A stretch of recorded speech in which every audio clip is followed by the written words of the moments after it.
So, good morning, everybody, and welcome to this year's EIOPA Conference. I'm very pleased to welcome everybody who's here in the room and also our online audience. The theme of our conference today is Hidden Risks and New Horizons. We'll be looking at a range of challenges and opportunities that we're facing as supervisors in the insurance and occupational pension sectors. We have a very packed and exciting agenda. But first, some housekeeping rules. Wi-Fi, if you would like to use Wi-Fi, the details are on the screen, also on your badges. The network is JW_Marriott_guest, and the password is JW_internet, all capital letters. We're also using Slido for some polls that we've got today and also for our online audience to submit questions.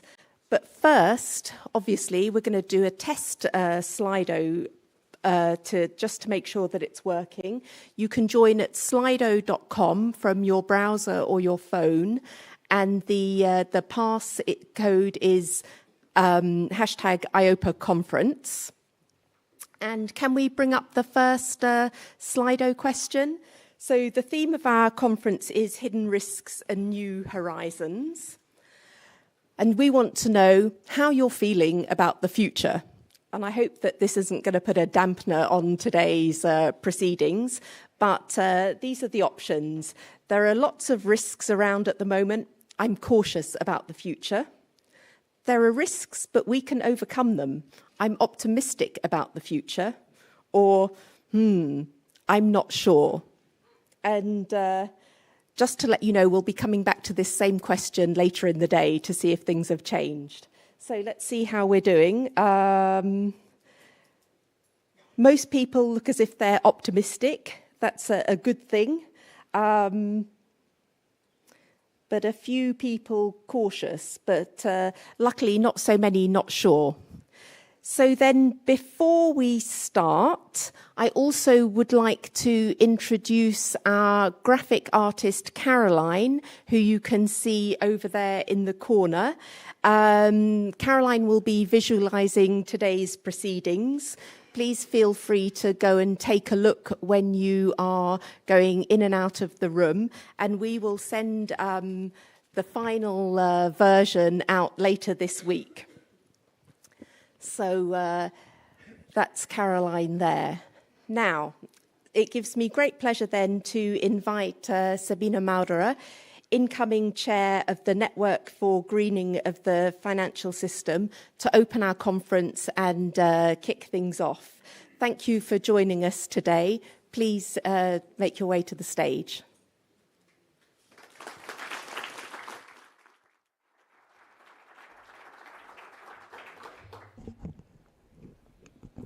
Good morning, everyone. It's really great to be part of EIOPA's annual conference today. Quick show of hands, please. Who likes animals?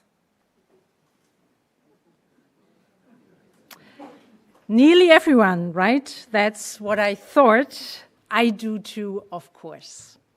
But when I joined the German central bank, Bundesbank, I never thought, as a central banker, I would be talking that much about animals. Black swans, green swans, elephants in the room, or gray rhinos. Of course, these are all metaphors, images that help us frame complex challenges and make them more tangible. At a time when we are facing multiple crises all at once, a polycrisis, that is more essential than ever. On the one hand, to address the crisis we face today, and on the other hand, to ready us for the crisis of tomorrow. By bringing hidden risk out into the open and getting a grip on the complexities that might be emerging, we might also be able to open up new horizons.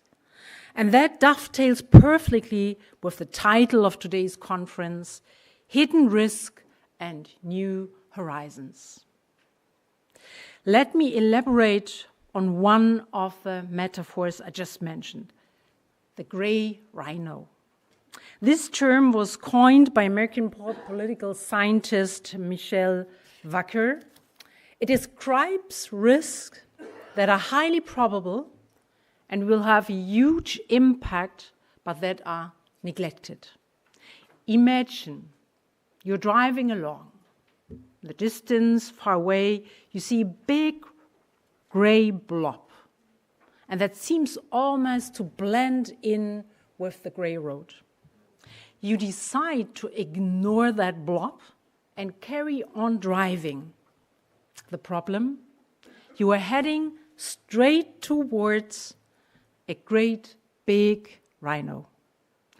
Climate change, unfortunately, is a prime example of this. First, we know that climate change is happening.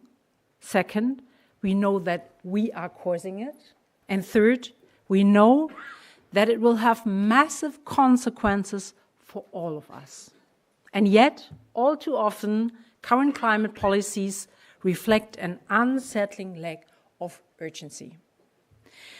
Instead of changing directions or stepping on the brakes, we keep shifting up gears and driving straight towards the massive gray rhino. The past 8 years were the 8 hottest years on record. And 2023 is set to become another record-breaking year. This year's heat is just one example of extreme weather caused by climate change. These developments affect the insurance sector too. More extreme weather events mean greater damage cost. The European Environment Agency estimates that the economic losses of assets in the European Union due to weather and climate-related extreme events amount, and now listen carefully, to 650 billion euro between 1980 and last year. Well over 100 billion euro in 22 and 21 alone, as heat waves, flood storms become more frequent and more severe. These numbers are even more worrying if we consider that most of those losses were not insured. Of the 650 billion euro in losses, not even 20% were insured. So the question is, who will take care of these huge uninsured losses? It is certainly not the task of governments to step in here, but in the midst of a crisis, insurance gaps can put governments under pressure. EIOPA has been pointing to the large climate insurance gap in Europe for a while too. Growing economic losses due to climate change can also weigh on the insurance industry. And recent earnings releases by large insurers show that the high levels of claims from natural disasters can significantly reduce operating profits. All these numbers are a warning signal that physical risk will affect the insurance sector more broadly in the future. One big challenge is the non-linearity of climate change. We don't know what will happen if we cross tipping points and when this will be. And this makes projections about climate change trajectory more difficult. And there is a risk that existing economic models completely underestimated future climate impacts. And this is a challenge that central banks, supervisors, and insurers are grappling with. Our time series might be losing some of their informative value. And if current methods of becoming outdated, we have to find novel, forward-looking approaches. There are huge uncertainties around when and how climate risk will materialize. This depends largely, not only, but largely, on the political decisions that are taken or even not taken. And therefore, it is important to think rather in terms of different scenarios. Scenario analysis have been a push towards making the future less vague by exploring different plausible future outcomes. In other words, thinking in terms of scenarios can help us to better plan for the future. And allow me on this note, let me highlight the pioneering work of the Network for Greening the Financial System, in short NGFS. That's a global coalition of now 130 central banks and supervisors, and I will have the privilege to chairing this from next year on. And just 3 years ago in 2020, I'm one from the old times, the NGFS released its first set of climate scenarios. And these scenarios soon became a valuable tool for supervisors to use for their climate stress test. The NGFS scenarios may also become handy in the Fit for 55 climate risk scenario analysis that EIOPA is currently conducting together with other European supervisory authorities, the ECB, and the European Systemic Risk Board. Just 2 weeks ago, the NGFS, or the Central Bank Network, published the 4th vintage of our scenarios. Amongst other things, we enhanced the modeling of acute physical risk, and we learned a lot from the insurance sector. And of course, we enhanced the geographical granularity, and we added 2 new scenarios to better reflect developments in an increasingly uncertain world. And of course, we intend to refine and expand our scenarios further. And for instance, we will develop also short-term scenarios to complement the existing long-term scenarios. That mean for us it's also important not only to look what happens by 2050 or 2100, but rather also what actually happens within the next 5 years. This will help us to expose risks that we previously under the radar. And at this point, I would also like to be very blunt. When we started at the NGFS, we completely, and that's just 6 years ago, we completely underestimated the role played by physical risk. And unfortunately, the experience of the last 2 years has shown that physical risks play an important role in Europe as well. Just to allude once again to that, we started with completely focusing on the so-called transitional risk because we thought that's our main goal, to be prepared, to prepare the economy for what policies will come and so on. So now, unfortunately, we learn better, and so the physical risk play also a very important role. But not only the physical risk. Let's talk about a new frontier, the nature-related risk. It is becoming increasingly apparent that the economy and the financial system are faced with a twin challenge. Beside climate change, nature and biodiversity loss poses a great risk to the economy and the financial system. We have already crossed some planetary boundaries and are dangerously close to crossing some more. And the numbers are alarming. The World Bank, for example, estimates that the collapse of certain ecosystems, like water or others, could cause a decline in global GDP of $2.7 trillion per year by 2030. And the ECB recently estimated that over 70% of the euro area companies are highly dependent on at least one ecosystem service, mostly also water. So in a nutshell, nature and biodiversity loss is a risk that we must not ignore, and that goes for central banks and supervisors too. And that is why the Central Bank Network, NGFS, is working towards an integrated assessment of climate and nature-related risks. We have already published a conceptual framework, and we are looking forward to develop also nature scenarios. And this will help central bank supervisors and financial institutions to navigate the complex challenges these risks present. EIOPA is also making important contributions to addressing the risks associated with nature and biodiversity loss. And let me stress EIOPA's efforts to improve the provision and accessibility of relevant aggregate data, such as data on climate-related insured losses. In addition, its dashboard on the insurance protection gap for natural catastrophes helps build resilience to these catastrophes by making evidence-based decision-making possible.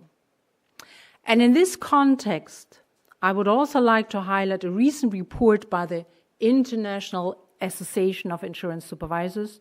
This report sets out the actions that insurance supervisors can take to address the protection gap.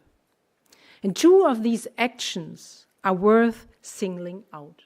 First, raising risk awareness, and second, incentivizing risk prevention.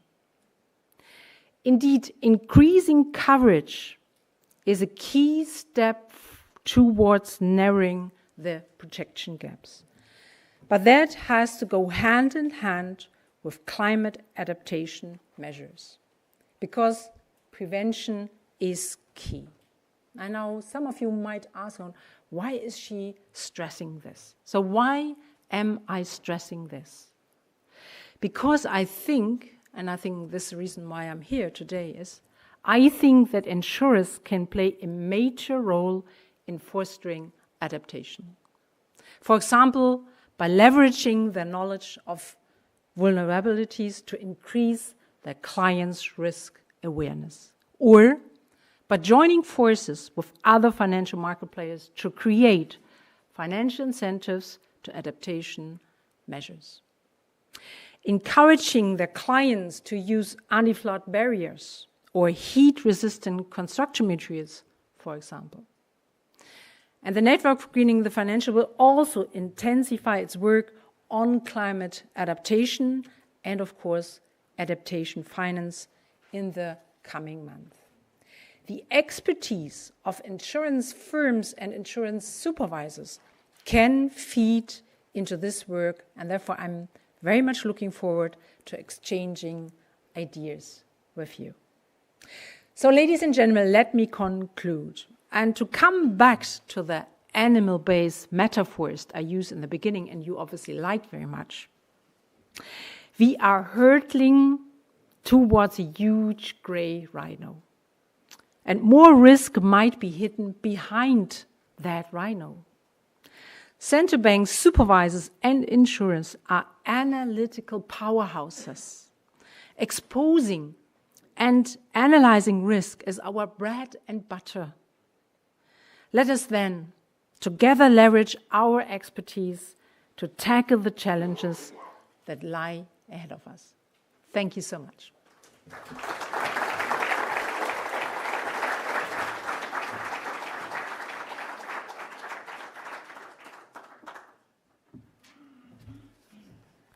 Thank you very much, Sabine.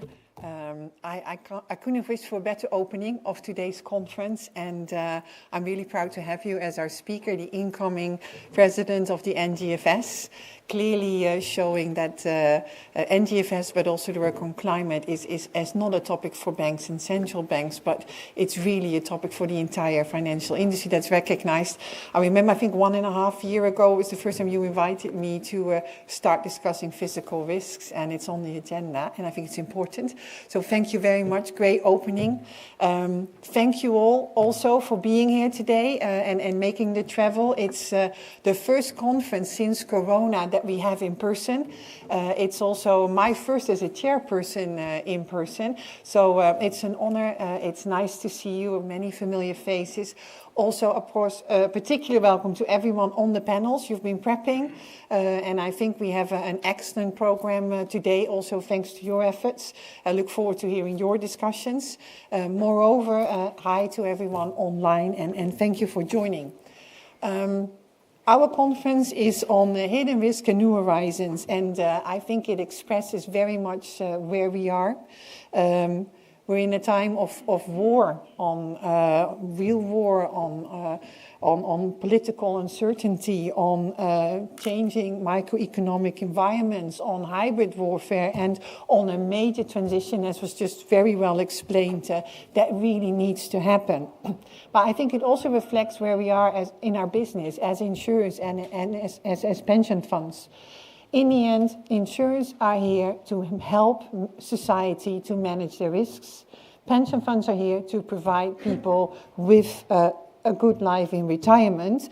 And together, insurers and pension funds are the large long-term investors in Europe. And so when I think of the new horizon, I do that in a Dutch way, so it looks very flat. And then I see the horizon. But I see a path, and then I can wonder what is behind there. But I do see that to a certain extent, it's really bright. There's plenty of opportunity. There is some visibility. There is definitely responsibility. And it would have been nice if there were no clouds, no storms obscuring, but again, also being Dutch, look outside. I apologize for the weather also in Germany. But it's not always good weather, and that is the reality. We're not in tranquil times. We're confronted with crisis almost daily.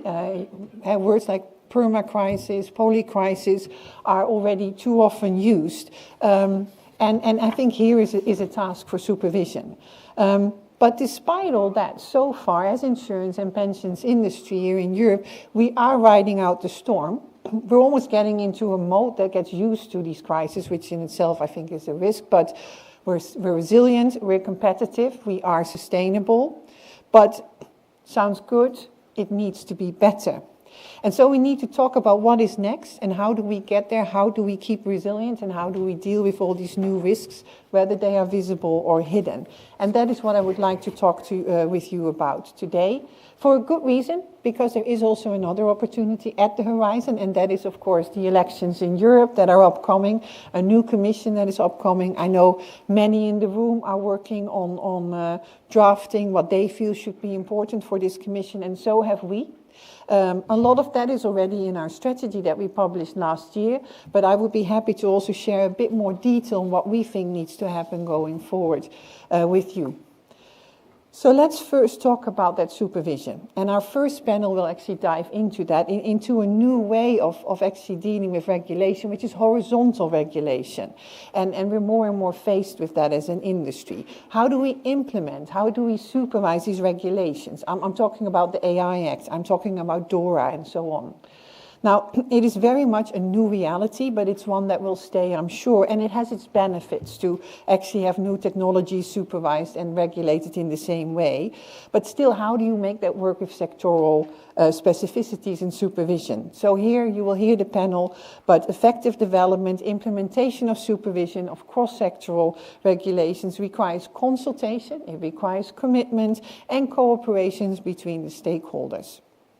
And then there is, of course, still the sectoral legislation, and we all know we've been working on that a lot, but let's hope really that we are in the last phases of the Solvency II review. An evolution, not a revolution, and evolution sometimes take time, but let's hope we are almost there. And let's hope it will result in what I would call some appropriate easing of requirements for long-term investments, while hopefully really remaining prudent on mid and short term, and indeed resulting in an increase in long-term investments in the green transition. We also submitted our advice on the EIOPA 2 review, aiming to protect the legacy while embracing the future. A future that's challenging, because it will have to deal with the pension gap that we have in Europe, which, as we all know, is an aging continent. Now, these reviews are really valuable opportunities to ensure that regulation remains relevant and fit for purpose. But here the job is not done, because in an environment where more and more home host is becoming the way we do insurance, IDD and PRIPS are also key, and they are still very much minimum harmonization. And then besides the regulation, there is supervision, ever evolving, and particularly here, there is a case for European level cooperation or maybe supervision. We've long moved beyond the point of having to justify ourselves. And I think also my predecessor, but especially the team at EIOPA and all my members in the NCAs have done a great job. No one doubts the need for a common approach to supervision, for a common role for the European supervisors. And actually the number of people and companies that see a need for a European supervisor is growing. And so in the same way that we ask whether or not Solvency II and IOP II are fit for purpose, let's ask if supervision is fit for purpose, the supervision that we built more than 10 years ago. Now, my answer to that question is yes, but. Yes, we have an insurance sector that is well capitalized. Yes, we have an insurance sector that is actively addressing the green and digital transformation. And yes, we have an insurance sector resilient to shocks. But we are also the least integrated sector within the entire financial industry. And in this room, we all know that. We also talk about competitiveness and long-term investment in the EU. But at the same time, when we come down to it, we prefer a national perspective in a world that is actually quite challenging with geopolitical risks on the rise. And we all know that there are areas where the internal market for insurance is not working well, and that it takes far too long for supervision to reach those cases. And here I'm talking, of course, about the cross-border business. 10% currently of gross written premiums already in EU is cross-border, but the figure is growing quite steadily. And at a time that the insurance sector is moving away from subsidiaries with groups and much more moving to a model of groups selling on the basis of freedom of services throughout the union, the absence of insurance guarantee scheme and malfunctioning of supervisory reach needs to be addressed. Malfunctions are related to unsustainable business models that we see. I have them on my radar to the extent that I have. But those that I see, there is really a focus on rapid growth, quick profit, and not on value for money in whatever way. And preferably they do that cross-border. There's malfunctioning also where home and host supervisors are poorly coordinated or are unable and also sometimes unwilling to act. So what should we do? If we want to champion an insurance sector that is competitive at the international level, where there's a level playing field, where long-term investments are actually increasing and where consumers are protected, no matter where they live in Europe or from what member state they bought their products, then let's look a bit at increasing the European role. Now, as a supervisory community in EIOPA, gathered in my board, we are, and we need to be able to take steps to early resolve issues that cause a detriment. Now, up to now, we really have been using all the powers that were given to us to address such cases, but frankly, the actions often come as too little, really too little, and they are very much too late. And we need to be able to step in with where national supervisors cannot or will not stop detriment. And at those moments, EIOPA, and again with EIOPA I mean my board, that is 27 heads of supervision in the member states plus myself. We need to at least have powers to act as if we were national supervisors if detriment is really there. If we want to be a strong competitive industry, we need to become more integrated and we need to make sure that supervision is fit for that as well. Now, this is not a change that will come overnight, but it is a change that is part of the way that I see forward to a horizon to make sure we deal with risks and hidden risks. And this is what we will be recommending to the Commission going forward. For we believe it is essential to actually make sure that we can deal with the transition and the risks ahead. Now let me move to that transition and the risks ahead. And Sabine already said a lot, but I think in a world that would be, again, crystal clear and sunshine and the road, everything is visible, then also people would save, they would get their insurance, they would be protected, they would know what they buy, the products would be non-complex, very understandable, and whenever they need the damage covered, it would be done. Now, that sometimes in Europe is the case, that is what people get and that is what they can count on, and they do get it when they need it. But on the other hand, that is not the case, and I think there's still a lot of improvement needed. 70% in Europe currently has an insurance policy or a savings product. It sounds good, but most is in motor, and there is still a lot of gaps. So there's a lot of potential as well. Protection gaps are very much there. 25% of natural catastrophe is insured. That means 75% still open. 70% of SMEs are not covered for cyber risks or a cyber attack when that happens. And close to 20% of people are at serious risk of living in poverty at old age. Now, again, here we need to ask ourselves, what can we do to close these gaps? Or, as Sabine said, are we going to ignore the grey blob that is there somewhere on the road, or are we going to see for what it actually is, a big grey rhino, a real risk?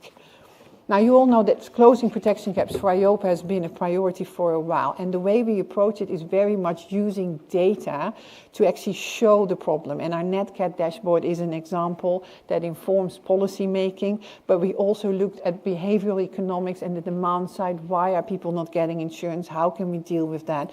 And we also work on policy options and policy solutions, including our work together with the ECB. What else can we do? Now, without a doubt, data is very much the answer. Data combined with innovation, technology, and AI. And there's a huge potential here for the insurance market. And I'm not sure if you all saw it, but I was pleased to see the World Economic Forum coming out last week with lists of professions that will be impacted by AI and augmented by AI. And on number one, augmented by AI, is actually in insurance and insurance underwriting. Now, to bring this further without an increasing burden of reporting this need for data, one thing that needs to happen is sharing data between European supervisory authorities and other institutions. This would unlock data that is already reported, is already available at the EU level, and it will allow us to combine those data, build dashboards, and then share back to supervisors and industry. And when it comes to climate change and natural catastrophe, we would also like to be able to collect loss and exposure data and provide that open access back to the market. But finally, let's look behind the data and the science. Let's look at actually the people that need to buy that insurance. And let's talk about how we can help consumers to not only understand the product, but actually also understand their need to have that product. Now, financial literacy is one route, and I would really like to thank everyone, including our commissioner, but also the national supervisors and also industry on working on enhancing consumer education. And besides that, I think more can be done also by governments, for example, by clearly stating what they will and will not cover, for example, in a NatCat event, thereby pointing also to the need to go to the private market. And what will definitely help is that insurers do not get out, but stay in. And when they stay in, not only sell, but also incentivize adaptation and mitigation. But again, first we need to see the gaps and we need to make sure that we understand what needs to happen. And let me turn here to pensions and the pension gap and the need for pension dashboards. EIOPA already 2 years ago gave its advice to the Commission on building a pension dashboard and a pension tracking system. And it's sitting there in Brussels. It's difficult. Because if you really want a full dashboard, you need the information of labour and social in Pillar 1 combined with what we have at EIOPA.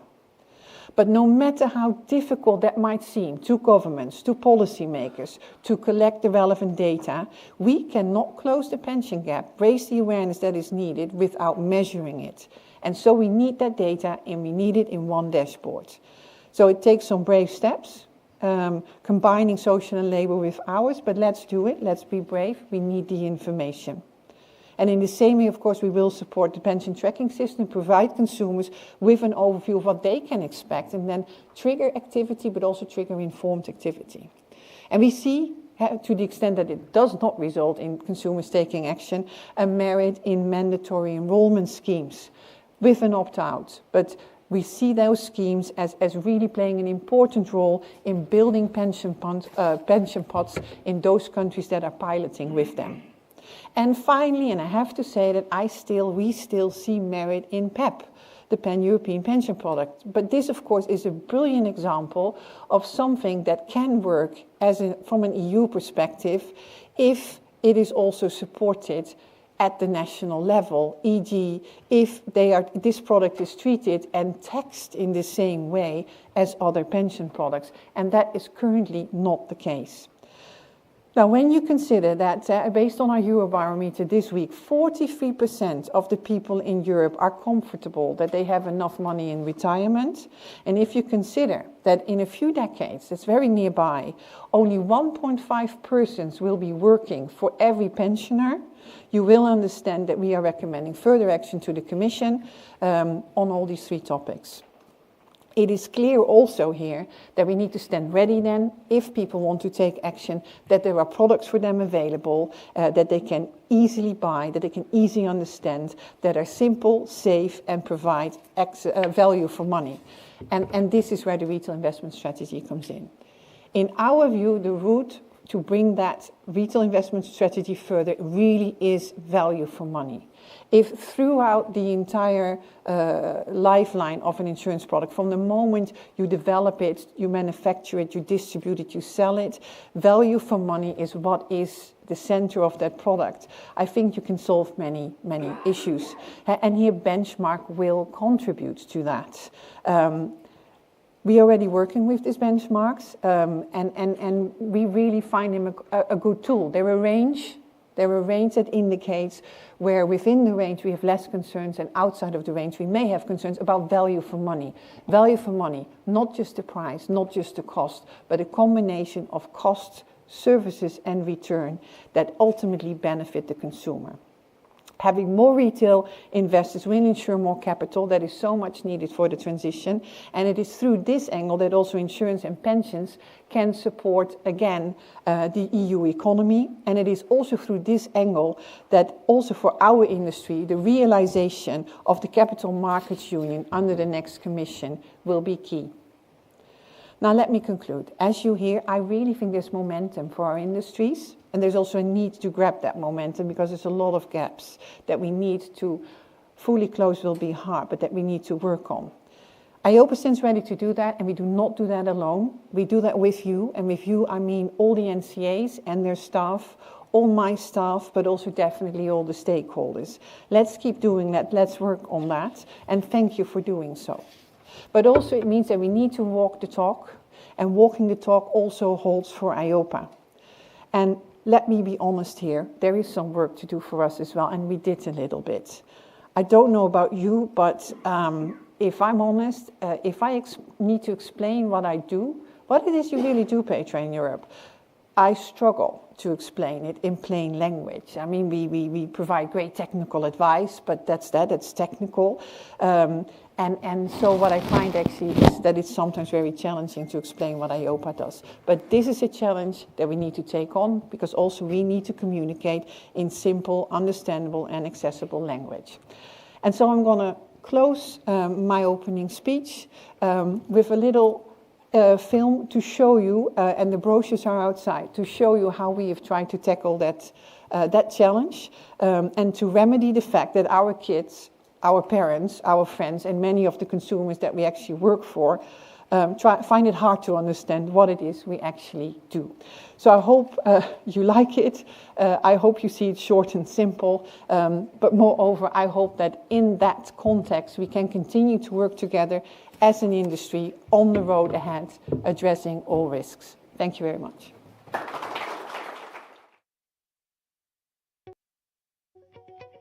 EIOPA is the European Authority for Insurance and Pension Supervision. We ensure consumer protection, financial transparency, and consistent regulation.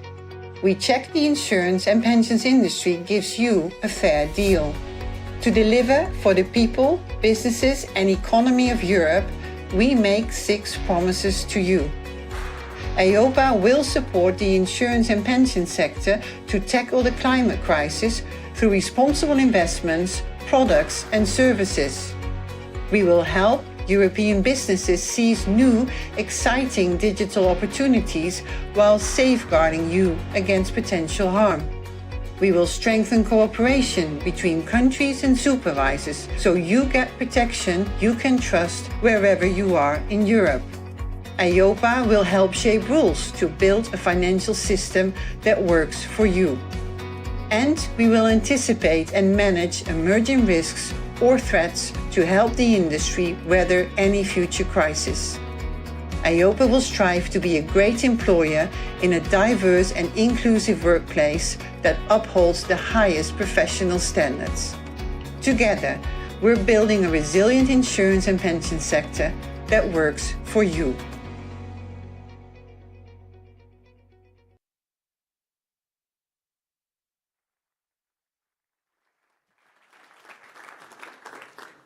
So thank you, Petra, for your great remarks, giving us a lot to think about for the rest of the day. One of the things that you talked about was the new horizontal regulation that we're facing, and that leads me to introduce our first panel, where we're discussing supervision in the age of horizontal regulation.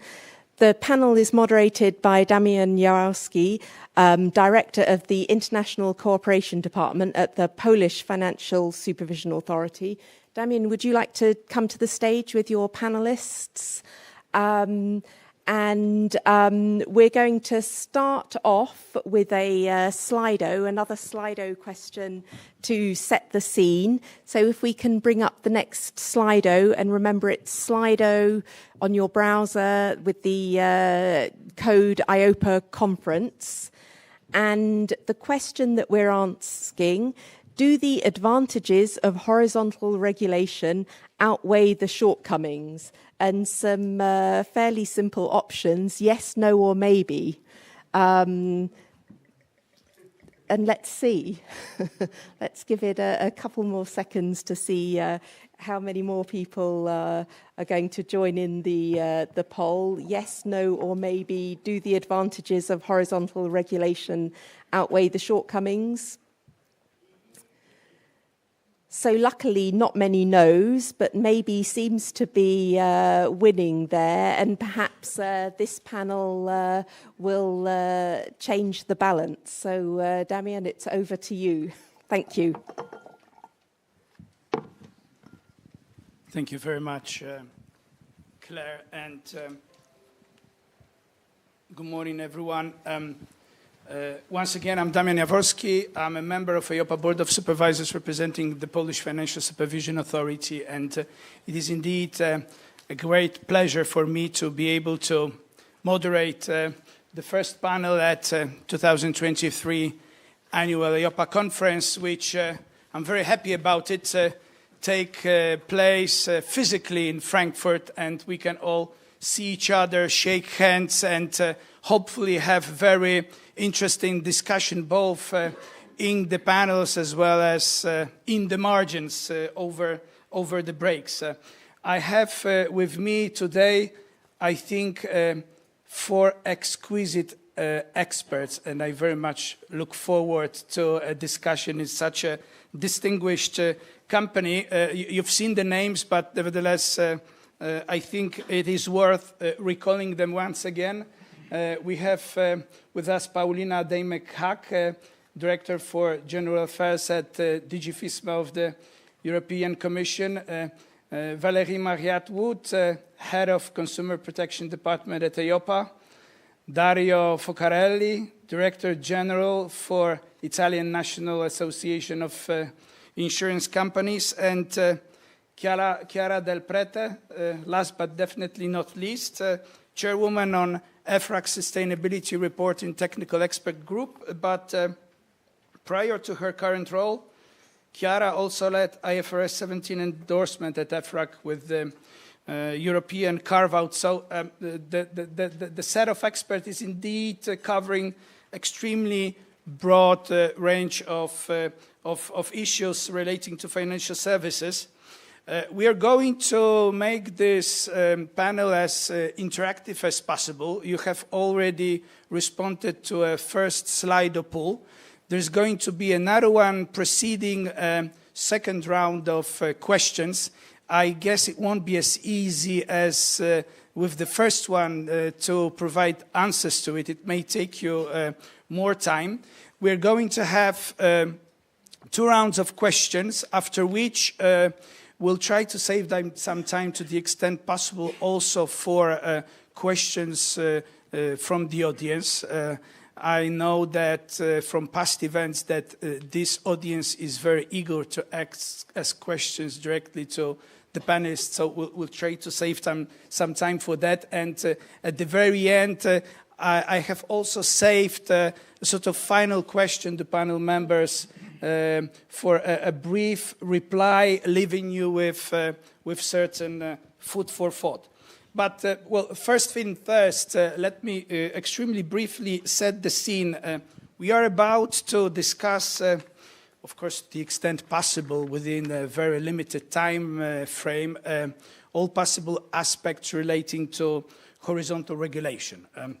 Perhaps first I'm going to say what at least I think horizontal regulation is. You can perceive it in 2 ways.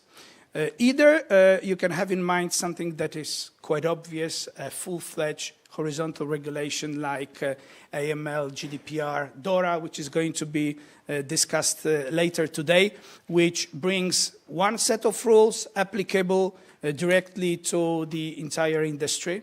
But you can also have in mind a slightly different legislative proposal or legislation in force, which changes sectoral legislation, but more than in one financial sector, bringing common principles, concepts, or goals. This is also something that we would like to touch upon briefly today. And when thinking of such a legislative proposal, it is essential to consider the importance of weighing sector-specific challenges against broader regulatory goals. Also, in parallel to the development of horizontal regulation, we also observe increasing integration of data in the financial industry, which requires a standardized and transparent approach.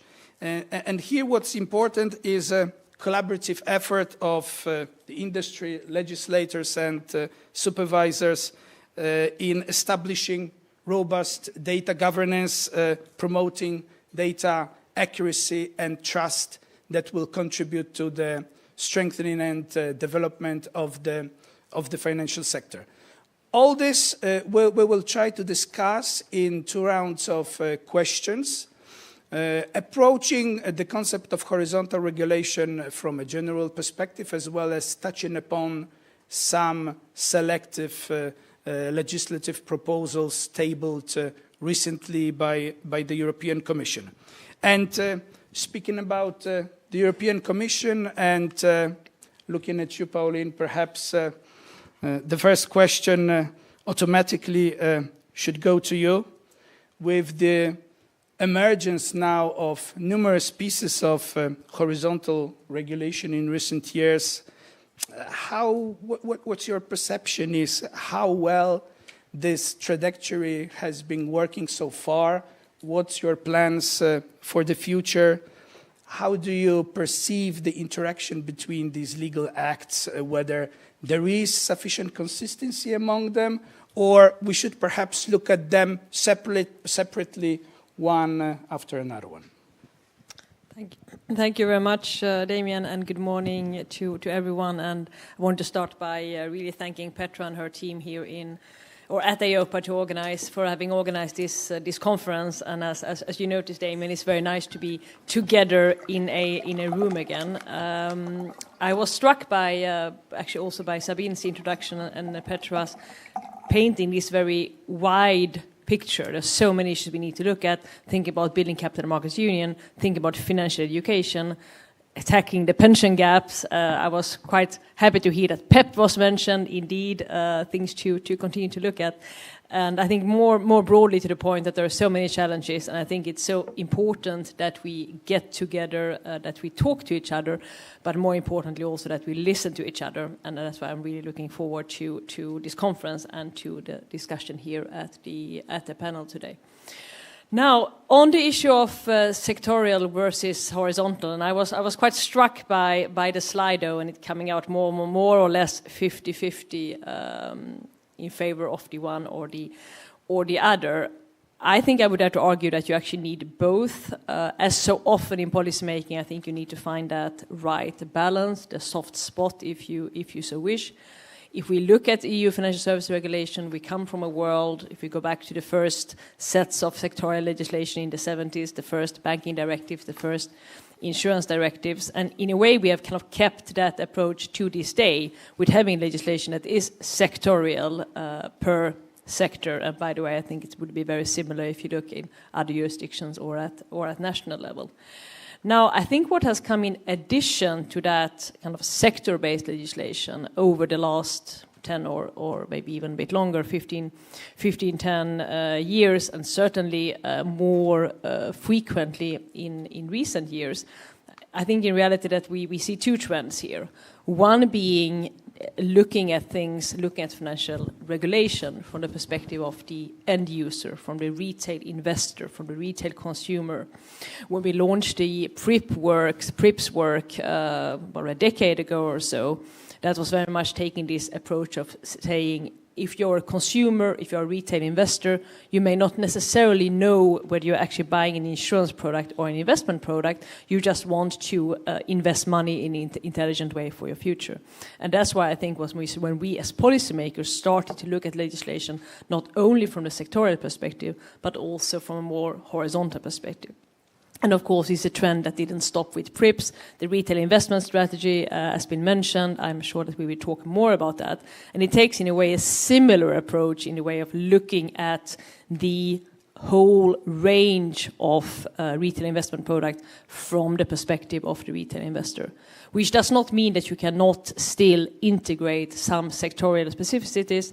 If we look at, for example, the distribution model for insurance is very different from some of the investment products, and I think that is a distinction which we recognize in the European legislation and which we recognize in the retail investment strategy as well. So that would be one trend from my perspective. And then I think that second trend, and both Petra and Sabine earlier were really speaking to that, and that is the societal trends, if you wish. And here I think about climate change, I think about the digitalization, AI. We're probably just in the beginning of what AI will mean to the industry and to the way we approach the world in general.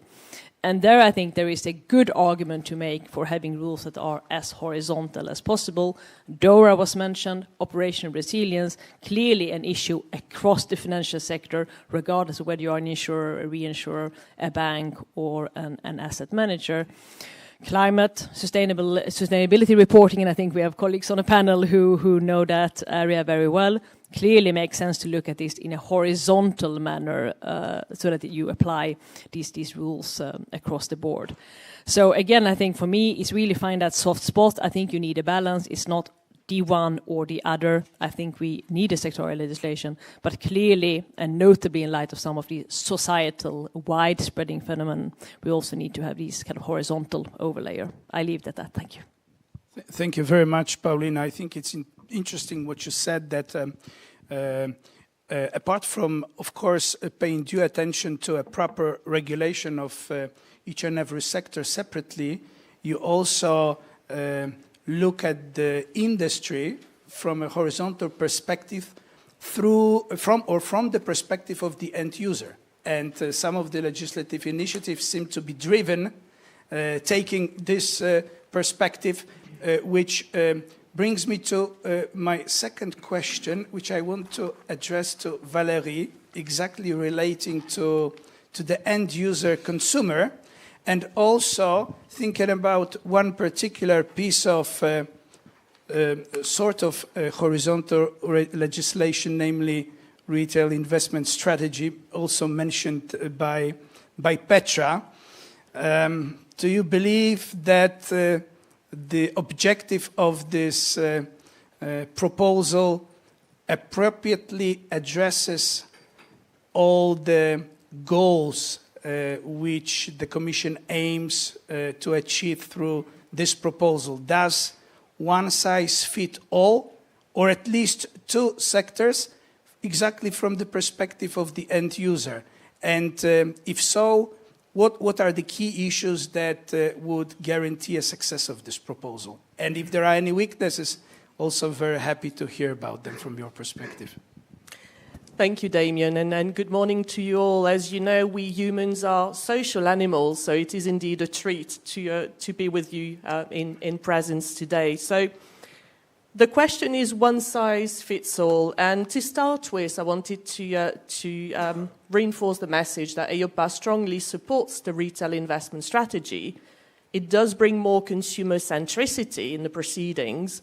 It also incorporates some of the work that EIOPA is currently doing, and Petra mentioned value for money. That is indeed at the heart of what we do in the consumer protection team. But also the retail investment strategy really aims at improving the functioning of the single market. But you're asking me whether one size fits all in the context of horizontal regulation. And I will take three examples: value for money, consumer disclosures, and inducements. Now, if I look at value for money, the key instruments for value for money are benchmarks that Petra mentioned as well. Now, benchmarks are an instrument essentially for product manufacturers in the context of product testing, but also for supervisors in order to allow them to spot outliers. And benchmarks are built around product clusters, and you may look at clusters as groups or families of products with similar characteristics. In a way, clusters are peer groups of products. And EIOPA are, of course, working on European benchmarks. So you may say that our ambition is indeed one size fits all. But I can tell you already that there will be several clusters, and therefore there will be several benchmarks. Further, it may be that these benchmarks and clusters do not represent every single variation of product specificity that exists in the insurance world, because there is a trade-off. There is a trade-off between granularity, making sure that your benchmarks and your clusters are as close to reality as possible, but also these clusters and therefore benchmarks must be statistically representative. And that means that they are groups, they are templates, in a way they are archetypes.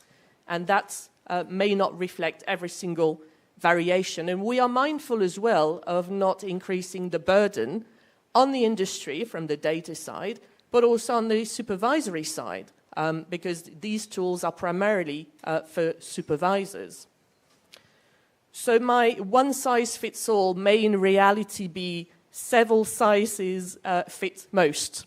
So that's the best I can offer on value for money and benchmarks. Now, if I look at disclosures, of course, the key example of a horizontal piece of regulation impacting consumer disclosures is the PRIPS KID. But already the retail investment strategy gives us more flexibility in order to recognize the differences in nature between the products, because the PRIPS regulation is really irrespective of the legal nature of the product, provided it means certain characteristics. And indeed, consumers do not buy an IBIP like they would buy an ETF or just a UCITS fund. When you buy an IBIP, you make a long-term commitment. You might be interested in biometric options, and often these products present quite a range of options to choose from. They may offer guarantees, which consumers find quite valuable, but conversely, these guarantees might have an impact on the liquidity of the product in order to allow the insurer to invest over the long term, etc. So from a consumer disclosure point of view, I would say it's one size fits all, but there are still specificities that need to be reflected. And finally, inducements. Now, there's been a lot of debate on inducements. The Commission started out with a project to have a full ban on inducements. This has been modified, and we're now looking at bans potentially for execution only / non-advised or independent. But already today we have a framework that is not the same for IDD, where you have not a ban but a test. And the test is that there mustn't be a detrimental effect on the quality of the service, versus MiFID, where you already have a ban on independent advice for inducements. And the test is, for non-independent, an improvement of the quality of the service. But already today, the playing field is not level. So in a way, the retail investment strategy tries to level the playing field with these two streams. But the impact will be very different. Most IBIPs are sold with advice. So banning inducement for execution only or non-advice sales will have more bark than bite for the insurance world. And similarly, if you look at distribution networks for insurance products, they are extremely diverse. And in some member states, the vast majority, certainly for IBIPs, are sold by networks that are not independent. They might be tied, they might be multi-tied, or they might be by distributors that are legally and economically independent, but do not actually do a whole of market search. So in this sense, they do not represent to clients that they act on an independent basis. So again, from our perspective, the impact will be quite different between the investment and the insurance world. So on the inducements, I would say it may be one size, but it will be different impact. So to sum up, I must give a very nuanced answer to your question. No, actually, I'm very happy with this answer of yours, and I hope that, Paulina, you're taking notes in your mind of the need of debates and few sizes fitting all, which my colleagues, both from my authority as well as my industry, keep reminding me that financial markets across the EU differ substantially. If we applied a highly harmonized single standard to all of these markets, it wouldn't simply does the trick. And in this sense, especially from the Commission's perspective, one of the objectives, I humbly say this, should be to make sure that all the EU markets develop at more or less equal footing. Dario, if I may, I'm going to leave you for dessert, skip you for the moment, and address Chiara with the question relating to data based on the example of sustainability reporting where your expertise lies. Data is becoming increasingly interconnected between corporates and financial industry. Can we ensure its comparability, transparency, and quality of data? How this should be achieved in order to support the proper functioning of the financial market? Well, an easy question. Good morning to all of you, and thank you for this invitation. It's a pleasure to be here. I can tell you what we have done in the preparation of these standards, because the ultimate purpose of these standards is to overcome the limits of the current non-financial reporting directive, namely the low level of comparability, which in terms of root cause derives from the absence of standards. So that's why EFRAG has been tasked to develop these standards.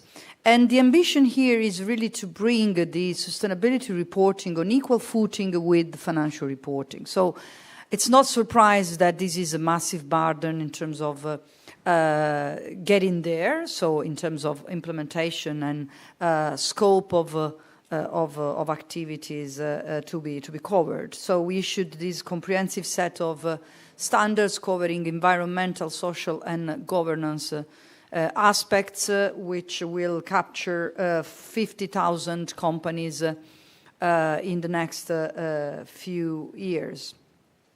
And of course, insurers play an important role for these standards because they have a double role. They are users of the information when it comes to investing. So they need to find the data in order to fulfill their own obligations And at the same time, they are also preparers of their own sustainability reporting for accountability purposes and transparency purposes. So they have this double role. And what we did is to incorporate in our standards in a logical and structured way all the elements that were already in previous regulations. It has been mentioned the need to coordinate between different regulations. That's what we did. So we didn't overlap with competitive definitions. So we incorporated the taxonomy article 8 disclosures, but also the FSFDR principal advert impact indicators. Instead of adding new KPIs, we went for those, well knowing the limits of those and also the fact that we still need to perhaps work in the future on them, but we are married to them now. So, and then also with Pillar 3, that's what we did, to have one space, which is the sustainability, one place, the sustainability statement, where the users can find all these different information. Thank you very much, Chiara. Well, what I take as the most important comment of yours is for sure that we play two roles as, well, the insurance industry and us as supervisors supervising it. Hence, this is something we also have to keep in mind very much, is that the insurance undertakings are playing two roles in this process, receiving information and making use of this information and providing this information for disclosure purposes. And hence, the quality and transparency and consistency of the data insurance industry receives is of utmost importance, because based on that, well, we are judging also the performance of these industry as supervisors. Yeah, and there is also, if I may, an element of transformation that these type of data will have. Also for the insurance companies, to the extent that they will allow to integrate E, S, and G factors in the definition of the strategies, the policies of the company. So really what is revolutionary is the fact that these data are structured, are comparable, are available regularly, are going to be approved and validated by internal processes similar to the financial reporting, so with an appropriate level of governance and internal control, and they are audited. So that's really a step in the future. And if I can also contribute on the point about sector versus horizontal. Yes, please, absolutely. What we did is to have a combined approach, because of course, similar to financial reporting, IFRS financial statements, I mean, the rules are the same for all the sectors. But still there are vertical dimensions, such as IFRS 17, which is very close to my heart. So what we are going to do is now to complement the sector agnostic layer that we have issued have been issued as delegated act and are already effective, with sector standards. And that's what we are going to do starting from 2024 with the help of specialized advisors. And we are constituting a panel of insurance experts for this purpose. So to complement with a sector layer the general norm that we have issued already. Thank you very much. And now finally, Dario, I would like to turn to you to learn the industry perspective on horizontal regulation, setting on the one hand very broad, very adaptable framework, as well as providing a sufficient level of precision as regards its application to each and every financial sector it regulates. Still, do you believe, clearly from the poll there are mixed feelings, does such type of regulation appropriately addresses the needs of an insurance industry? Thank you, Damian, and thank you to Petra and Fausto for inviting me, and good morning, everybody. Let me brief, but also direct. according to Insurance Europe analysis, we moved from a mere 21 legislative text in 2019 to a 63 text now. And obviously this is a result of a number of factors. Of course, horizontal cross-financial and insurance regulations were overlapping in some sense. And I have also to add that the Lamfalussy process and the secondary and tertiary level of regulation was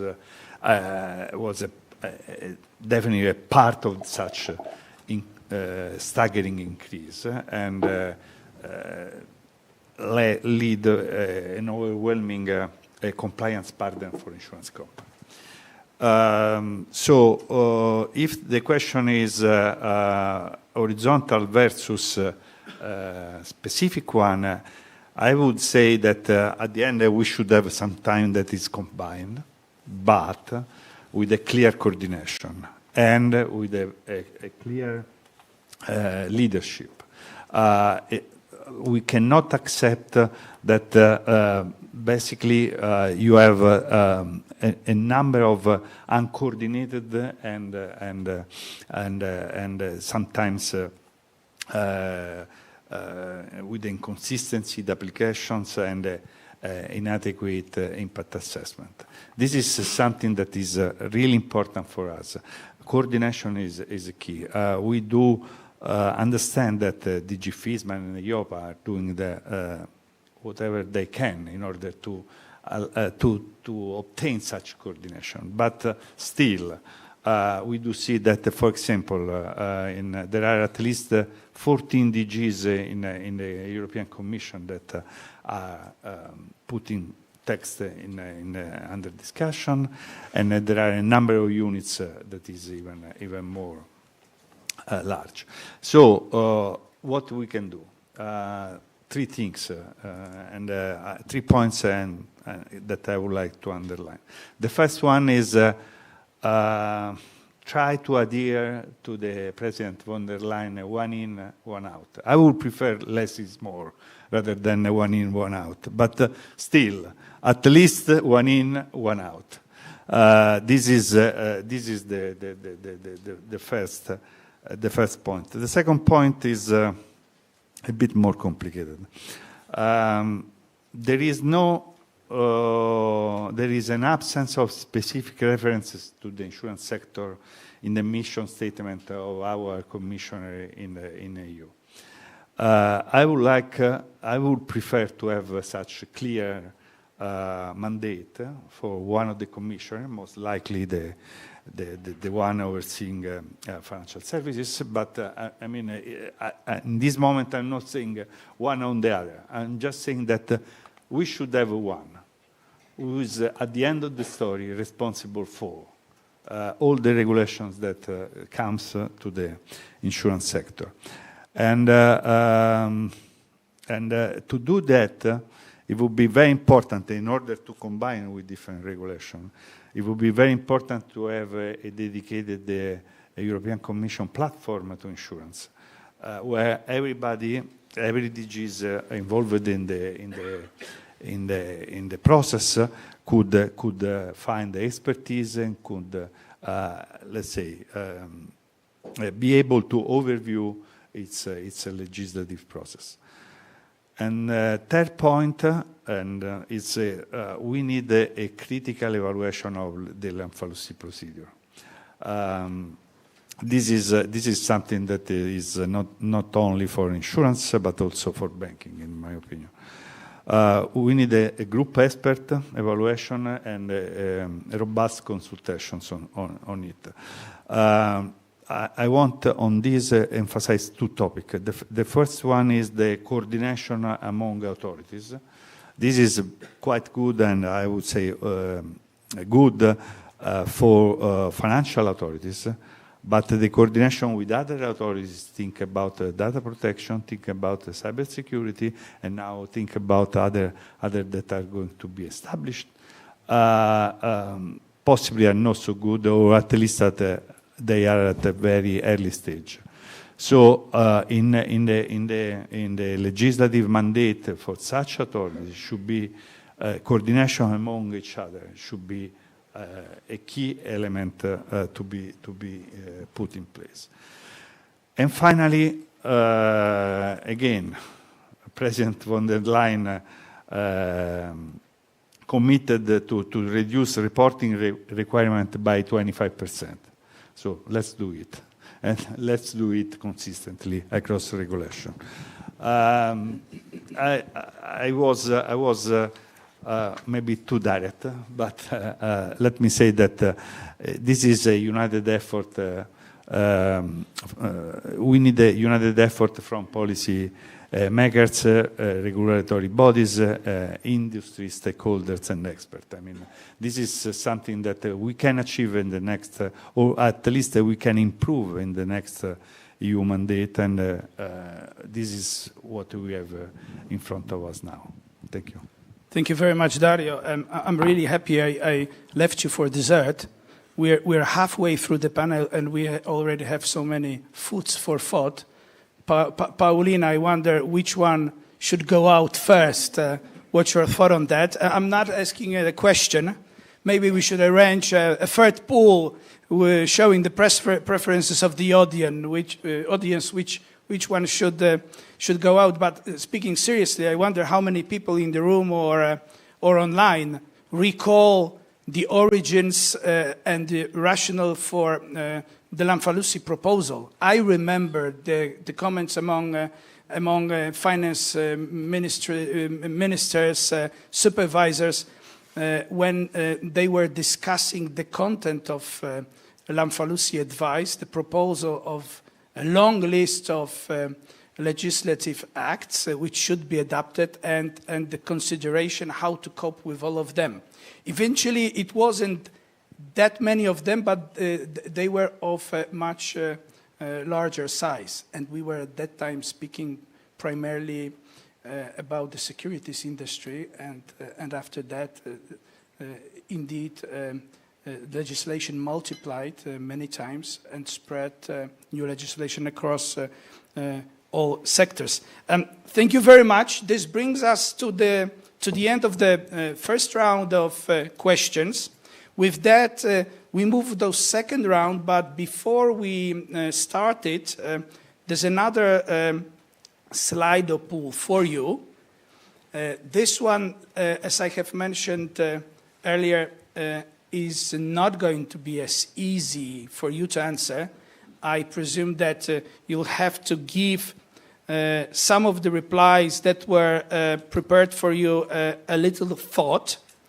In the meantime, when we launch the poll, I'll give you a brief introduction to the second round. In this round, I would like partly to focus on one particular piece of undoubtedly full-fledged horizontal legislation, namely FIDA, which was earlier this year tabled by the European Commission, the proposal for regulation on financial data access, which is supposed to set up very clear rules on access, sharing, and use of certain categories of consumer data, also covering non-life insurance and pensions, with the objective of, on the one hand, giving customers the opportunity to share their data on very clear terms with data users. Data users can either be other financial institutions or fintech firms. On the other hand, obliging data holders, being financial institutions, to share these data with third parties. Just like PSD2, but to a much wider scale, it introduces the so-called reverse data flow. Data are not supposed to come into the financial institutions, but leave them being shared with third parties, as I said. And the general objective of the proposal is to promote the development of new financial services, promote digital transformation, hopefully allow fintech industry to develop some innovative financial products. But as always, with such proposal, there are opportunities, but there are also risks. And I would like to start by asking a question, you, Valerie, considering those risks from the very consumer perspective. Do you believe that there is a way for the supervisors to mitigate those risks and see nothing but a very bright light in the tunnel? It's a very good question. Thank you, Damien. May I say to start with, we're still evaluating the impact of FIDA on the insurance sector. So please take everything as preliminary views. And I guess I would start by saying, but there are already some built-in safeguards in FIDA to protect consumers. First off, FIDA excludes from its scope life, sickness, and health products. And that is, of course, to mitigate the risk of demutualization or hyper-selection from insurers. Further, EIOPA gets a mandate and empowerment in FIDA to work on data perimeter guidelines.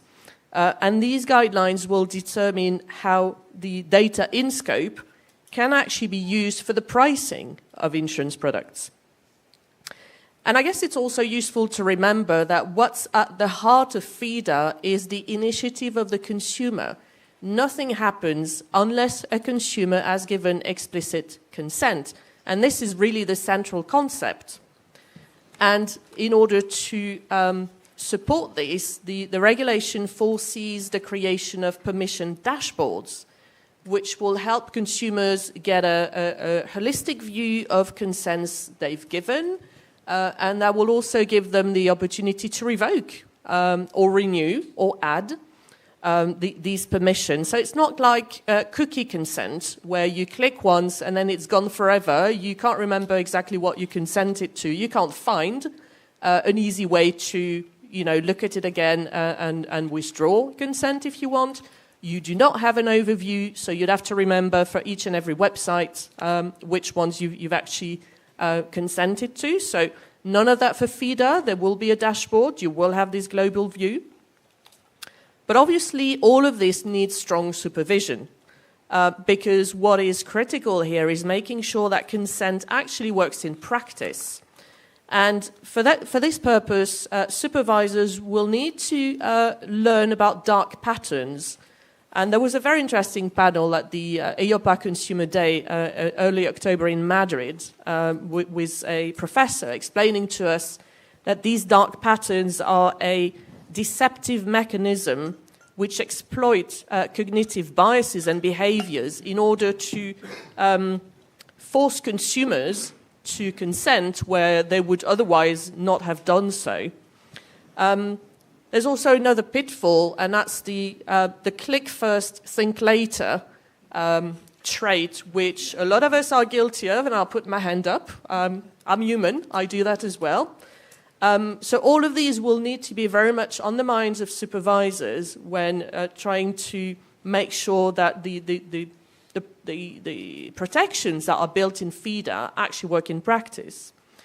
EIOPA will keep working on clarifying the data set. There are lots of discussions about that at the moment because the definitions in FIDA are very high level. So, for example, the data relative to personal claims, well, will that be part of the data that will be exchanged? There's also a whole discussion on raw versus enriched data and discussions about intellectual property. So all of that will need to be explained.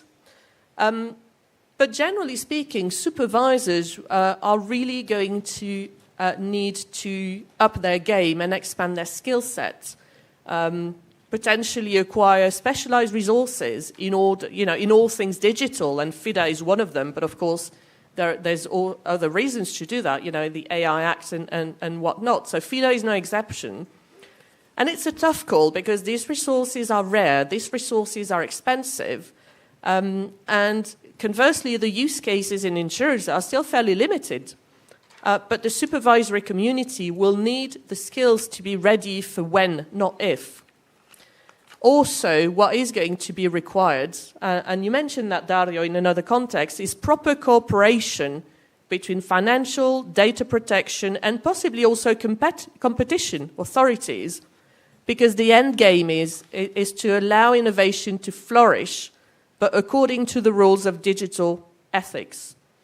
Finally, a framework for cooperation across borders should be foreseen in order to allow proper supervision also in this context, which always brings additional difficulties when there is a cooperation between home host and foreign authorities. So all in all, it's going to be quite a steep learning curve and quite a challenge for supervisors in order to be ready to supervise FIDA and digital innovation in general. Thank you very much, Valerie. I must say, although I'm very optimistic about all new pieces of legislation that allow the development of open finance, I seem to be sharing at least some of your concerns. Dario, I saw you were nodding quite often listening to Valerie, so my guess is you share her views as regards all the risks that stand behind this proposal, but I nevertheless wanted to ask you about whether you see anything positive about it. After all, FIDA introduces a possibility also for financial institutions to be data users. You could, in theory, take the opportunity of having access to data in a position of other insurance undertakings as well as other financial institutions. So in this sense, even though perhaps you would very much like to echo what Valerie has said, I would at least at first would like to ask you whether, from the perspective of the industry, which naturally always is trying to look for an opportunity, what do you think? Is there also an opportunity once, I guess inevitably, FIDA enters into force and we'll have to live with it? Yes, we should be positive in any case, and of course there are opportunities. There are opportunities in terms of improving risk assessment. There are opportunities in terms of enhancing customer experience, and possibly to enable the creation of more tailored services for clients. So. Definitely there are opportunities, but still, on the negative side, there are a lot of topic that should be addressed. This is something that I can tell you very simply. Insurance industry is founded on data, so we are able to manage data, to use data, and to satisfy services and products for clients. And of course, sharing such data is something that is it's at the core of our business. So, first of all, on FIDA, I do see three things that should be at least better specified. The first one is the scope. At the moment, it seems to me that the scope is very broad, maybe too broad. Identifying use cases, relevant use cases, is something that should be done before, not at the end of the process. Second point is fairness. Fairness. Data holders are obligated to share such information while receiving while institution third parties are not, do not have a reciprocal obligation. This is, I mean, you said you can look at the data of other financial institutions, but why not to the Amazon or the Google institution whenever they ask for to share according to FIDA? So this is possibly the most important thing. And the third point is fair compensation. I mean, you have data, you analyze this data, you have organized such data in a clever way possible, and someone is going to use such data, and they have to pay. At least they have to pay the cost of producing such data. This is something that to me is very important. And finally, on the timeline and how to proceed, I would prefer a two-step approach. The first one being identifying use case, identifying again, use cases, but also other applications, and the second step would be to implement such use cases. Now it seems to me that it's a bit confused, the timeline approach. In summary, as always, new regulation brings risk and opportunities, and on this case, I definitely hope that solving the problem and the risk and addressing the risk that I underlined would also bring to opportunities for the industry. And this is especially important in countries like Italy, where we have a low degree of penetration of insurance products, especially in non-life business. So I want to be positive, but still a lot of things should be addressed. Thank you very much, Dario. Well, 2 points from your remarks on improving customer experience. I've been wondering whether indeed the industry will try to do its best to make users happy to the extent that they won't seek for the opportunity to share their data. This is an interesting comment. And I wonder how much the industry changes once FIDA is in place. Another point, you haven't mentioned this directly, but I'll try to put it bluntly, the principle of reciprocity vis-à-vis tech giants. It's an interesting thought. If they are supposed to have almost unlimited access to financial institutions' data, why not the other way around? I guess you would definitely see an opportunity having access to their data too. So, well, FIDA is at an early stage. Anything's possible still, so perhaps something for further consideration. Let's move a bit away from FIDA, because I want to now address Chiara with a question. You are dealing definitely with your expertise is not related to this particular proposal, but at the same time you have, without any doubt, experience in introducing standards that are applied to different sectors. And in this context, what would be your advice to policymakers when it comes to creating rules which are fit for purpose and at the same time must benefit the benefits of the proposal with implementing costs, in particular from the industry? Well, I would say the first thing is the due process. So an inclusive and transparent due process, having all the stakeholders at the table. And that's not easy in terms of complexity of the process that results from that.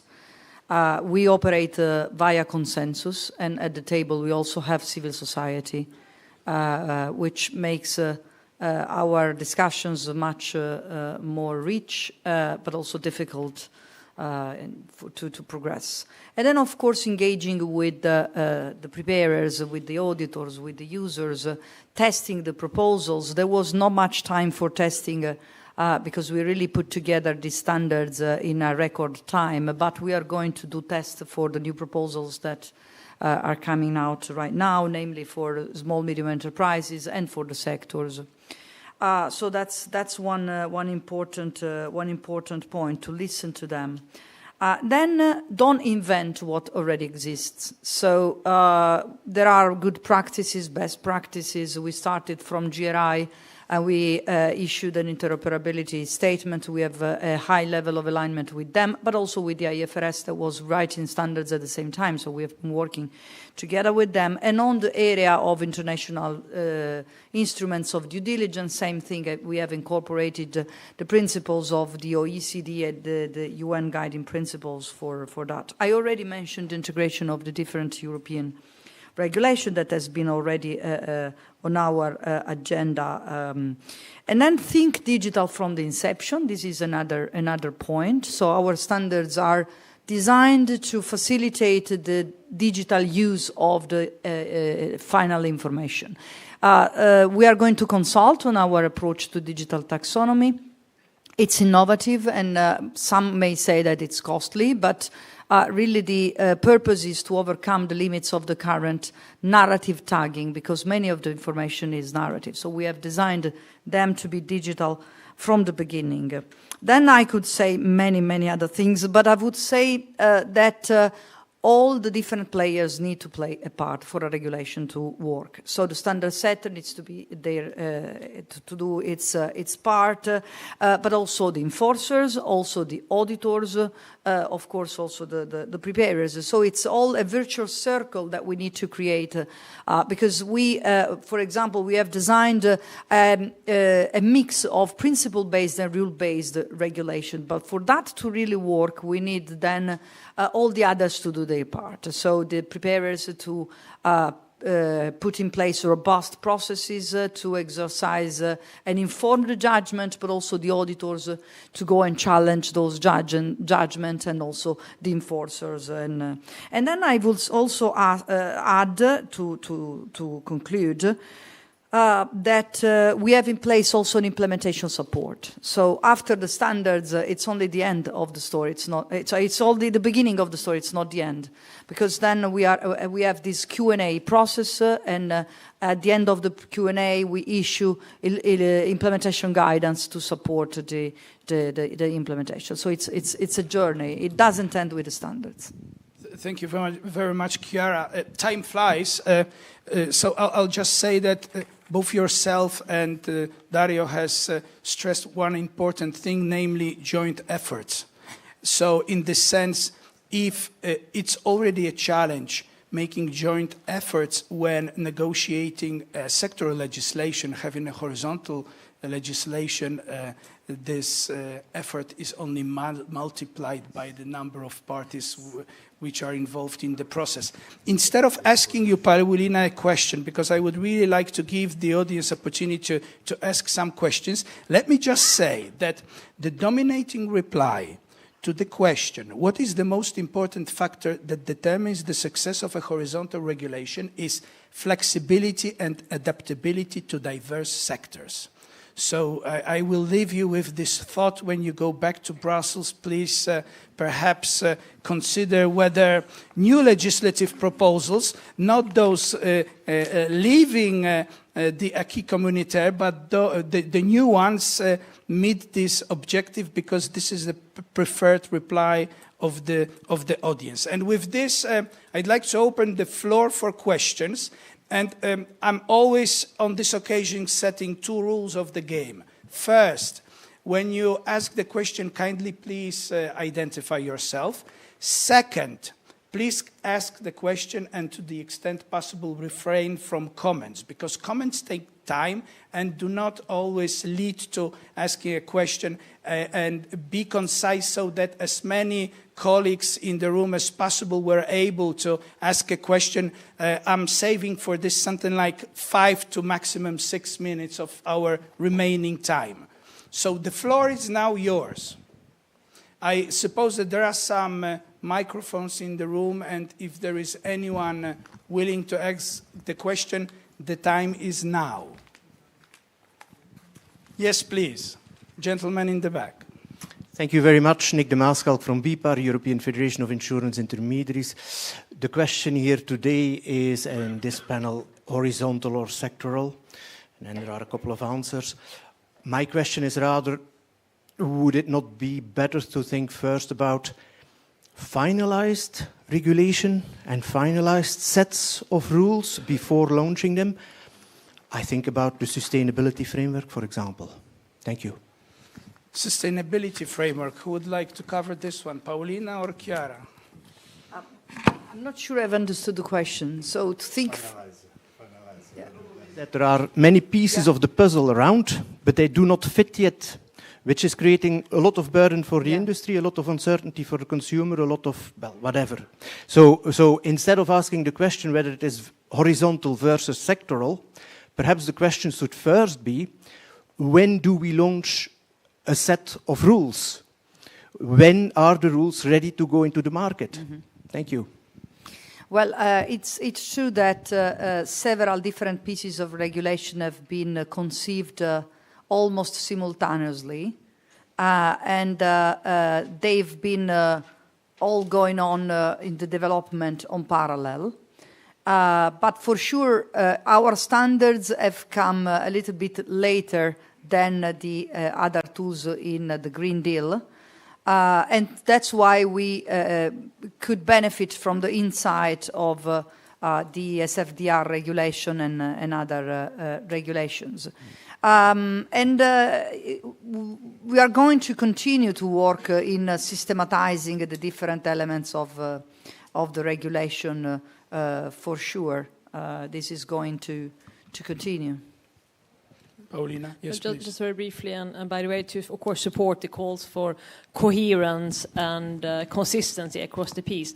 I guess the issue is though that we are living in a world which is changing very quickly. Finance is getting more complex. Everything is getting more complex. We need to look at data. We need to look at technology changes. We need to look at the sustainability agenda, AI, and everything else. And I think that's also what kind of gets the situation of a lot of kind of piece of legislation that would be relevant for the financial sector, which is kind of being developed in parallel.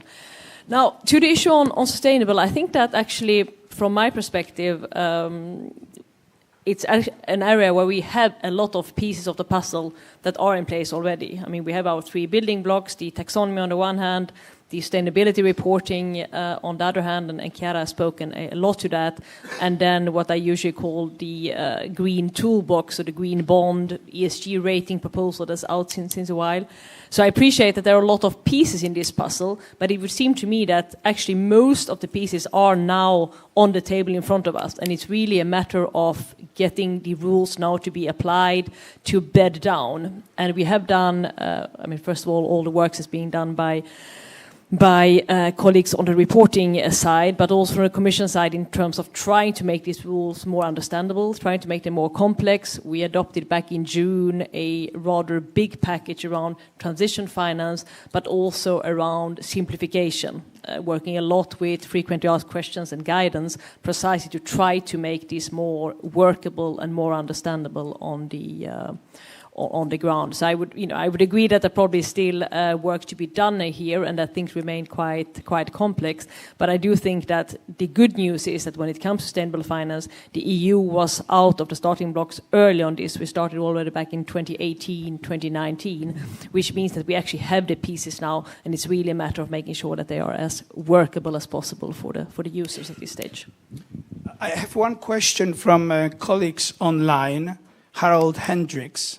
Within the insurance sector, CSRD is recognized as a game changer to a sustainable market transformation. What are your thoughts? Who would like to comment on this one? I don't know, Valérie, Dario perhaps, or Paulina? Yeah, of course. Having standard is a good thing. And applying consistently across Europe and sectors is even better. What is important now to me is to have good data and to allow customer in a very transparent way to choose according to their preferences. This is something that at the end of the story will measure the success of this kind of reporting regulation. And this is very important also in order to achieve the objective that the European Commission put on the table during this mandate. Yes, just to add to this quickly, I mean, the key difference between CSRD and its predecessor is in the scope. You know, virtually every company worth its name will be in scope for this reporting. So that's the quantum leap. And in a way, and to respond back to Nick, I mean, planet's burning, right? Yes, of course, we would like everything in an ideal world, all the pieces in place before we start doing stuff, but there is an urgency here. So I think it's a good move to have the main blocks in place and then work alongside with the agencies, with the Commission to refine, to adapt, to review, to reflect. But there really is an urgency, and I don't think we can wait to have perfection in order to address this major challenge. Paulina, we have 30 seconds of time remaining, so you have the opportunity of having the final say in this session. Thank you very much, Damien. I mean, in a way, Valerie made my task quite easier because I want to say something similar. I mean, the amount of finance we need to fight climate change is just enormous. Public funding is very good and it will be very necessary. We have EU sources, but the private finance here is important. To do that, you need the data, and to do that, you need reporting obligations. So I think the CSRD is a really, really crucial piece in all this. Yes, some of it may be complex, and we have, by the way, worked a lot on the burden reduction also, working on the timelines, for example, of the entry into application of all these standards. But I think that indeed the world is burning, so this is something we just have to get done. Thank you. Thank you very much, Paulina, and also Valerie, Dario, and Chiara. I so much wish we'd continue this conversation, but unfortunately our time is up. Thank you very much once again for accepting the invitation and joining me today on stage. My final kind request to the audience is to join me in a warm applause thanking my fellow panel members.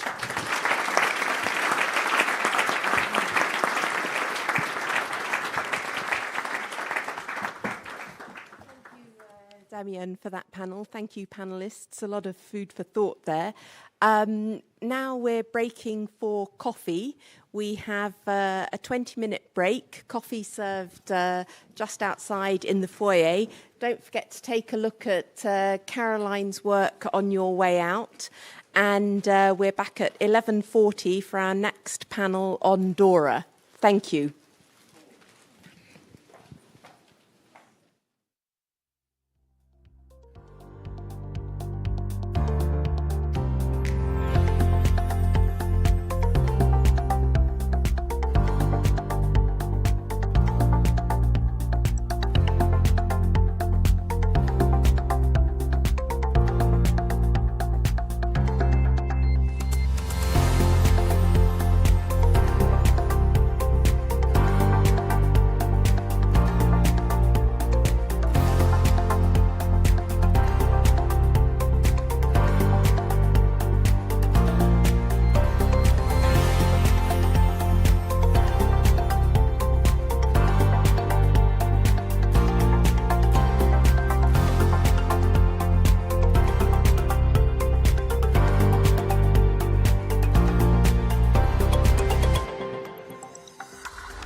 told, you should be able to hear me when I talk on this microphone. And you hear music.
So, welcome back, everybody. I hope that you are all feeling refreshed.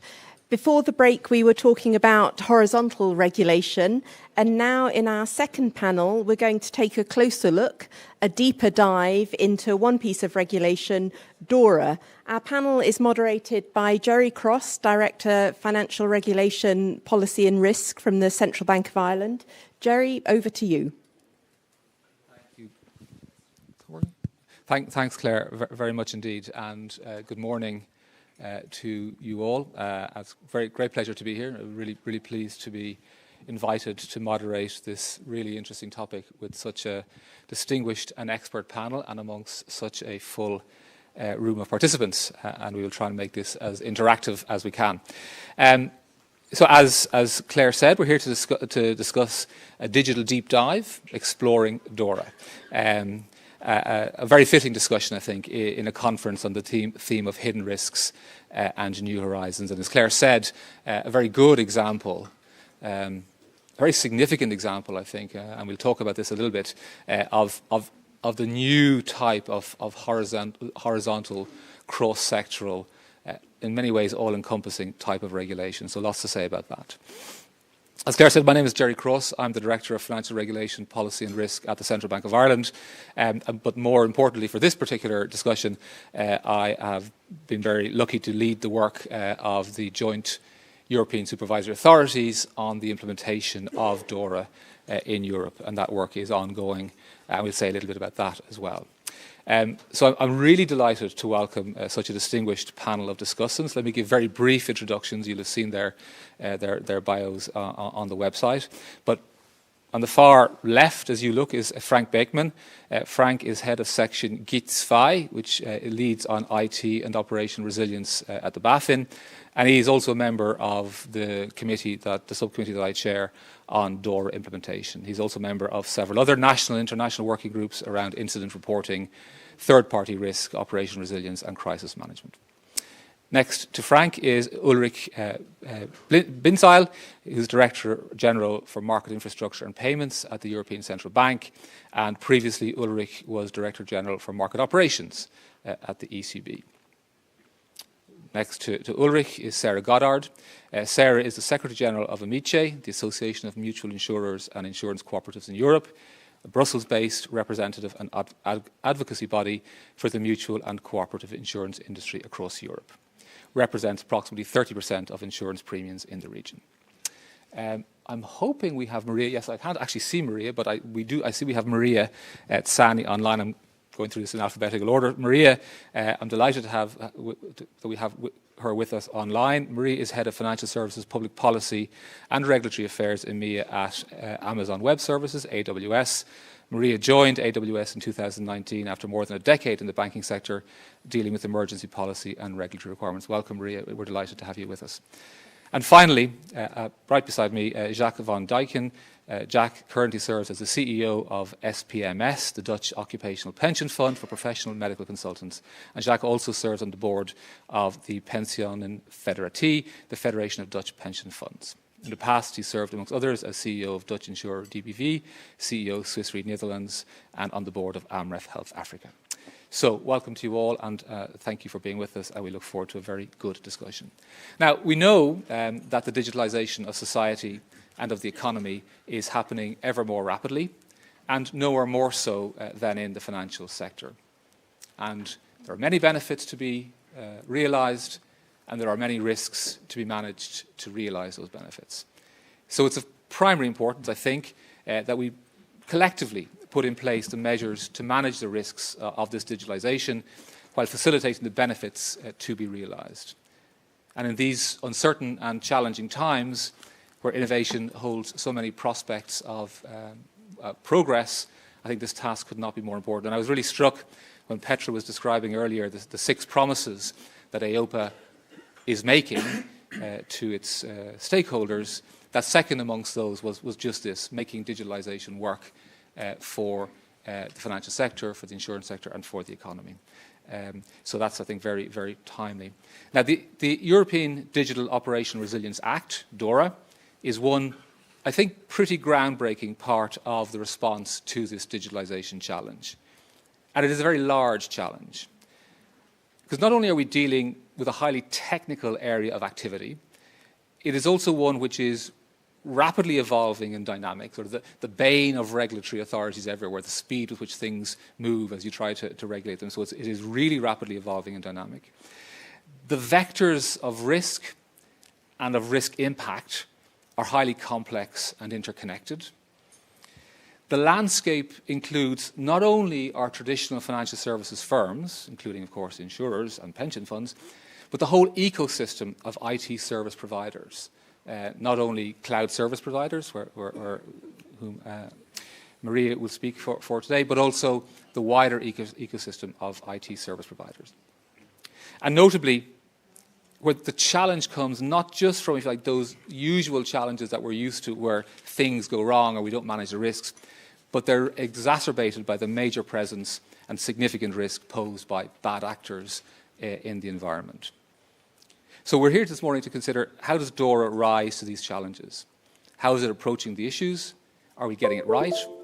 What are the implementation challenges? And what will it all mean in the end? Now, as I said at the beginning, we'd like the session to be as interactive as possible.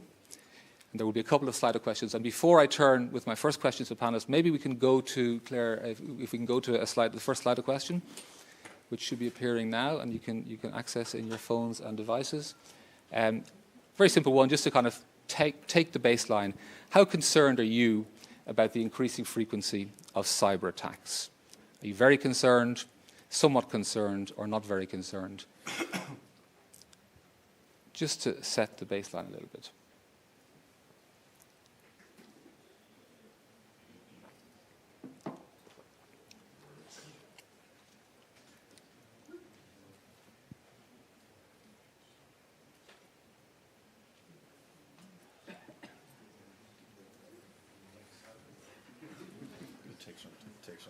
A lot of thinking going on. Has it frozen? Okay. No one's concerned. No one's that interested. We can move on. No, I think we have a slight Slido issue underway. So we will come back to that one while it is sorted out. Very good. So let me turn then to the first question. Maybe Ulrich, if I can put that to you. From your seat right here in Frankfurt at the ECB, how do you see that overall current cyber IT risk and threat landscape? And in general terms, how do you see DORA's response to it? Yeah, thank you, Gary. I mean, you said it. It's an evolving and multidimensional landscape. And the evolution is a growth. Cybercrime is certainly a growth industry. It has various objectives, various actors, various motivations, and it is such a, you could say, efficient industry because it comes from computers. You can launch it from everywhere, anytime.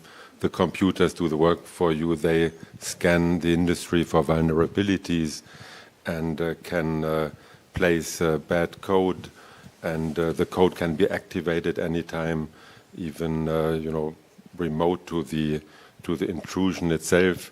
So it is very efficient in the sense that, again, computers do the work, they run 24/7, they scan you for your vulnerabilities, and if you have any, they will find it, and one day you will wake up and be the victim. And one issue certainly that legal prosecution is difficult, and in the context of geopolitical deterioration, that issue becomes even more difficult because there are various places in the world where cybercrime is at least tolerated towards other countries, and the surface of attack is of course growing proportionally with digitalization. So the more digitalization, the bigger the surface, and therefore it's increasing day by day across all industry. On top, we have emerging technologies, AI, quantum computing, which will promise more to come. And all industries are, of course, affected. And so for DORA, then to move to DORA, there's no doubt that DORA is coming at the right time, is extremely important. And, you know, one may have ambiguous feelings towards at least parts of other regulations. Here, I would say this is really the regulation that was needed, that tries to give the right answers. And we at the ECB launched, our cyber strategy some years ago, and we believe that DORA, goes in the right direction because it also takes up things with which we had very good experience. And just to mention four things we did. So in 2018, we established and published our CROI, Cyber Resilience Oversight Expectations towards financial market infrastructures, and applied them in the oversight. And then we established also in 2018 the Cyber EU framework, a TLPT framework, which is since then widely applied. We have established in 2020 the ECRB, the Euro Cyber Resilience Board for Pan-European Financial Infrastructures, a forum which meets twice a year to exchange information, take initiatives. And the fourth one is the Cyber Information Intelligence Sharing Initiative, which is then a forum which also meets at a higher frequency and which shares intelligence amongst the industry, even on a real-time basis. And the question is DORA everything? Does it cover everything? I think it is very broad. It covers what the regulation can cover, so it is right. But that doesn't mean that the regulation, solves everything and could solve everything, even by being extended. I mean, those of us who have been or who have worked on operational risk frameworks know that there's always a risk, to fall into putting excessive energy into maintaining the framework, ticking boxes, complying with duties. But operational risk management is much more than this. It needs always to be agile, reinvent itself, be proactive, and share information with others, recognize the systemic dimension, and be lived actively. And that is something that DORA alone, cannot achieve. So definitely there is a life beyond DORA. Making really cyber risk management effective goes beyond it, but that I think we will come back in the discussion. Thanks, Ulrich, very much. Yeah, and I really picked up on the phrase you used there earlier on in your comments. You talked about a big surface of attack, and I think that's a really significant feature when you combine it with the sort of what you then described in the second part of your comments around the many activities that are underway in all different parts. I think that both the challenge and the opportunity of DORA, as we'll discuss, is both it tries to get around that big surface and maybe to provide a centre of gravity for so many of the different activities, and we'll see how that can be maintained. Frank, maybe if I turn to you, and maybe roughly the same question from your perspective in the BaFin and as member of the European work to implement DORA, what's your perspective on, if you like, the two sides of that coin, if you like, the current state of the threat landscape? Are you getting increasingly worried month by month, year by year about the landscape, or do you think it's in a kind of steady state? And how's DORA? How do you see DORA as a response? I think we've got two points. One is the risk. The risk is very high in the IT landscape, and it's not only cyber risk; it's also migration risk from one system to the other system. So there can happen things. So it's also internally things, and we see it in the PSD2 notifications that most of cases which cause problems are internally, but also the cyber risk. It is a problem because it has the crime dimension also in. The vector is higher because of outsourcing, about of using third parties.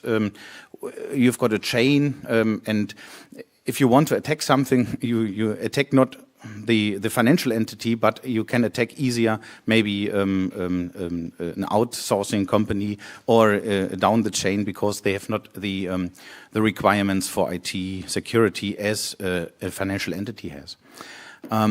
So I think what is also interesting is that the world is changing. So the scenarios are emerging, and far more in operational risk and IT risk than it is in other risk types like market risk or so, because the risk factors are nearly the same. But here it changed a lot, and this is we discussed it on the table that now. So in earlier days it was you've got a business case and you've got the IT and the IT has to follow the business case. Now it's different. So you've got some new IT issues and IT opportunities, and people will say, okay, how can we make money out of this? So we've got another way of thinking. This makes the surface broader. And now what does DORA do in particular? I think that is a great thing. Now the supervisors come in, and we come in as supervisors to help, and we are on the playing field. We have to collect information. We have to oversight now key third-party players, and we also make a landscape and analyze a landscape of third-party. So the connections, interconnections. So now we are more operationally active. In former times, we said a regulatory thing and say, okay, the financial entity should do something. If everyone helps himself, everyone is helped somehow.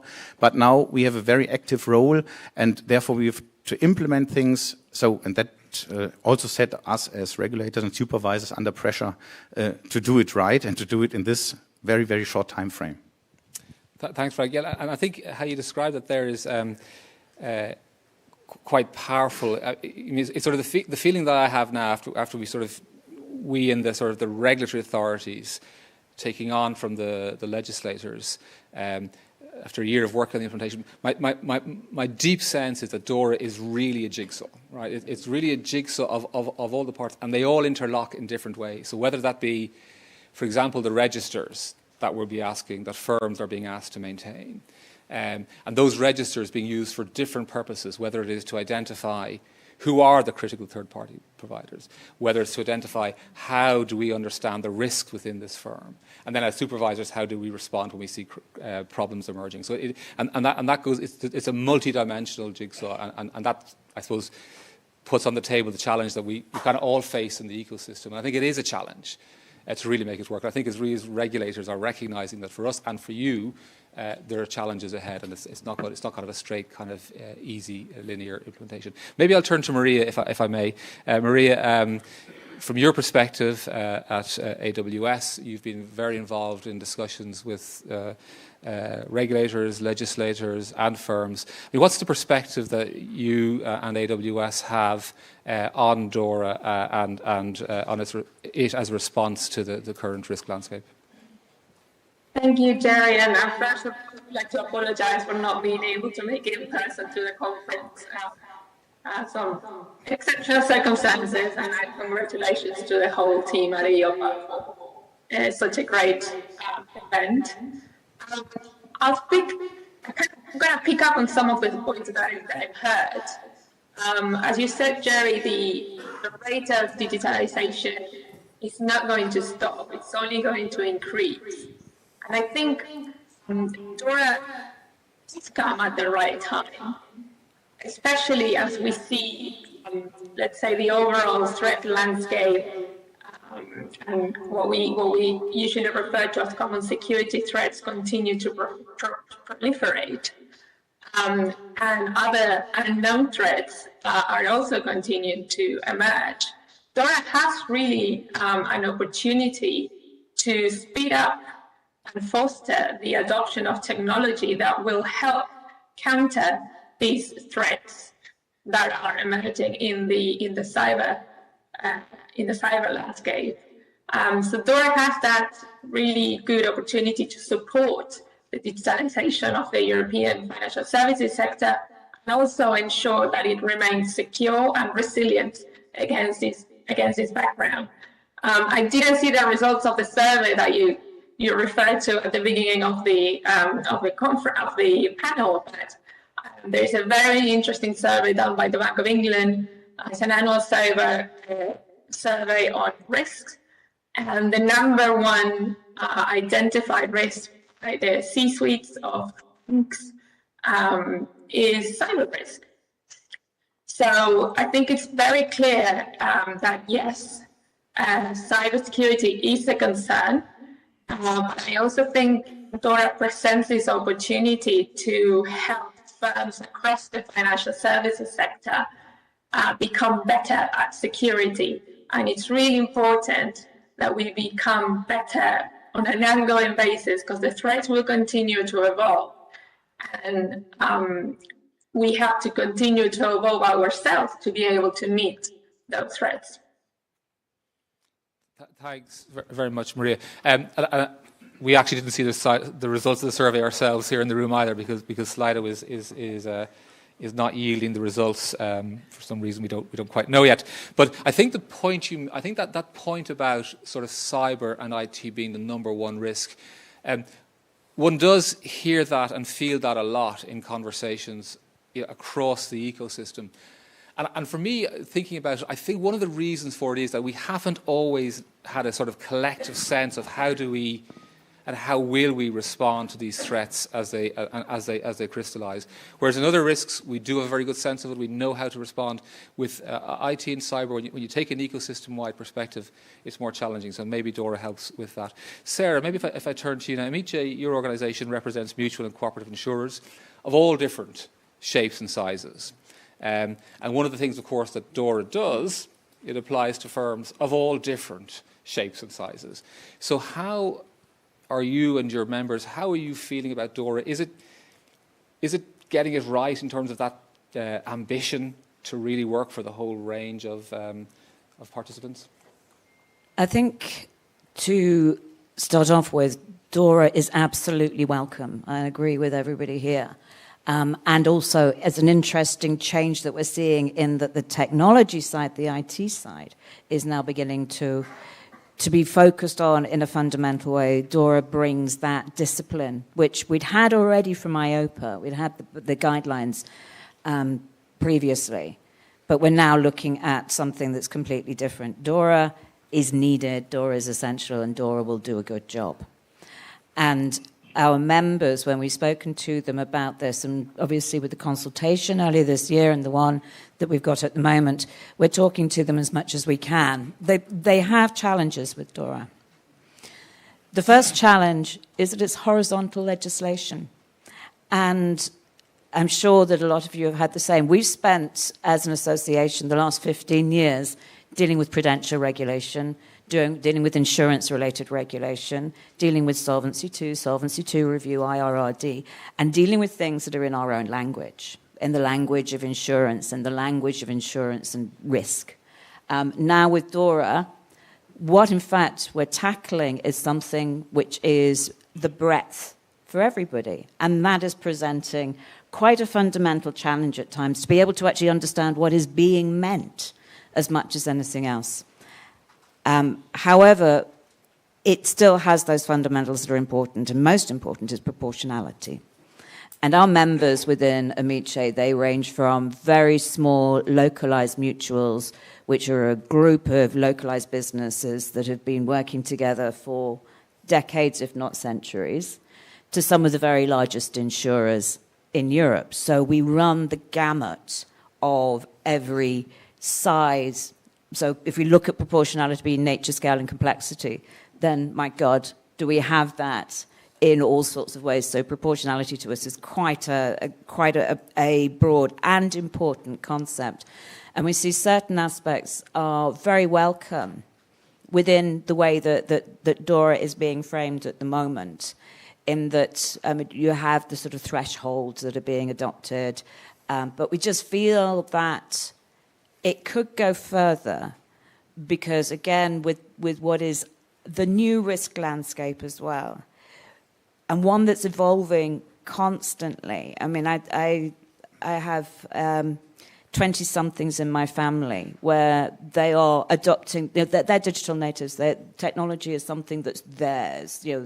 The same way that I expected to have heat and light, they expect to have internet and devices that are working all the time. And that's accelerating all the time. It just gets faster and faster and faster. And we have to be careful with DORA that we have something which also adapts to the fact that we have an accelerating rate of change all the time. And this is something that the members of Amice are trying to encompass, as well as the actual fundamentals that they are going to have to make. We heard earlier on about certain things being evolutions, not revolutions. I still originally felt that Solvency II was a revolution. And I think that DORA is going to be a revolution in its own right, in that the disciplines and the thinking will change substantially, but it has to be appropriate for those entities and for their own stakeholders to make sure it's in the stakeholders' best interests. Thanks, Sarah. That's very, very, very clear and helpful. Maybe, Jacques, turning to you with roughly a similar question, because of, again, the industry that you hail from has participants of all shapes, sizes, and levels of complexity. And so what's your overall reflection from that point of view on DORA, and in particular, maybe to use Sarah's phrase, is it getting it right on issues like proportionality and scope? Well, thank you, Jerry. Sarah referred to it as DORA being very welcome. That's something that I'd like to reflect as well. I'm the CEO of an individual occupational pension fund, but also representing the Federation of all Dutch pension funds. And I think DORA will help us in an environment that is increasingly challenging. So the base concept is, yes, we think it will help us in controlling our processes, in controlling our risks. Also in the knowledge that Dutch pension funds tend to subcontract, to outsource a lot of their processes. So that makes pension funds a bit of a more distinguished or a different animal in the financial arena. So outsourcing and controlling our outsourcing is very important, is a relevant element of our day-to-day task, some of which, for example, custodians, are in itself very heavily regulated. So then it comes to a point of, don't we execute some overregulation that whatever happens within a custodian also enacts and results in reporting obligations in the 175 pension funds that are today existing. So out of a general perspective for the sector, for the pension fund sector in the Netherlands, I would think that if we were to choose between a rule-based approach and a principle-based approach, it would be much better to choose for a principle-based approach, allowing each and every entity to focus on the real risk out of a material perspective, rather than a very formalistic approach driven by very detailed laws that not in each and every case reflect the proper right. So it would be very good for the sector to be able to concentrate on the big risks out of a material perspective. So principle-based rather than rule-based. That'll be my gut feeling.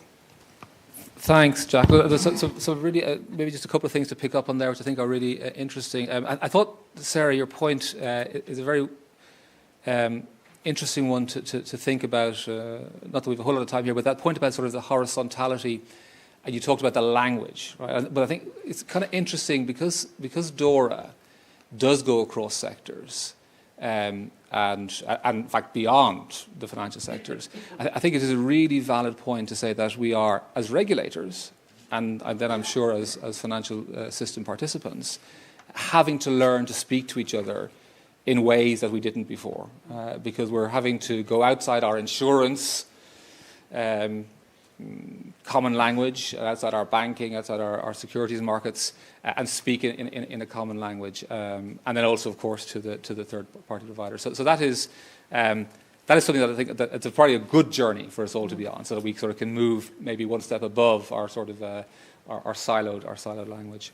And I think the point you make, Jack, is again one that we are sort of in the regulatory work around this, wrestling with and continue to wrestle with it, which is finding the balance between proportionality and consistency, so that the more you can sort of find language that works across the piece, then the more consistent the system is. But of course, then that can come at a price of, and the same with, I think, principles versus rules. And so there's no black and white answer, I guess, is probably the answer that in the regulatory community we would be bringing to this. Let me turn to Ulrich, back to you. I mean, you mentioned that we're trying to achieve a number of things, and that DORA tries to achieve a number of things. One of the things that's been called out a number of times with a sort of question mark around it is systemic risk. Whether DORA actually does enough to get at the kind of the cross-cutting risk of a major systemic cyber attack or event. Do you have a perspective on that as regards DORA? Yeah. I mean, DORA addresses systemic risk to some extent, but indeed there's something beyond that again. So, I mean, it addresses third-party providers. Through incidents reporting, I think it addresses also the need for information collection across the industry, which has a systemic element. It has a notion of conducting market-wide exercises and promoting intelligence sharing. So all those are important ingredients of the systemic dimension. But then there's something beyond that. That is certainly recovery, ecosystem recovery in an interconnected system. I mean, it's partially, in the conduct of market-wide exercises, but it goes beyond that. And then also, understanding the system impact and response. And again, all that leads us to the necessity to actively, share information, to interact within the industry, within the public sector, and between public sector and private sector, and deal with those issues, develop them further, go beyond DORA in those respects. Thanks, Ulrich. I know, Frank, from your perspective, BaFin, any reflection on that, the kind of systemic risk aspect? Yeah, I think DORA has some aspects, I said, that we now come into the game. And so we have some experience in Germany. For example, we've got a notification of outsourcing arrangements, and we have got a database from that. We have got some notifications about issues with outsourcing providers. And what are we going to do, or what do we do with this? So we get a notification there's something wrong somehow with our outsourcing company.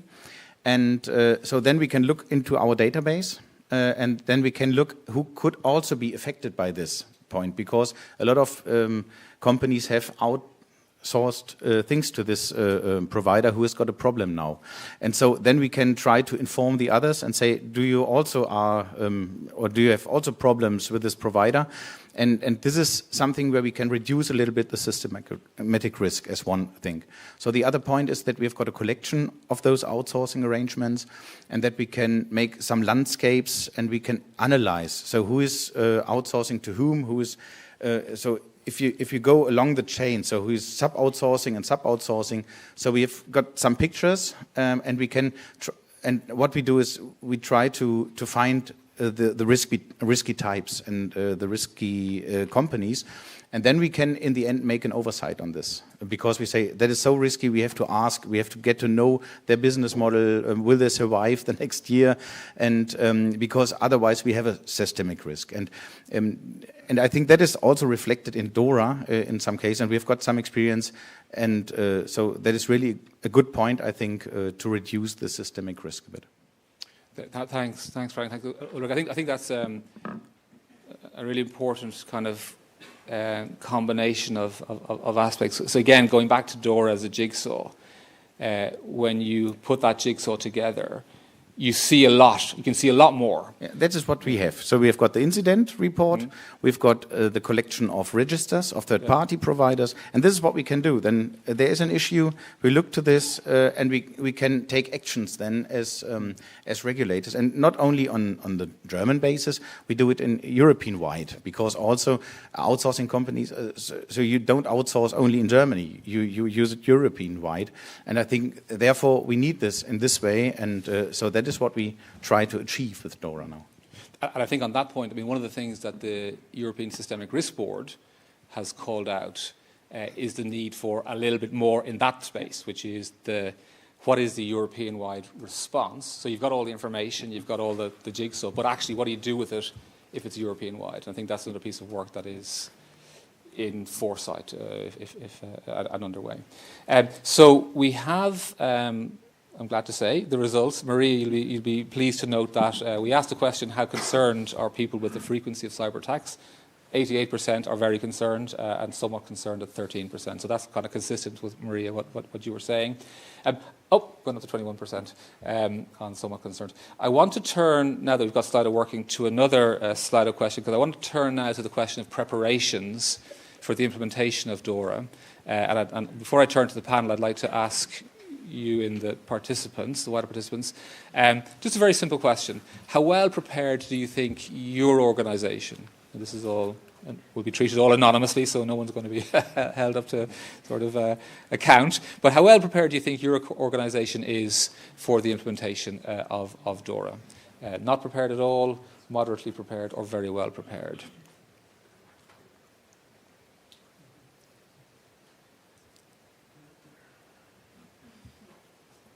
Okay.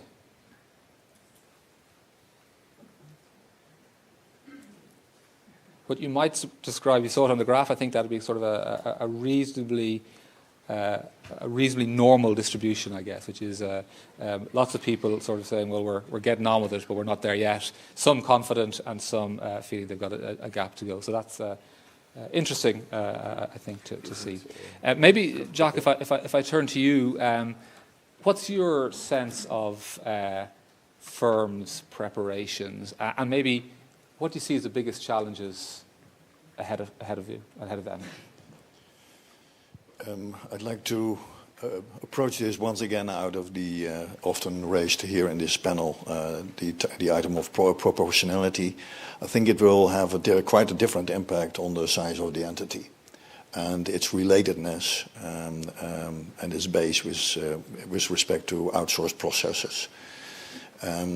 So once more, I think we should aim to get to proportionality, as we otherwise have the risk that smaller entities should oblige to rules that would also affect globally systemic banks, which really doesn't make sense.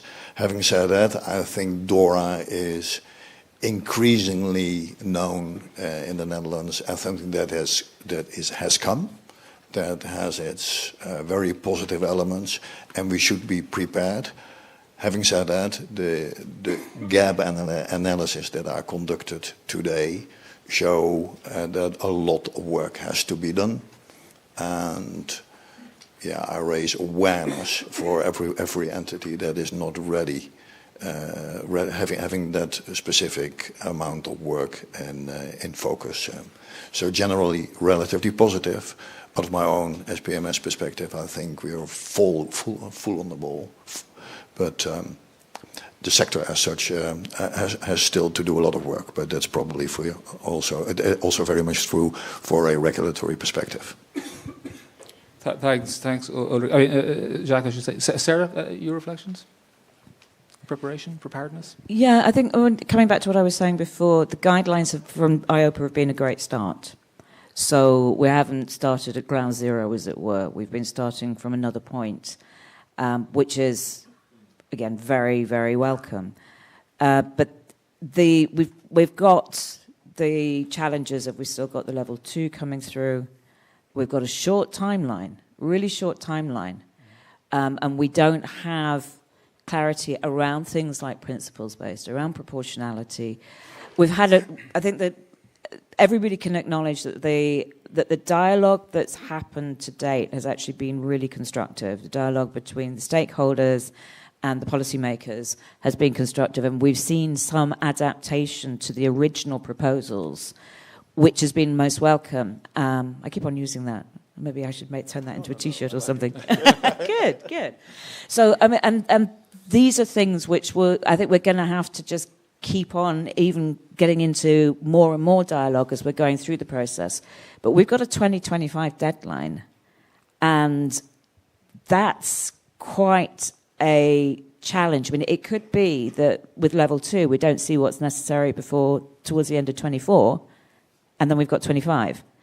And I think that's, there used to be this question at conferences, what keeps you awake at night? Mm-hmm. That is something that will keep people awake at night. And you used the word before, Jerry, about certainty. I think certainty is something that is really important here. Certainty, which is almost paradoxical when we're talking about something which is in a constant flux, it is constantly adapting, constantly changing.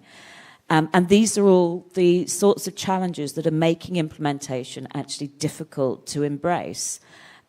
Will some organisations be subject to the full force of DORA? How far do they need to go in their implementation plans at this point in time? At what point does, if they are required to do it, at what point does it actually become too much of a burden? Where does the appropriateness itself in what's being required of them actually lie? So these are the sorts of questions that we are getting back. So rather than being able to give you an answer, I'm afraid I can only convey questions which are coming through from our members about they want to do the right thing, they know that they need to do it, they're on the right path, the path has been set, but the path is changing all the time, and how to be able to navigate that in a way where deadlines can be hit in a meaningful way. Because the other challenge that comes through on the implementation is actually this the relationships that are there, particularly with the third-party providers.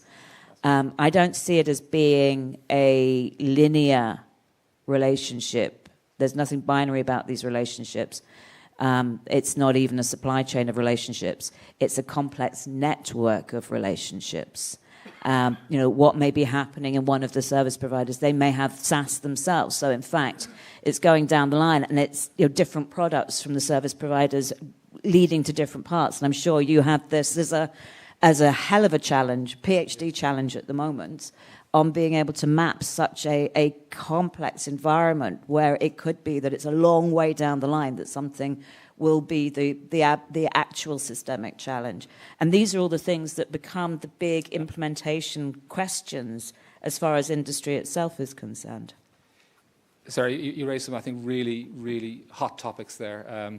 Jacques, did I see you wanted to come back in? I thought you were... Yeah, I would like to re-stress the statement of Sarah, where she indicated the debate is going on, but at the beginning of 25, we should be ready.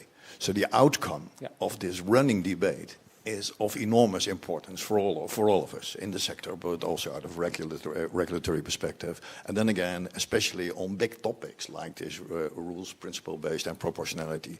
So big things are at stake in a running debate with not a lot of time left. Yes, so Frank, I don't want to put you on the spot, but there'll be some interesting points raised there. So maybe I just get a little bit of a regulatory perspective on a couple of things there. One is, so that challenge around, as Jack put it, sort of, how do you make something work for the tiniest of firm and the biggest of banks? And how successful do you think we will ultimately be as the regulatory community in hitting that that sweet spot? And then maybe secondly, any reflections on this timelines point, that sort of time is running, we're getting closer to implementation? I think the worst problem in our case is to find the IT platform to make people putting in their incidents somehow. So we will be the hub, so the competent authorities, all the countries. So we need to implement something, and we discussed this last time. So the JCSE DORA, so our group is not maybe. So it's the only group where we can say we need to do something, but we are more on the regulatory side. So we need to clarify, for example, the IT issue. So if we need a taxonomy, for example, to say, okay, which data shall we pass to the ESAs, for example, or to our NIS authority, for example, or to EZB. So there are a lot of channels which we have to implement somehow, and this takes a lot of time. And if we don't know the data now, because the RTS is not ready yet, and it won't be finished by half of next year. So because the Commission, if we hand it in, so the Commission has to decide. That takes maybe a month or two, and then you said it's 24 in December, we cannot implement something there. So we have to change something. We need to be very agile there. So that's really an issue. So if you have to implement something. Also we need people who do the work in the end to make a help desk or something like that. So so we need to find the right colleagues, and also for the oversight framework, it's really a challenge to find good people then. And to your point, also in Germany we've got this. We've got very large insurance companies and very small insurance companies, and therefore we used to stick to principle-based approaches in our circulars which we have. And I see that we discuss a lot about proportionality in our RTSs. But the problem is then also, so we experience sometimes that. So the principal approach gives a lot of flexibility for small companies, but sometimes they don't want to use it really because they say we have not the knowledge to decide what is the right thing, and in the end we have to discuss with an auditor all the time whether it's right or wrong. So please give us rules. So even if the rule is maybe a little bit stupid for us, but more stupid is the negotiation with the regulator if it's right or not. So maybe that's also a thought which goes in the other direction. So I still think principal approach is okay, but I understand that people, in particular small companies, want to have rules because they just say, okay, we do whatever you want, we make a tick box, but we cannot really decide. So like my little children, they cannot decide, can I go to school, am I ill or not? So we have to decide somehow. So sometimes it's another view on rule-based, even if I don't like this a lot, but sometimes it's wanted, even from the small ones. But even then, I think that you would probably be not in favor of having the same rules apply for systemic banks than for your small insurance company. So there's an urge for a middle ground. I think the question is where you can put rules and where you don't. You can be more flexible there. Or you make another approach, what we thought is to have for small companies some rules, so some minimum rules, something like that. And then for the largest, they can add on something like this. But this is always, we discuss this for all the different financial entities at DORA. So it's hard because the language issue is a point. And we discussed with for example, in the RTS so what are the right indicators when an incident needs to be reported? People who were sitting there mostly came from PSD2, and we have got some things there, and we know, okay, let's look how many customers are affected. And from the insurance industry, people say, oh, we don't have this data, we cannot use this data. And that is a language problem somehow, because you always try to take what we have, PSD2 for example, and divert from there a little bit. But this is the basic, and we have to look to other financial entity sectors, what is their language, and have to incorporate it. And that's sometimes quite hard negotiations. So I've got to move on. Just a couple of things that I want to just come back on. One is, so this point about proportionality and principles and rules, to sort of be a little bit clear. I mean, I think it's been the fundamental question, right, that has driven so much of the implementation work, which is how do you get the balance right? The balance that Frank is describing between, on the one hand, enough clarity, on the other hand, enough flexibility. And that has been, I suppose, at the heart of so many of the discussions amongst all of these cross-sectoral regulators with others in attendance as well. And then in the consultation, we've got lots and lots of, I think, very helpful feedback about that, which has allowed us to probably not get, I mean, we've said it at the start, we will never get this 100% right, but to get it as right as we can to make it practical.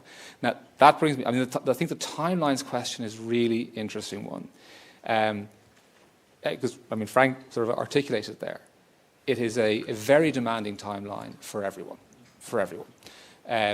the view that we took around the regulators' table has been the legislators set these timelines, very tight timelines, and it wasn't arbitrary, right? They made a choice, which was this is such an urgent issue that it is better to get it up and running and make it better as you go than to give it 5 years when the landscape will have changed again. So that's the kind of the background. And it's a choice, right? And so what we've been saying is, okay, we will adhere to that as regulators. We will get the level 2 text done and dusted on time, knowing that it's not perfect, knowing that it will evolve. But I think we also have to bring that attitude to our implementation of it. You know, because again, it's got to be, right, there's obviously parts of this that are fundamental and we need to move quickly on. And then there's other parts that it's going to be kind of pragmatic, let's do, don't want to overstate it, but in other words, that there's got to be, we've put pragmatism and momentum at the heart of our work. And I think that kind of got to feed through. And we certainly would envisage, and one of the questions on Slido is asking about the ongoing consistency. Again, we haven't really looked in detail to beyond the sort of the implementation, but I'm pretty confident that there will be a need for ongoing coordination, consistency, because there'll be so many questions that are emerging. Let me turn to an aspect that I think is really interesting. Doesn't get a huge amount of cover, but I'd like to ask a little bit about it. And maybe Ulrich, I'll ask you about it first. And that is this idea of threat-led penetration testing. Right, the ECB in Europe took a really exciting lead, I think, over the last few years in the context of the SSM on developing threat-led penetration testing, sort of red teaming, but did so very much on a voluntary basis. It wasn't within supervision, it was kind of an adjunct to supervision. Now, DORA is taking threat-led penetration testing, that is kind of red teaming, and putting it into a regulatory context. Do you have any reflect from your sort of ECB position, any reflections on the challenges of that and thoughts about it? Yeah. The TIBA EU framework you referred to, I think it came first in the infrastructure domain, and so we published this framework in 2018. And the basic idea is you pay a company, you select a company to try to penetrate your systems, and to show, that there are vulnerabilities, to show that they could do damage. Of course, they should not do damage, and that's one important aspect. And so of course you need to orchestrate this exercise very carefully, the different parties and who knows what in the institution, the operators, the defendants of the system should not know about an exercise, so it should come really as a surprise to them. They should just, do the normal defenses and not know that it's an exercise, to make it really be real. But the benefits of having a framework is to avoid maybe mistakes and risks that could happen, and to enshrine experience with this type of exercise. And I believe DORA could benefit indeed from, or benefited from TIBA EU. Since 2018, there have been more than 100 such tests being done. And I think it's fair to say the experience is very positive. It's really a way to learn things you would otherwise never find out. And the framework seems to work also in the sense that damages could be avoided so far, while still generating meaningful findings. So now translating that into DORA regulation, of course, has pros and cons or challenges like everything in life. So the positive thing is the consistency. Of course, it should apply to systemic institutions only. Here, proportionality, implies it's a costly exercise. It has really to be orchestrated carefully. A lot of resources in the company, and then the external company to be paid for. That's all quite costly. So it's for systemic entities, but they will be all subject to this framework, which I would say is suitable to be applied across industries. It's not very specific to banking or infrastructures, and even beyond the financial system, it makes sense. So that's good, to systematically have it, because it's so beneficial for systemic entities. And on the challenger side, of course, once it becomes a supervisory tool, there may be, a different attitude of entities to do it in a way that it doesn't reveal vulnerabilities, and that's not the purpose. So one has to preserve the will to really find the vulnerabilities. And second, of course, if now everybody enters this activity and wants to procure services from specialized firms, there will be a bit of a squeeze of the market. So it may take a bit of time to build up the capacity. Yeah. Thanks. Thanks, Ulrich. And very important what you said there, that it's the actual formal threat-led penetration testing will apply to only a small cohort of the most significant entities. Maria, I'll turn to you because I know that in AWS you've been very involved in TLPT, threat-led penetration testing, with your clients, etc. What's your perspective on its sort of enshrining now in legislation, and what are the challenges that you see?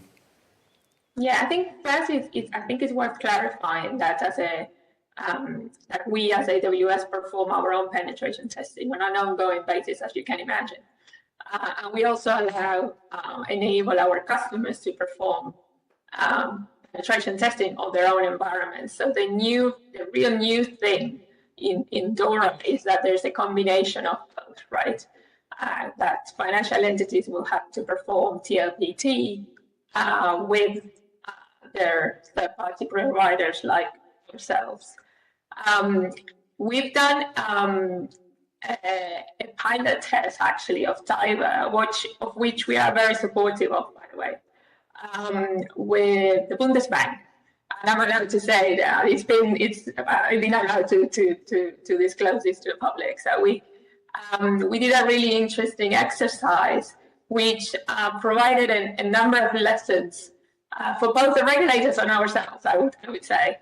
But we did a pilot of TIBA with a customer in Germany. I think the first lesson learned from that exercise was it's not as easy as it sounds. And it was an exercise that was thought it could take to 6 months, ended up taking 18 months of work. It requires significant resources from the providers, from the financial entity, and from the regulator. So it's very demanding in terms of efforts. And it I think those two, and also you said it was said recently before, the demand for people, for highly specialized people who can do this, will be very high, and the pool of people may not be that high, so that might be an issue as well. So we were very pleased to see in the DORA level 1 text this idea of pool testing. And we believe there's an opportunity there to actually be able to leverage the resources that are dedicated to TLPT and somehow pool the results. One of the biggest lessons learned from the exercise that we did with the Bundesbank was, and this, by the way, changed our own ideas of how TLPT would have been done, is that you can actually perform TLPT of the provider independently from the financial entity. And that was a big change even for ourselves. You can look at our first response to the DORA consultation from the Commission, and we would say exactly the opposite.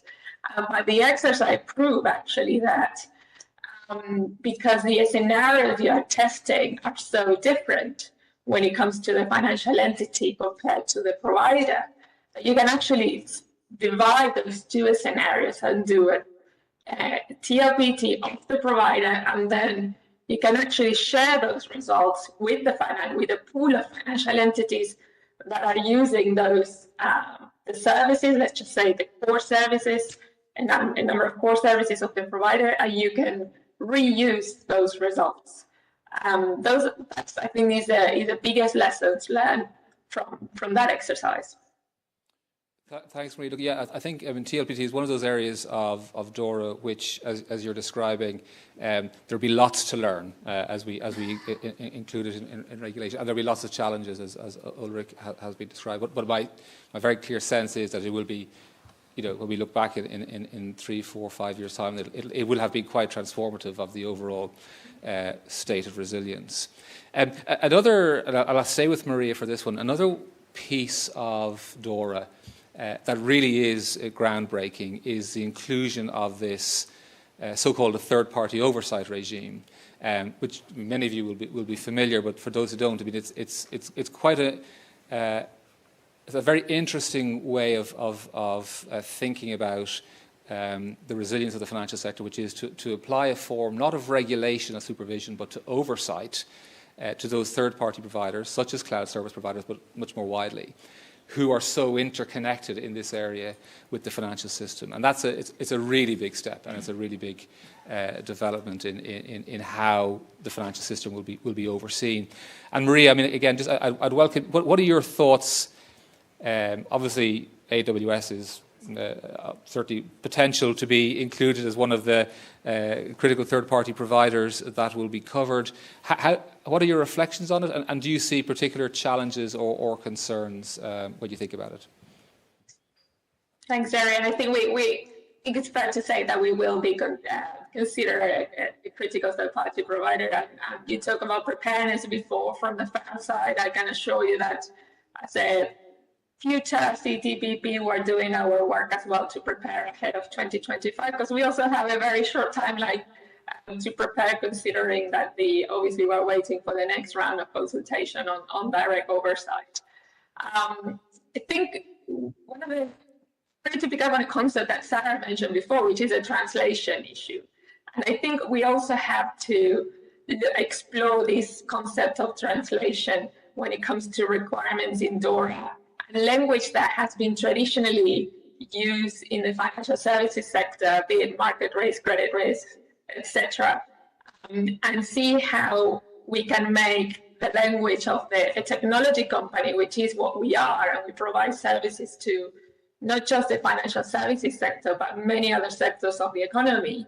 How is it that we translate those requirements and those expectations from financial regulators who are used to, and I worked in banking before, as you know, so we are used to our own terminology, and translate that into a language that works, and I mean language in the wider sense of the word, but that it works for a technology company. And that will be a key aspect, I think, as of 2025. And that basically means there's going to be a lot of dialogue that has to take place between the overseers and the CTPPs, for example, private providers, to ensure that there is a common understanding of what the expectations are. And obviously, we will have to look at our policies and how we adapt them, because, as you can imagine, we share the objective of security and resiliency. So we aim for the highest level of security and resiliency on a daily basis. But there may need to be some adjustment in terms of what the expectations are from the financial regulatory community, and I think that dialogue will be absolutely critical. This point around what we call in the cloud context a multi-tenant environment. So how do we make sure that as we comply with the requirements and satisfy the expectations of our overseers, at the same time protect the rights of our other customers that are not in scope of DORA? So we may need to think about issues like how we share information with the overseers. And it's not about not sharing information, it's about how do we make sure that as we share it, we at the same time protect the rights of other customers. And I think there's a huge opportunity, as I was saying in my introductory remarks. I think there is lots of opportunities that DORA will bring, not just by harmonizing, but also in our case by avoiding the duplication of processes, for example. So whereas let's say the patchwork of ESAS guidelines, it might be somehow difficult or challenging to deal with this patchwork, where the direct oversight might introduce some level of streamlining of supervision, and also for us as a provider to help address those expectations from the supervisory side. Thanks, Maria. Look, I think that's right. I mean, I think one of the real opportunities, as you say, is that by identifying those who are critical third-party providers and overseeing those entities, you do get real potential synergies in terms of sort of the one perspective, one view, which then can be deployed out into the overall framework of regulation. But as you say, there are also challenges in terms of the very complex environments and setups of some of these providers, and how we will all manage that. Again, something for us to something that is being thought about and that will be being worked through. So we have a few minutes, and I would like to have some questions from Slido. But before I go to any Slido questions, I would like to solicit any questions from the floor. Nick, I see Nick down the back there. Thank you, Jerry, and the whole panel for a very interesting discussion. Nick Reinhardt, F4 Consulting. One thing is, we talked about the interconnections between providers.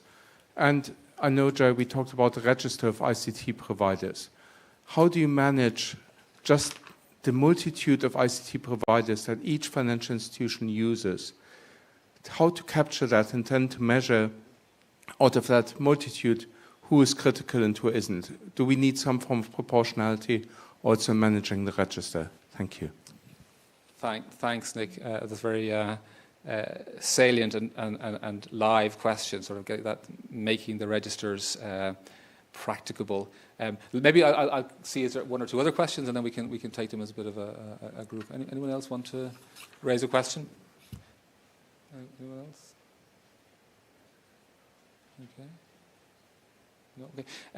I mean, I'll include one or two questions online. One of the questions was about the relationship between DORA and NIS 2. Nora, that's a new one that's coming along. DORA and NIS 2, how do they fit together? And then a question whether there be any guidelines introduced for the CTPPs themselves. So maybe Frank, I'll turn to you. You don't have to answer all of them, but so we've got three questions. One is, how will the registers be made practical and how will they work in practice? Secondly, the relationship with NIS 2. And thirdly, any guidelines for CTPPs. But you don't have to answer all of them. So may I pick the second one? So it's EU and NIS 2 and DORA. So because yesterday I discussed with our national, NIS authority about this. Because, for example, if you look to the third parties, if the third party is a critical service provider and also a so it's critical infrastructure. So then they have now two supervisors. One is from the ESAs, from the supervisor, and one is from the NIS authority, because they still belong there. DORA is only lex specialis for the financial markets, but not for the IT providers, for example. So, and we discussed, okay, who can say what in this environment? So that's very interesting. So lex specialis is said at DORA, but there are still a lot of points which are left then to the NIS authorities.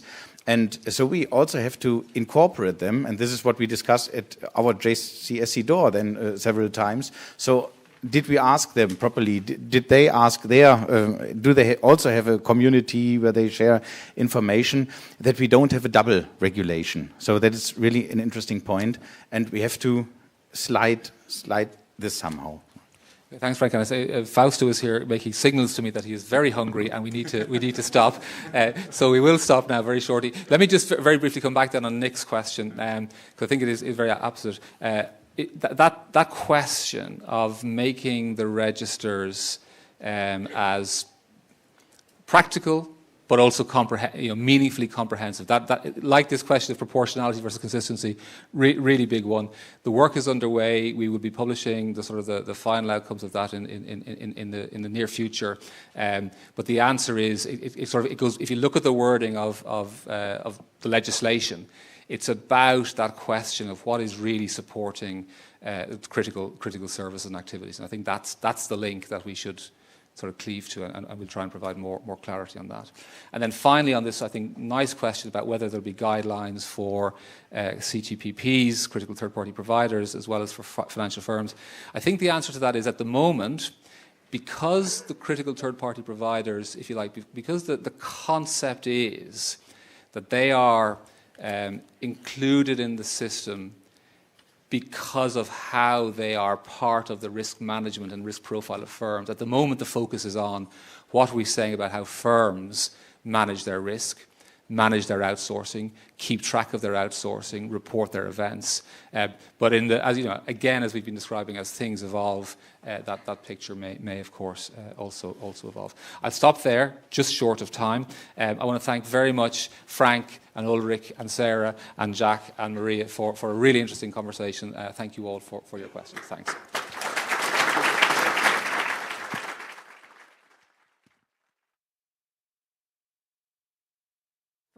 Leading that very interesting panel. Looking forward to hearing more about NORA next year. Thank you to all the panelists. You can go back, take your seats. Petra, I'm going to give the floor to you now to introduce our next guest speaker. Yeah, thank you very much. Thank you for a great panel. Good topic, lots of work for many of us, also for the supervisors, figuring out how we are going to organize yet another task. But before we think more about that, we almost are at lunch. But first, I'm really honored and really happy to be able to announce to you a keynote from our Lord Mayor here in Frankfurt, Mike Joseph. Thank you very much for making the time. Thank you for being with us.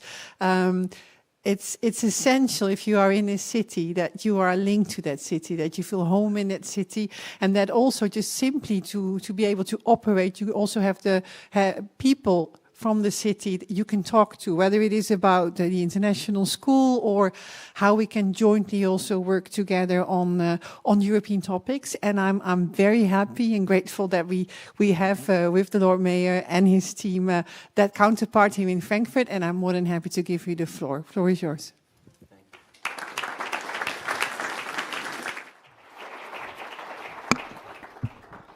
Thank you very much. Now I have a very difficult part. You are very hungry, and I'm the last speaker before lunch, but I will try it. Dear Petra Hilkammer, let me also say I'm very pleased about it that you are very present in our city, and I think it's very important for the relationship between the city and EIOPA. So I'm very pleased that you are very, very present in our city, not only today. Distinguished guests, ladies and gentlemen, thank you for the opportunity to speak to you today, because I think EIOPA is one of the most important institutions located in our city. There are currently almost 200 people employed in Frankfurt. That's a significant growth, concerning that the institution started with 40 employees in 2011. The chair, Petra Hilkammer, came from the Netherlands to Frankfurt. She took over the chair from her predecessor, Gabriel Bernardino, on September 1st, and I think it was in 2021. And I'm very proud. From the beginning onward, there's been a close cooperation, you said it, between the city and EIOPA, based on a mutual appreciation.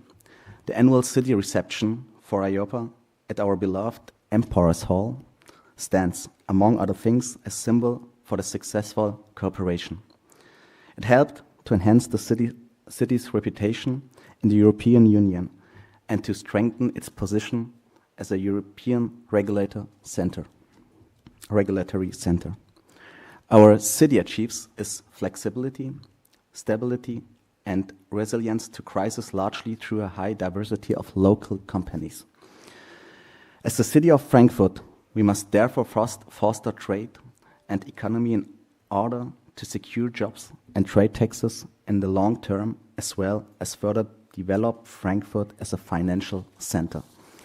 The presence of the EIOPA and the European Central Bank, headquartered here in our city, play an important role in attracting financial players. Together with our leading federal financial institutions like the Bundesbank, the EIOPA, and the European Central Bank, are in close dialogue with the finance industry and therefore ensure the flexibility, stability, and resilience of the European capital and insurance market. The management of EIOPA and the supervisory board have always been committed to Frankfurt as a location. I'm very thankful for the close connection. An example of this good connection is that former chairman Bernardino testified for Frankfurt's application for the EMLA. Even much more exposed is the video message from you, Petra Hilkamer, who was very positive and pleased with Frankfurt am Main as a location for settlements. This means in terms of connectivity, quality of life, as well as facilitated cooperations between supervisors. The video has even shown at the official presentation of the German candidacy for Frankfurt on 9th of November in Brussels. And it helped us very much. It would be hard to think of any better advertisement of Frankfurt and for Frankfurt from the inside of the EU, from the institutional work. Germany's bid to host EMLA is a joint project of the federal government, the state of Hesse, and the city of Frankfurt. But the support of EIOPA in this project cannot be valued high enough. The city of Frankfurt is not just a regulatory hub. The private sector is impressing as well. Many international banks have their European headquarters in Frankfurt. Another example, the successful establishment of the ISSB in Frankfurt in 2022 is a great asset for the financial center. The public and the private sector work together in an exemplary manner during the bidding process and prevailed over competing applicants as a location. In addition to the financial sector, Frankfurt is internationally renowned as a central transportation hub, both within Germany and Europe. Major projects, such as the long-distance rail tunnel, stand for the further development of mobility in our city. It is the future of local and long-distance transportation in Frankfurt, in Hesse, and in Germany. Without this investment, the planned Germany train secured is not possible. In addition, the main station is being modernized at great expense, both inside and out. It is an infrastructure project with a major impact both for the residents of our city and for arriving guests. The exceptional connectivity, the short ways to walk within the city, coupled with its well-established, diversified ecosystem, has made our city an attractive destination for companies seeking to establish as a presence within the European Union.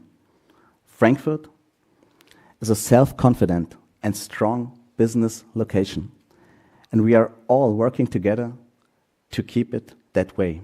I'm very happy, I'm very, very happy that EIOPA is a lively part of that. Dear ladies and gentlemen, thank you for listening, and I hope now you can go to lunch. Thank you very much.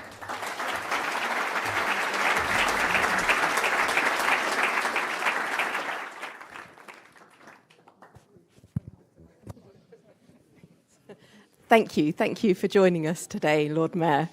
So, as you heard, we can We're starting lunch now. We've got a break till 2:30.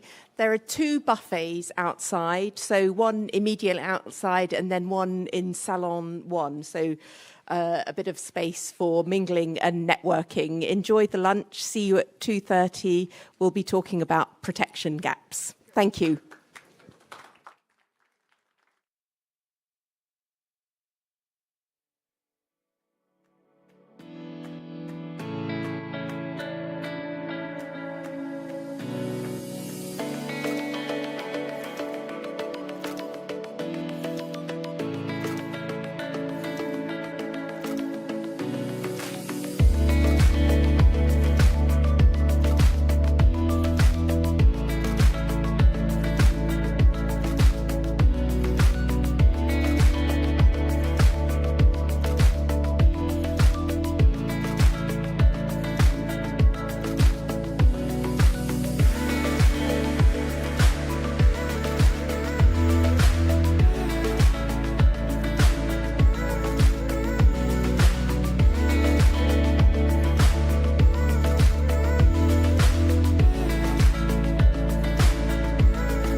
So welcome back, everybody. I hope you had a good lunch and lots of time for chat.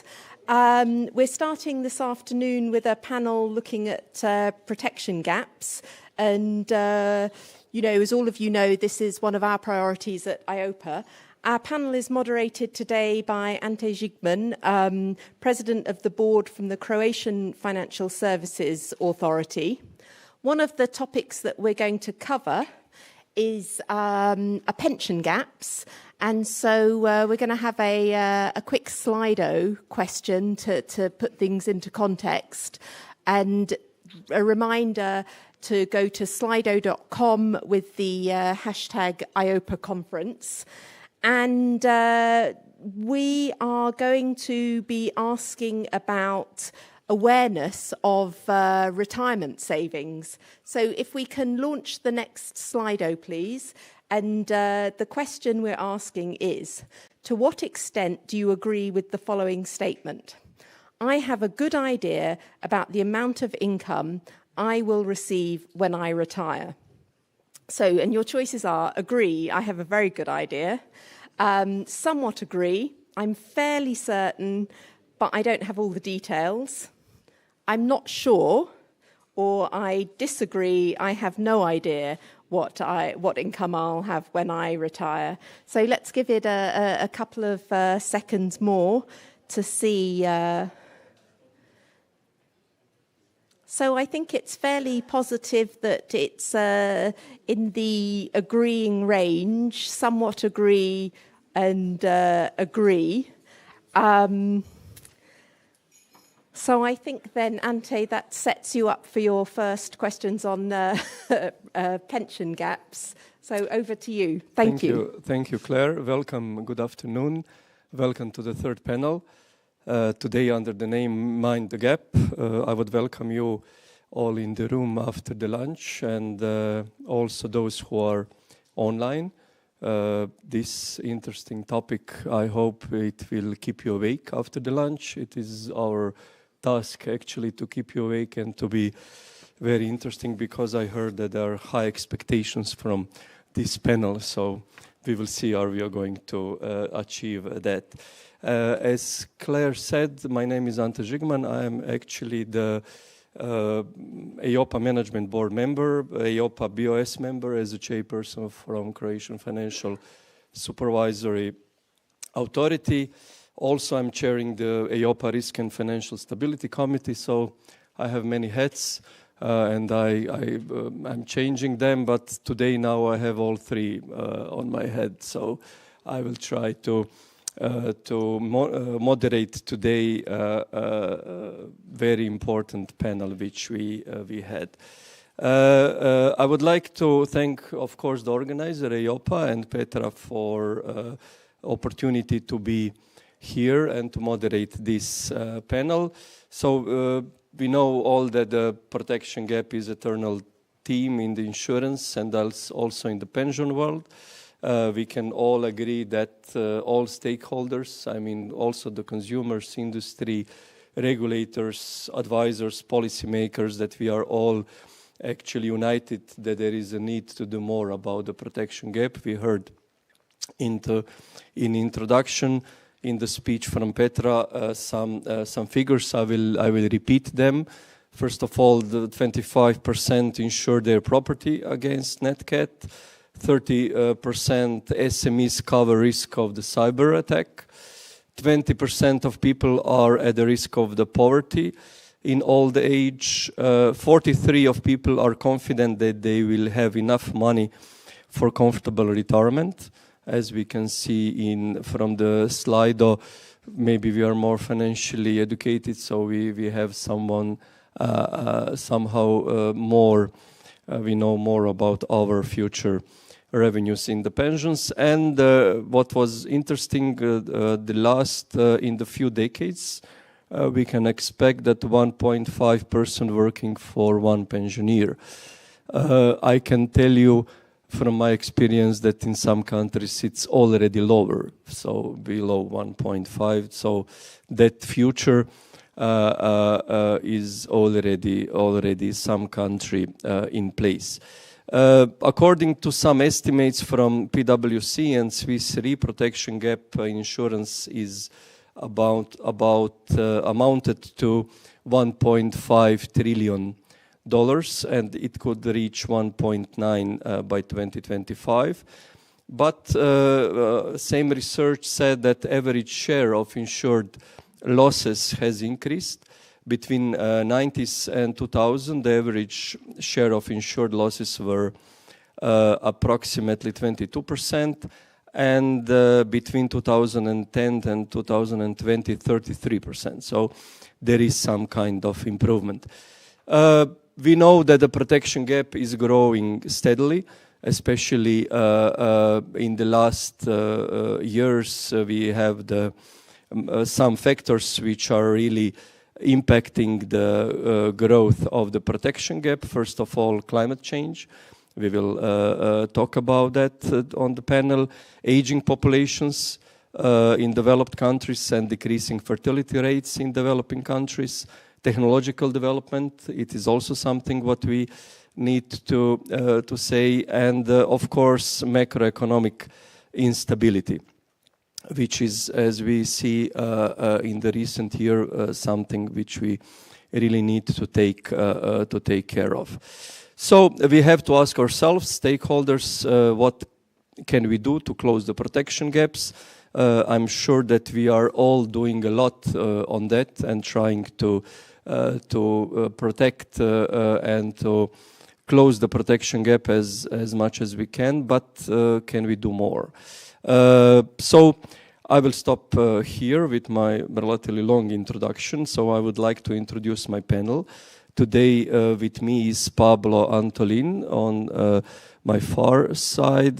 Pablo is the head of insurance and pensions at OECD, Directorate for Financial and Enterprise Affairs. He managed the research and policy program of the Working Party on Private Pensions and contributes to the Insurance and Private Pension Committee, bodies that are bring together policymakers, regulators and private sector of almost 40 countries around the world.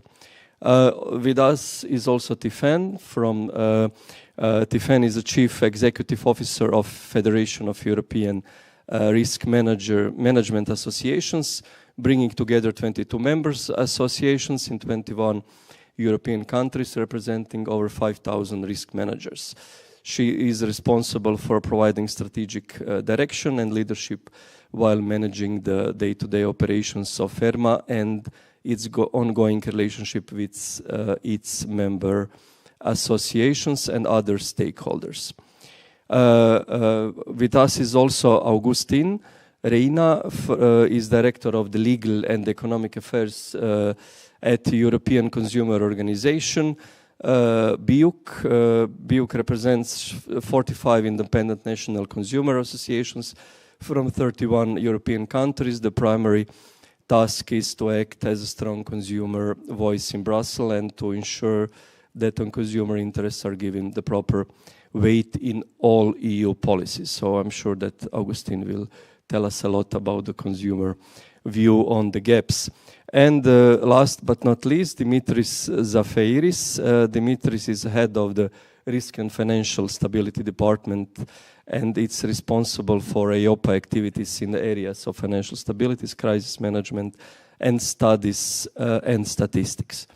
Before joining EIOPA, Dimitri ran the risk management unit in the commercial bank, where he was responsible for the management of projects such as implementation of Basel II and external asset quality reviews.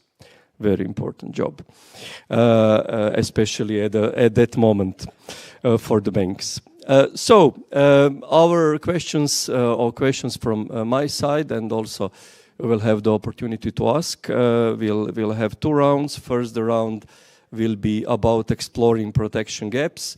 So maybe the gap which is on which we can speak for a really very long time is the pension protection gap. In that respect, I will ask Pablo to start and to give us the overview of the pension protection gap, what factors contribute to it, how large is the protection gap now, and what 40, 50, 60 old can expect when they retire. And if we can have the slides also, which will follow the Pablo's intervention. Thank you, Pablo. The floor is yours. Thank you very much, and good afternoon to everybody. When I was asked to, well, when we started the discussions about how to approach the pension protection gap, my first reaction was, how do we define a pension protection gap? Because one normally starts by saying, well, is the difference between what you expect or to have that represent a reasonable standard of living, when many people say, well, how much of your final salary is replaced by your pension. But of course, all of that brings in issues related to what is the target, what is the expectations, because in many places you expect something, even though it might not be in accordance to what is your saving behavior during your working years. And also is the issue of all the systems have minimum pensions. And this is important. But also, so this is what normally in the jargon they call the replacement rate. Obviously, the replacement rate is not the same for an individual who is low income, middle income, or high income. A low income person, the replacement rate probably has to be 100%. For middle income, it might be different. Normally, people talk about 2/3, 60, 70%. I was asked to bring data. We have some data in the OECD. We calculate replacement rate, how much pensions, and we broke it down between the public pensions, asset-backed pensions, which are contributions that are invested, earn a return, and then you use the assets to finance retirement. And then we distinguish this last one between mandatory and voluntary. And basically, we can see that there are countries that has high replacement rates, but basically are from the public system. And we all know that there is a financial sustainability or fiscal sustainability problem there. Then we have countries in which the replacement rate is below that theoretical threshold of 60%. This is for the medium income. And then we have a few countries that are around the 60%, above and below. But one characteristic of those countries, which for us is important and satisfy one of the key messages we always have at the OECD, is that those are countries that have a multi-pillar system. All countries have a multi-pillar system, but multi-pillar system in which all the three components are important in financing retirement. And this is quite important. But of course, replacement rate are just how much you will get. And as I said before, it also depends on how much contributions or flows into the system. And this is very important because, as was mentioned by the chair, the aging of population is one of the key factors. And for us, the main reason why aging is creating, has created, and will continue to create a gap in pension protection is more linked to the fact that it's defined benefit, not that it's pay-as-you-go or asset. Why defined benefit? Because in defined benefit, you promise an amount of money, but you promise based on certain parameters. People live longer, the promise is there. The parameters were calculated before, let's say 2% per year that you have contributed. And in the pay-as-you-go systems, what you add is the proportion of people that enters the labor market. Also, is the other factor that determines what is going to be the impact of aging populations. Of course, in defined contributions, there are also problems. There is no perfect system in pensions. But the problem is different. It's a problem of adequacy, which is linked to the pension protection. Why? Because people save thinking that they is going to retire a certain years, and they think that they will live a certain number of years. And, well, the world, when you start working, is not the world that when you are 40 and 50 and 60, and you don't know how many years you are going to live. So it creates a problem of adequacy. And of course, there was something very important during the past decades and still going on, which is the shift of defined benefit to defined contributions. Why is this important? From our point of view, this is important because what happens in many countries is the level of contributions fell. Basically, one of the reasons is because employers stop contributing in defined contributions. Obviously, now there are different mechanisms that we'll talk later. So, and the last point is, okay, replacement rate, how much you contribute. This is going to determine the protection gap, the expectations, the target that is more reasonable given your contributions and your labor history. And as I say, the countries that seems to be better are the ones that have the multi-pillar. So what has happened with the complementary asset-backed pension arrangements? That's the other type of data that's important. In the last 20 years, the growth in assets earmarked for retirement has been enormous in a lot of countries. Not in all countries. But of course, it also depends on when countries introduce asset-backed pensions. But the problem with asset-backed pensions, because they are DC and it links to my previous point, is the amount that people contribute is low. So I leave it here. These are the main factors, but the key message from my part is there are many sources of the gap, aging of population, how much the multi-pillars represent, how much people save, and we need to really understand what do we mean by protection gap, expectation, targets. Thank you, Pablo, very much. So you opened a lot of questions, which are really something what can be a good question for someone who is representing consumers. So I will ask Augustin actually to maybe to try to give the answer on some of your questions about how much you save, how much you pay. I mean, not you, I mean the consumers, yeah, in general, for the retirement. What do you think about that? What Pablo was mentioning about the expectations and the target, which are not always the possible, and the same in the case of the consumers. Can you reflect, do people have a problem that they are not saving enough during the working period, and then they have too high expectations about their pensions? Thank you. Thank you very much also to EIOPA for the very kind invitation. It's really a pleasure to be here with all of you. Of course, when we talk about protection gaps, in particular the pension gap, we need to acknowledge that it's a multifaceted problem. That concerns, of course, behavioral aspects, understanding why people do not save for the later days, which concerns as well of incentives. We as humans, we focus or tend to focus in the short term. We do not necessarily consider the effects in the long term. And in a world that becomes more and more uncertain about what the future will bring, this problem becomes even more relevant. But we also need to acknowledge that sometimes behavioral aspects or the way people behave is linked to structural market issues. And when it comes to pensions, something that we need also to acknowledge is that these markets have not been performing as they should have for consumers. And those that know me probably will be familiar with this argument, but costs, costs and product quality. Cost eats your net return. And that also has an impact on consumers' behavior. If you need to put money on the side for your later days, then you might need to think what is your best option. Of course, there are many considerations that come into play. Guarantees plays a very important role as well.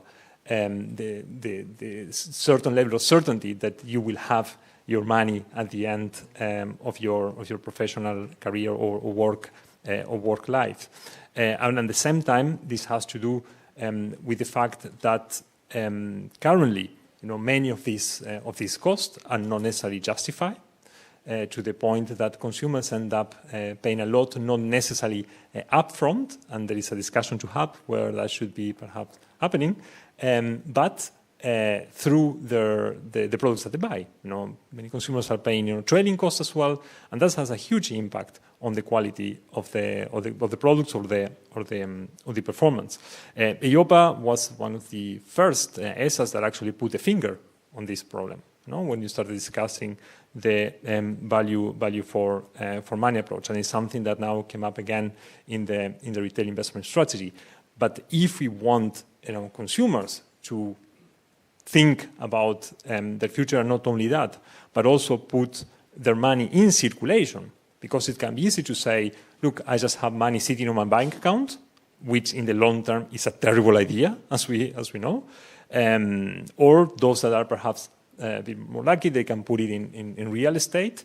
But the reality is that today European consumers are sitting on a lot of money that is in the banks that could be put in circulation.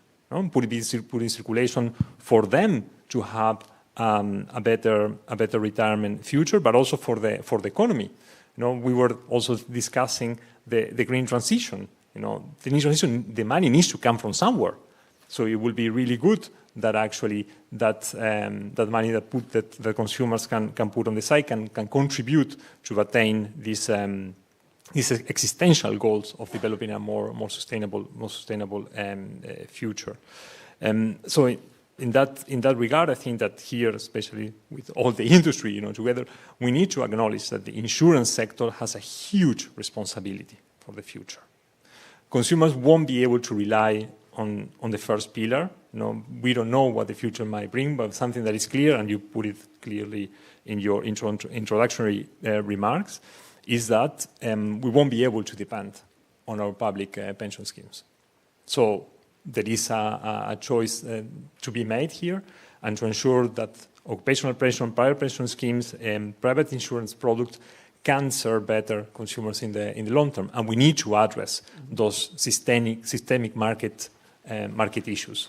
And in that regard, something that we have been calling for us many within different measures and interventions is to ensure that we develop a market or a space for independent financial advice, where consumers actually can go and get advice about what is the best products that will fit their needs and expectations. This is, as you know very well, a very long-standing discussion, something that is currently discussed in Brussels, particularly with a retail investment strategy. But I think that the starting point of this is acknowledging where the problem lies. And we have an issue in relation to product quality and product performance. And I think that starting with a common understanding about what the problems are is where we're going to be able to identify the most appropriate solutions. Thank you.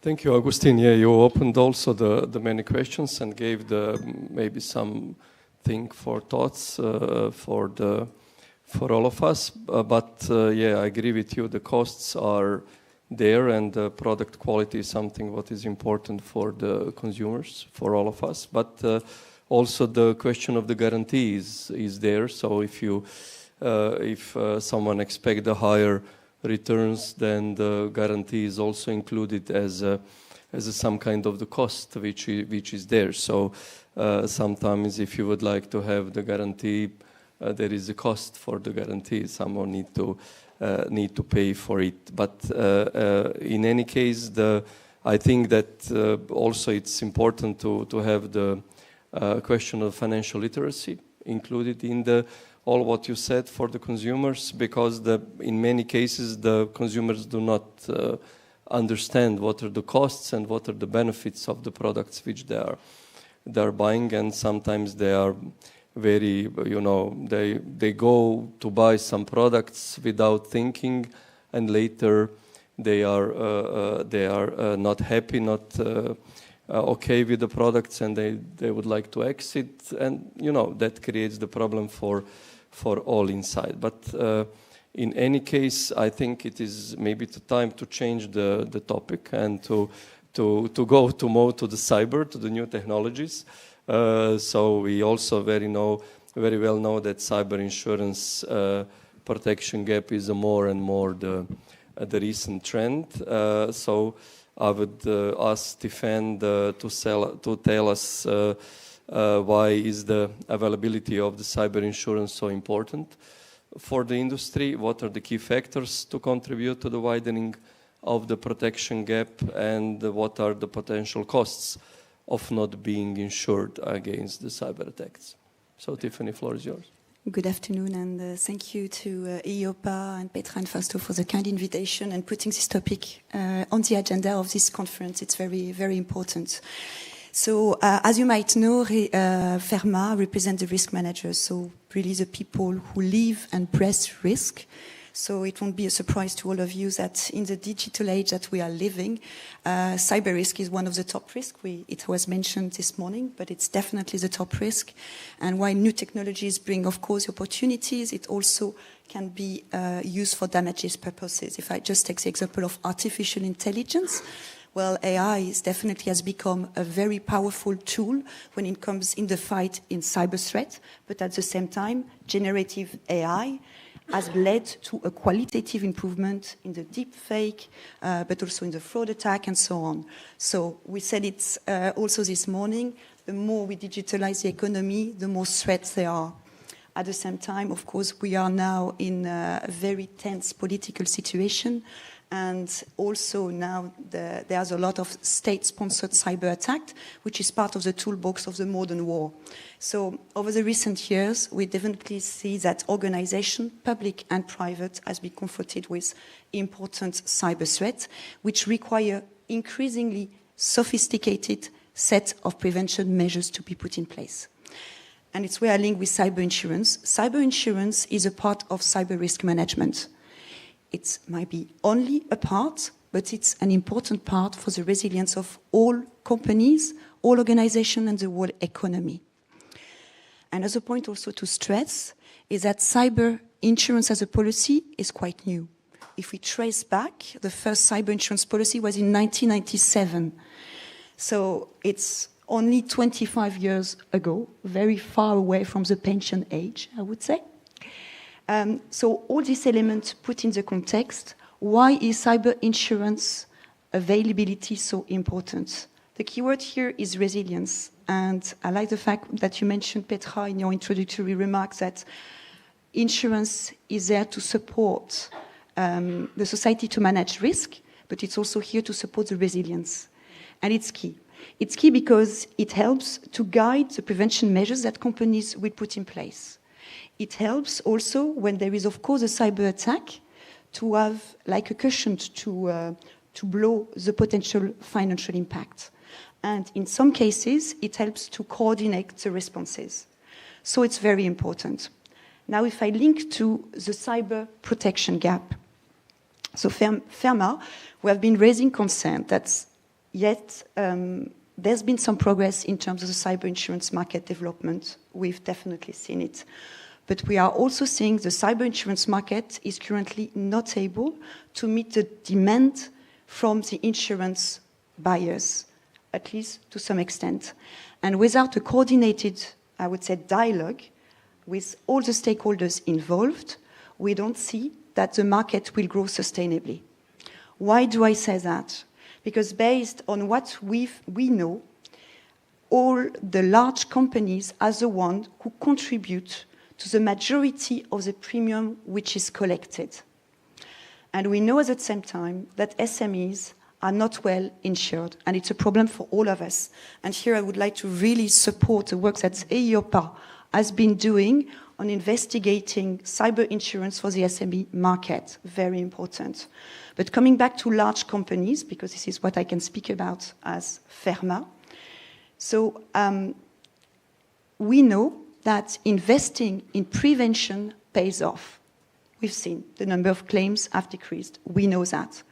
We are not fully sure if a cyber insurance product can evolve in meeting our demand in terms of really protecting us against catastrophic events, which can be a war, which can be the systemic element of the cyber risk.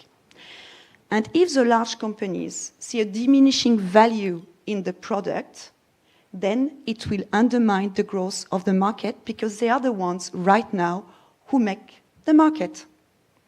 So that's why we definitely need to all sit together, I would say, the insurance market, the policyholders from the large to the small, the public authorities as well, to discuss it. And we look to EIOPA to continue to put this topic very high on the agenda. Thank you. Thank you very much. This is the very clear message, actually, for all of us about especially the cyber insurance for small and medium enterprises market. So the next is the topic related to NetCat. So we have Dimitris here from EIOPA. Actually, we know that EIOPA and ECB have done some work on policy options to address the NetCat protection gap. So can you please give us some insight into the methodologic work and of course for other protection gaps as well, so for NetCat and for others. Please, thank you. Thank you. Indeed, we heard about the pension protection gap, cyber protection gap. Also climate risk is here and the protection gap is around. Petra mentioned it, you mentioned the 25%, let me mention the reverse of it, 75% uninsured, uncovered, which is an average, which means that, and there are some countries that this percentage of not covered climate or NatCat exposures reaches up to 95% of, let's say, losses incurred. This sparked our interest, obviously, going beyond what has been done so far in isolation or as a standalone work from EIOPA. You know, we try to cater and we try to raise awareness when it comes to climate risk, be it through guidance on how to include the climate risk in ORSA, be it on various risk analysis where we try to point out issues from physical risk to transition risks, or also obviously also our dashboard where we try to put the finger on this type of unprotected exposures. We try to put this in one step further and we try to see whether we can collaborate with other EU institutions that have, let's say, a common mindset when it comes to narrowing this protection gap. We've done this through our work with the ECB. Now, why? This 75 and sometimes reaches 95% unprotected coverage has a significant macroeconomic impact. This macroeconomic impact is not only let's say, related to the direct fiscal damages. So if there is an event, there is a budget impact that needs to be covered, but also has the second round effects, let's say, impacts on growth of the economy going forward. It obviously also has impact to the society, and I think this is quite obvious that has impact to individuals, like any one of us in the room today. How is this expected to develop? Well, things are not expected to get better. Most likely, due to climate change, things are expected to go worse. We're expecting an increase in frequency, perhaps also in the severity of these events. So what do you do about it? And what's the role of the insurance sector when it comes to dealing with this type of risks? So there is the obvious effect. There is the effect that when there is insurance coverage, the fiscal impact is lower, but also when there is prompt payment, the macroeconomic impact is less significant. Obviously, all the reconstruction measures, everything that can take place when there is prompt and, let's say, timely coverage of the losses through the insurance sector alleviates any kind of impact that it is the direct impact from NatCat events. You asked whether there are any commonalities or how do we cover for other types of, let's say, gaps, like the pension gap or the cyber. Well, let's see if there are any common, let's say, grounds to this type of exposure, this type of risks. They both have an impact on the real economy and on the citizens, which means that that's something that's worth looking into. That's worth raising our eyebrows and say, well, is there something we can do since it has an impact on the real economy and on all individuals? It also, all of them are expected to get worse. Digitalization, aging of the population, demographics in general, I mentioned already, climate change. All these factors are expected to only make things go worse when it comes to these two existing gaps. Then another common factor is, can they be tackled by one single stakeholder? Is there something that the public sector can do in isolation or the private sector can do in isolation? The answer is most likely not. So all these type of gaps cannot be tackled by one stakeholder in isolation. And is there, let's say, a role to play for insurance and or IORPs, according to the gap? And the answer is yes. So there are some commonalities here. Going back to what you mentioned, the work we've done with ACB, can we copy and paste what we have done in the staff discussion paper there. Most likely not. It can never be just a copy and paste for all type of gaps, but it may be the case that there are some common principles. So, and when we dig a bit deeper into the principles that, as we identified them in our work we've done with our colleagues with ECB, so prompt payments, a good role for prompt payments when it comes to all these type of risks. Incentivize, provide incentives for risk mitigation. So give a role to individuals to act on their own, for their own benefit. Be complementary to existing structures. So not try to reinvent the wheel in order to narrow the gap, but try to see how can we leverage on what is there in any case. Skin in the game. All stakeholders should be involved, have this risk-sharing mechanism, so everyone should be part of the solution, like they are part of the problem, and retain this stake in the game, and try to, let's say, to the extent possible, reduce moral hazard. What is moral hazard? The expectation that someone else is going to cover my losses without me having to incur any cost for it. So there needs to be an element, as I said, of risk sharing and, let's say, sharing the cost of all relevant stakeholders. And finally, because perhaps all these sharing mechanisms, and when I said that there cannot be one individual stakeholder dealing with it, which means perhaps public and private sector partnerships, any kind of public involvement, public sector involvement, so taxpayer involvement, should be as much as possible to the minimum, and to the long term at least try to minimize or try to decrease it. So in a nutshell, that's where we stand. Thank you, but I have one second question related to the net cat. Actually, we discussed during the lunch, and that is the involvement of the government all the time. We see in the many cases, especially in the Europe, that there is a constant expectation that the government, the public sector, will be involved in the solving the problem after some catastrophic event.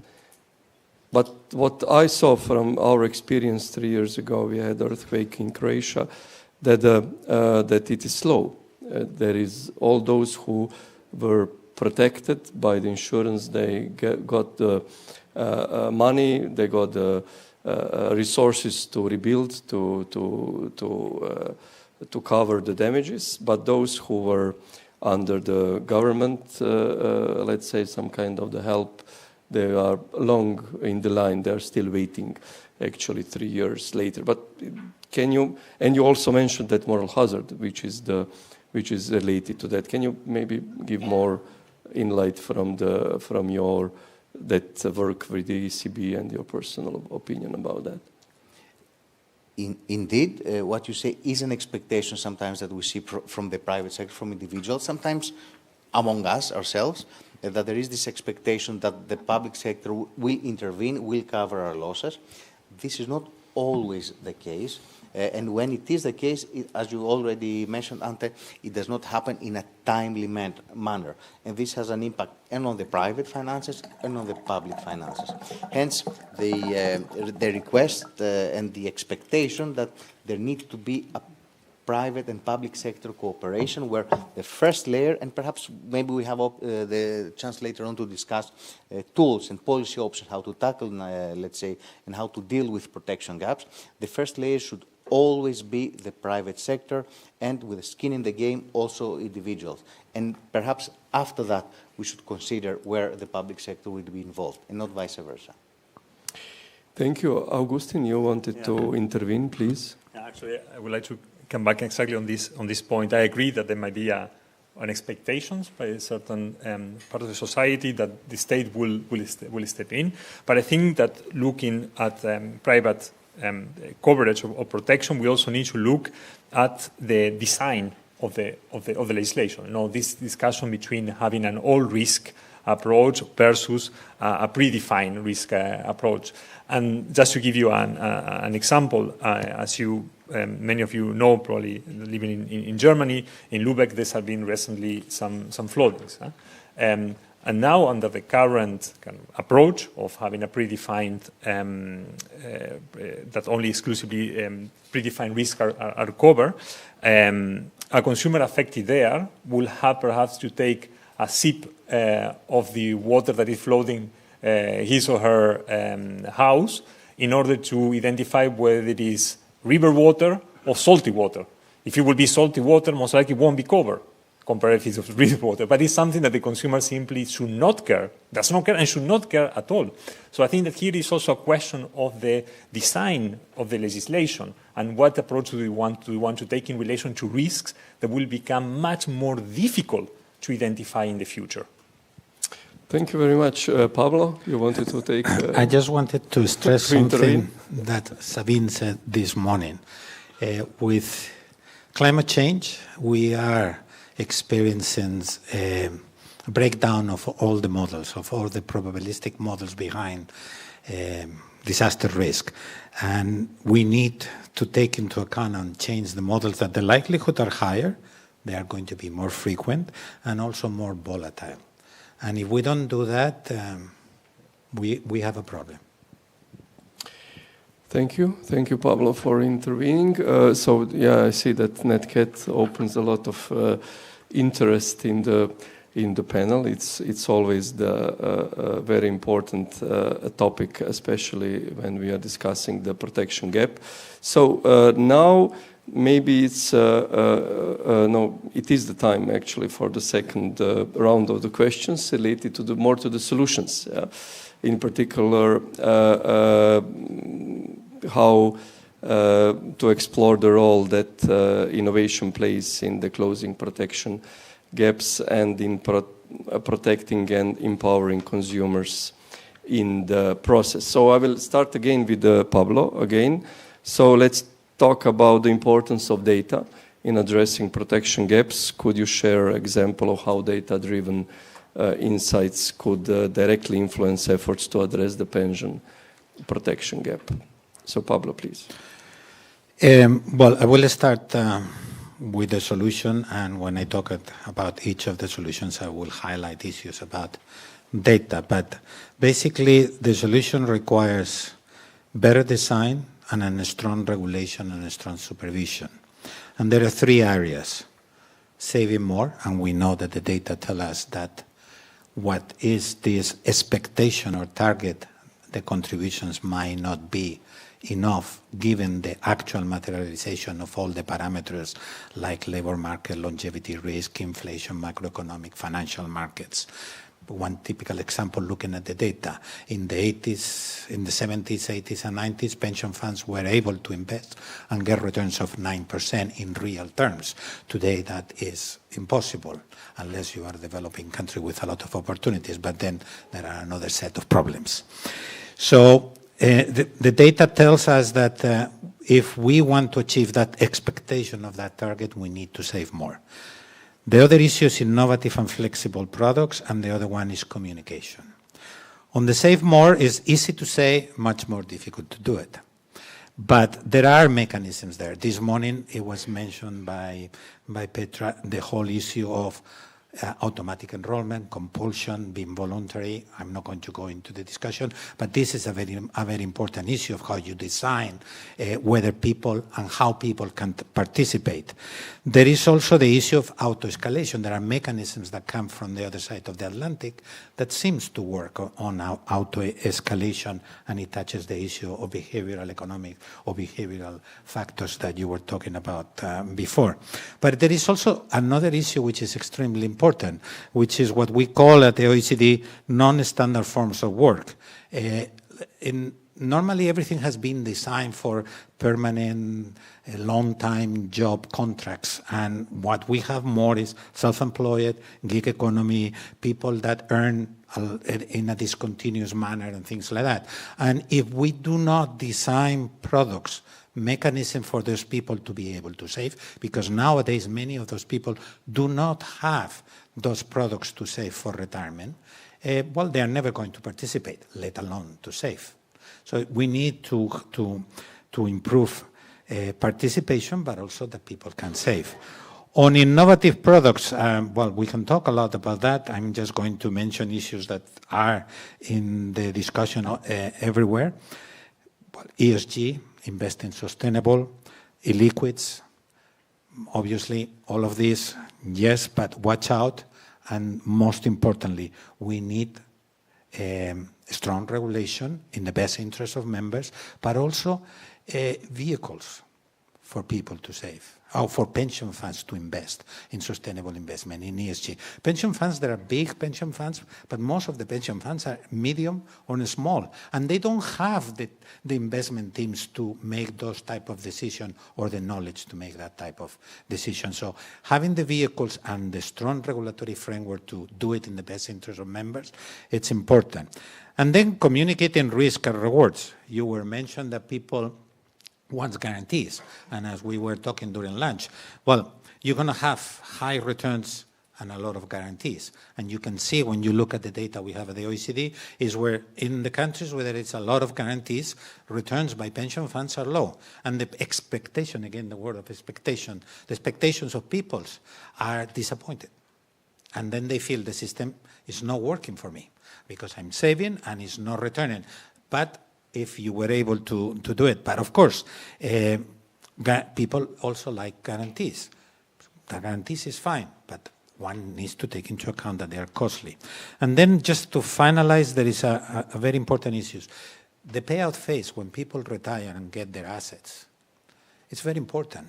And in many countries, they always forget about that. And this is an essential element of the pension protection gap. Because in some countries, people even get the money, they cash out, and they take it. And it's not even used to finance pensions. And this is very important. And of course, there are a lot of risks, and longevity risks linked to aging populations, but longevity risk per se is a huge, huge risk. And data on mortality, data on life expectancy, and even survey data. People seem to acknowledge that we are living longer, so we should work longer. But then when they act, they all believe that they will live less than what is the average life expectancy in their own country. And not all can live below the average because it's the average. So how to communicate the risk and rewards and all these risk-sharing type of products is extremely important. Obviously, the industry knows better than me how to do that, but we need to do it. Thank you.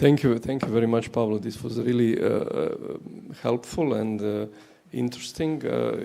Also putting the scene for the next question for Augustine to actually give us some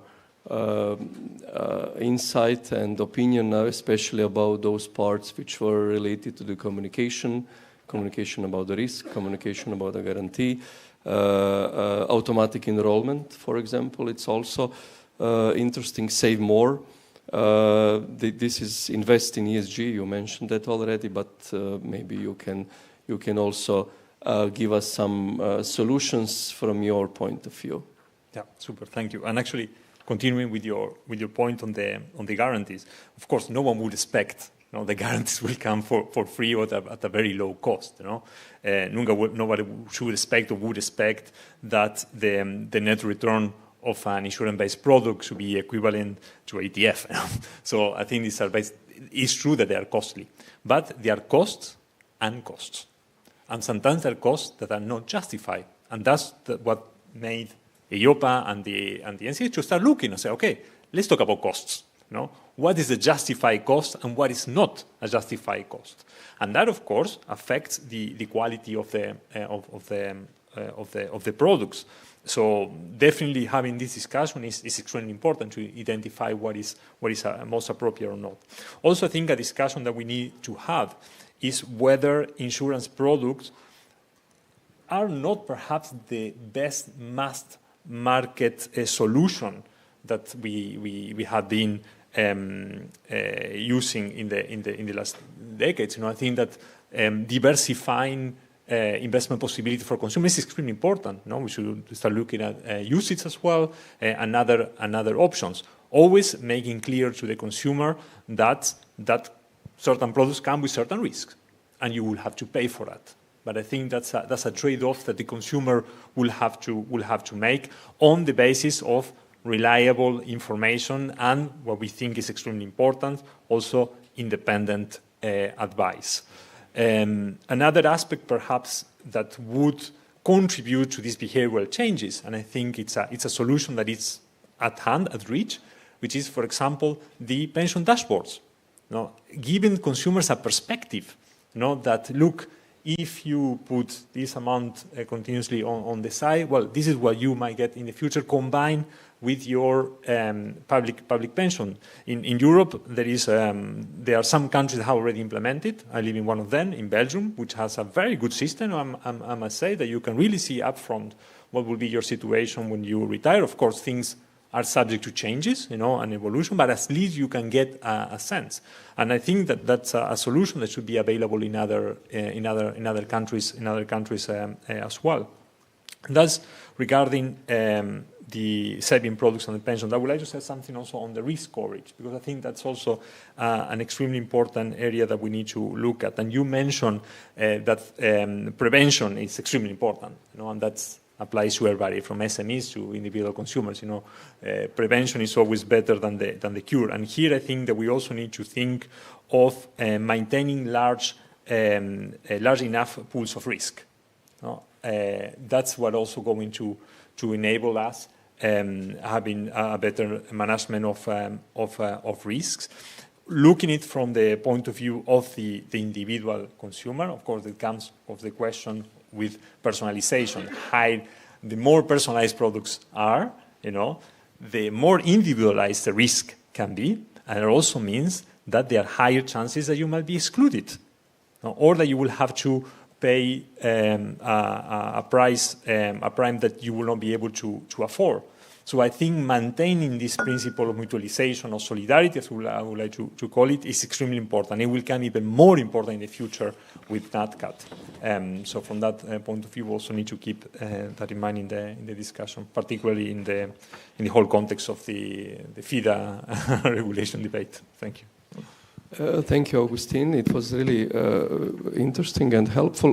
But I have a follow-up question regarding what Pablo said at the beginning. It's related to defined benefit and defined contribution system. Now we are moving from the defined benefit to more defined contribution. Is there any view from the consumer side on that? In which sense?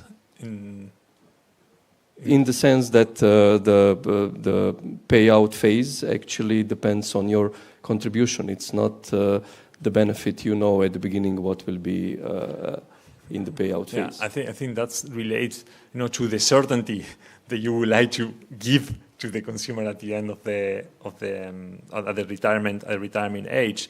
I think that there is a question about providing the necessary tools for the consumer to consider, or see what will be my situation when I have to retire. And I'm mentioning that as before, solutions like this pension dashboard could integrate that. Of course, you will never have the full certainty, but you will get an idea, and that will influence your behavior, because that also is going to mean that if you know that you might not be able to afford your basic needs, put it very bluntly, then you might start thinking earlier. Okay, thank you very much. So now we can slowly move to the cyber issue. So the question for Tiffen about what does the industry need to develop more innovative and customized products to address the cyber protection gap effectively. So if you can give us a few insights. Thank you. On that. So, linking to what I've said previously on the cyber insurance protection gap, it's clear that we need to increase the take-up of the product among SMEs. Why? Because they are the ones who are particularly chronically uninsured. If there is a catastrophic event happening, they are the ones who will be hit. They don't have the technical equipment, they don't have the financial resilience necessary to survive. So it's very important to increase the base. How to do that? We think at Firma that in Europe we really have an opportunity to do the things differently. If we look at the US, what the idea that they are looking at now is really to set up a federal backstop, We think that it can be an end game, but there are different steps that need to be put, first of all, in order to reach to this level of discussion in Europe. The first thing is really to focus on SMEs. And at a FERMA level, what we are advocating for is EIOPA, together with ENISA, involving the insurance industry and the SME representative, to collaborate on developing common cybersecurity EU standards that would be acceptable for the insurance industry, and that would improve the insurability of SMEs. And then here we would look at the thing differently, at the gap differently, because we will improve the insurability of SMEs, we will then improve the financial security of SMEs, grow the market, and enable the market to be stronger when there is a catastrophic event happening. In terms of innovation, I think this is sometimes the way we look at the things that we need to approach it. A lot of the risk managers hear that they need to use more captives. That's good if you can do it, if the company can do it, but it's not innovation. It's been around for a long time. It takes time. It requires capital. According to our members, it takes around 10 years for the captive to really be up to speed. And there is fundamentally a problem here, because in order to be able to continue to go ahead with the private insurance market on some business lines, you ask us to retain more of our own risk. So yes, there are positive developments in terms of captive, and we hope that Solvency II review will also be more friendly for captive, so that's good, but that's not the only thing. When we ask the risk managers about what they think about innovation in the insurance industry, they say it has not been up to the right level up till now for the large companies, so in our sector over the recent years. And it's not only about the product, as I mentioned, it's also about the process, the approach. They are asking the insurance industry to really have, I would say, a holistic understanding of the company, a long-term view, in order to move away from the yearly renewal process that we have. Because if we look at risk, such as cyber, which is changing all the time, we need a long-term partner. I will stop there. Thank you very much. This was also really helpful and interesting, because here you opened and give some, proposals also for the industry and for us as a regulator. So, Dimitris, we heard both from the angles of consumers, industry. How do you see those needs and concerns, how they can be reconciled, and how is EIOPA considering both supply and demand side effects on protection gaps? Thanks, Ante, for the question. That's not the easiest to answer. At least it allows me not to focus on commenting on other things that have been said, which I may not agree, like direct investments into usage being one way forward. I may have a different view onto this one. I'll step away from this, focus on answering what you mentioned. So, catering perhaps on the supply side, this is it's part of the work we have done with the ECB, but not only. Why is this important to tackle? Well, what are we saying now? And let me focus only on climate risk, since I think the rest have been quite extensively covered. We expect an increase in frequency, increase in severity, so perhaps this type of risk will become uninsurable. So, and from increased premiums, and perhaps from the potential lack of demand. Let's see what we can do for the supply side, leveraging on this public and private sector cooperation. We envisage some kind of what we call it a ladder approach. And imagine every step of this ladder stepping upwards, the more, let's say, to less frequent and more severe events. So the first step would be the private sector, insurance coverage, covering for, let's say, NatCat events and NatCat losses that they are expected and part of the world as we live it now. As we move one step further, one step upwards, to less frequent and a bit more severe events. This is where reinsurance kicks in, perhaps other forms of other alternative risk transfers. We do envisage also perhaps a role for markets here. Cat bonds could be something to consider, some like a risk-sharing mechanism. You can keep on climbing the ladder to less frequent and even more severe events. Then you would see the role of the public sector at the country level, perhaps, where you can put a stop loss to the private sector, a level above which the private sector would step in. Sorry, the public sector could step in and cover part of the losses.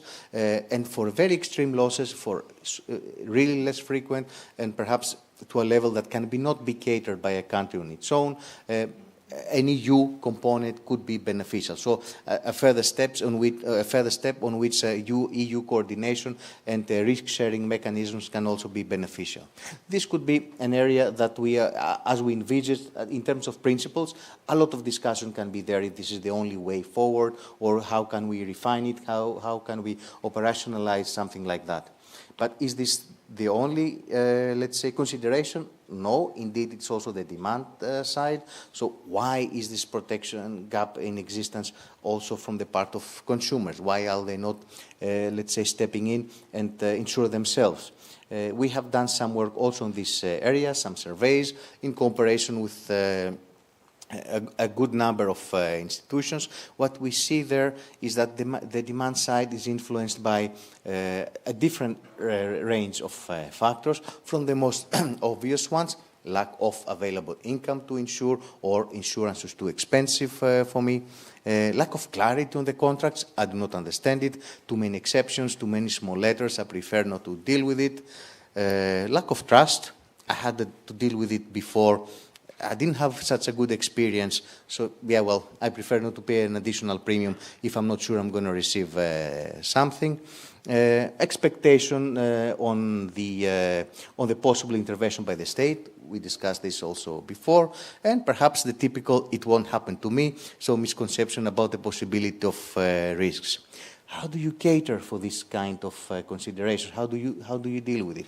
Obviously, one obvious way to at least try to address demand side effects is to increase risk awareness, provide simple contracts, simple products to the extent possible, and see whether these risk mitigating measures could perhaps, a bit more risk-based pricing can perhaps lower premiums and make insurance products a bit more affordable, or at least more risk-based.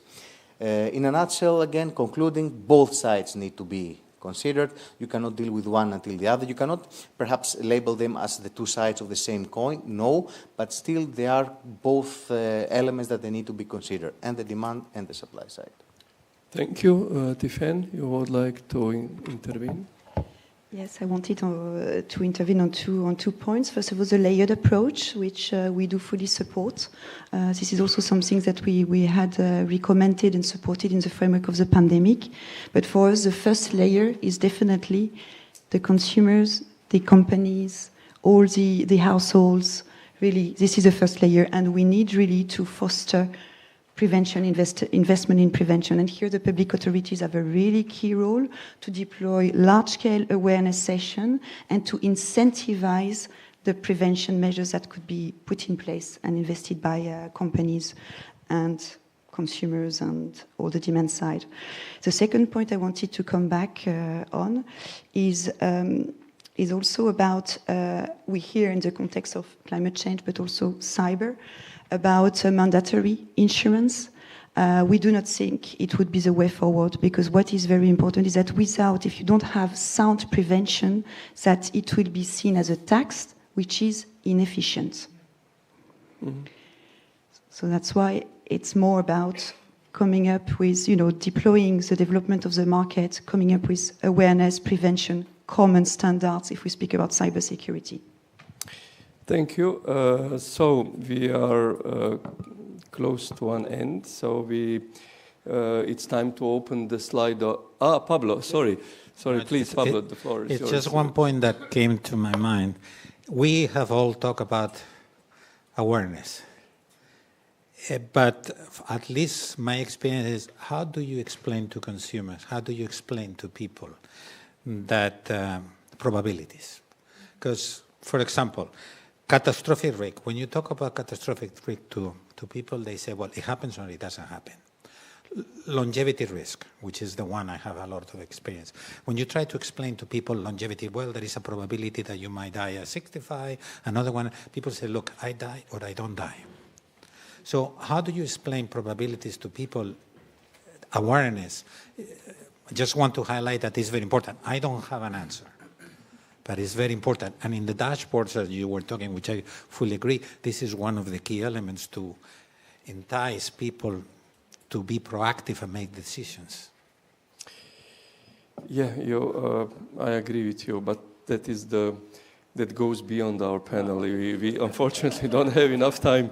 We can really maybe extend time, but I think that organizer will not agree with me. But I would like also to open the slide of question number 2, if Claire, we can ask that. So the one possible way of reducing protection gap maybe is offering more flexible and tailored insurance options that align with the evolving lifestyles, what we heard from Pablo, and needs of consumers who may not want or need traditional insurance policies with a longer term. An example of new models, pay per day or on-demand insurance, which allow consumers to purchase insurance coverage for specific periods and cancel it at any time without penalties. So you have the question. So I see there is a lot of yes. I will join you. I would like also to open the floor for the questions. We have last 10 minutes. So I suppose that there are some questions for the audience, for my panelists. Do I see some hand in the air? Someone? No? So if there are no questions, I would like to ask the panelists then some last question, so you can answer as you wish till the audience is preparing for the question. I must say that I'm surprised there are questions. In this topic, maybe we were so clear and open. In your view, what is the single most impactful step we can take to mitigate protection gap? What is there was a lot of, I can repeat, I have here written all the solutions: better design of the products, better regulation, strong regulation, say more, better supervision, communication, automatic enrollment, non-standard form of work, which we are just voting, increase participation, invest in ESG, payout phase, which is also essential element, transparent and justified cost, independent advice, prevention, individual products, increasing the base, focus on SME. Who will start? Dimitri, can I ask you? Thank you. Thank you, my joker. Okay, perhaps if to put in one word what could be a good way forward, I would say availability of information. We touched upon it. It's a bit more difficult when it comes to the citizens. How can we depart from this won't happen to me approach? For pensions, perhaps this pension tracking system can make me realize that I will receive 20% of what I have today, so maybe I need to act.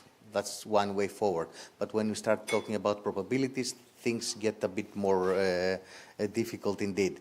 But on the information side, when it comes to the industry, data sharing, improve modeling, we do know that some types of NatCat events are not even modeled yet. If I'm not mistaken, wildfire is still not modeled. So can we improve? Can we start sharing data? Can we start sharing methodologies? All these open source tools for modeling, can we not leverage and start, let's say, coordinating and cooperating with each other? On the policymakers' side and on the supervisors.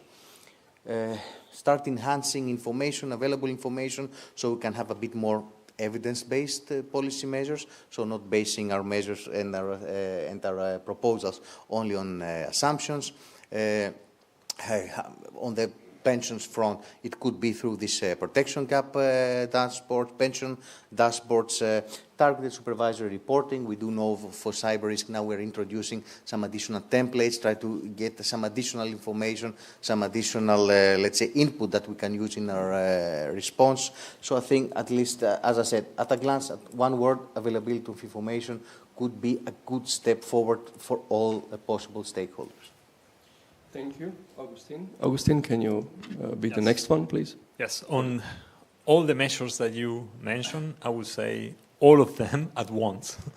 And the reason is that we don't have time to waste. You know, we have a pensions crisis around the corner. Many countries are already there. You know, we have a risk gap already, insurance gap already there. So we need to do this. That it will be disruptive, of course it will be disruptive, but we need to be disruptive because we are living in exceptional times. No? So I always take the case of look at how we have been protecting consumers in the last 2-3 decades. You know? Information disclosure, that we know that doesn't work. So we don't need to repeat the same mistakes that we have made in the past. Also, we need to use the technology in our favor. You know? I mentioned again the case of the insurance, the pension dashboards. But like this, we can have other solutions as well. You know, incentivizing more product comparability, so consumers can see the benefits of switching insurances, so on and so forth.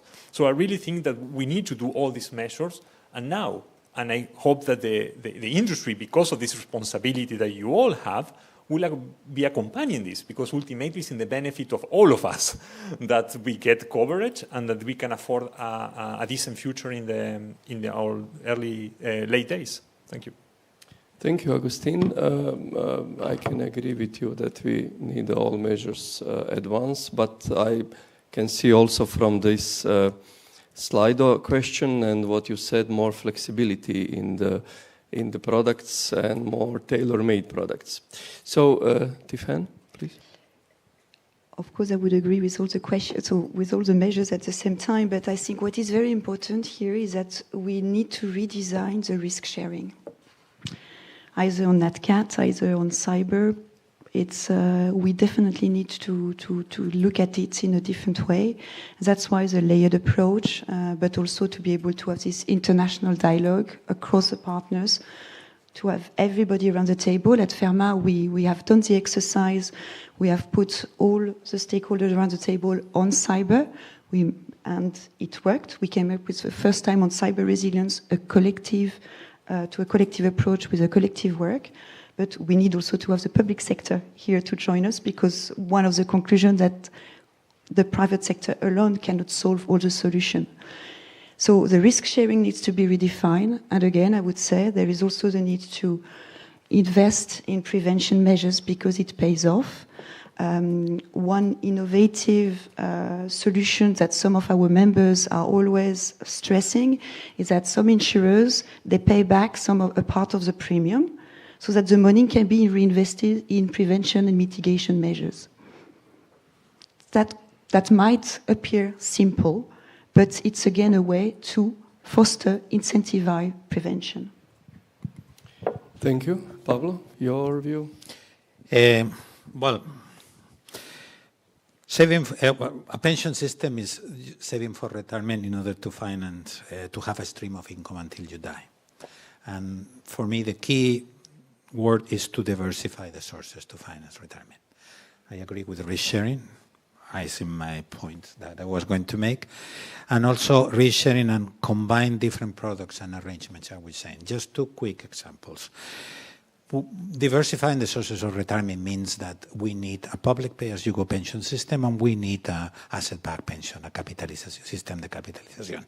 We need both, because both achieve different objectives that complement each other, and both address different type of risk in a different manner, which also complements. And in the payout phase, I mentioned the payout phase is extremely important. Well, we have longevity risk. We need to share the risk, but we have a pay-as-you-go system in most European countries and in most OECD countries, except a few. Payout contributive, we all have the non-contributive payout. That one protects from longevity risk. And one of the things that comes out, an idea from the US is, well, use the public pension system to cover for the tail risk, because it's there, and use your asset-backed pensions for a drawdown program during the first years of retirement. And combine products, diversify the sources to finance retirement. Thank you, Pablo. So with that, actually, we come to the end of this panel. I would like you to give applause to my panelists.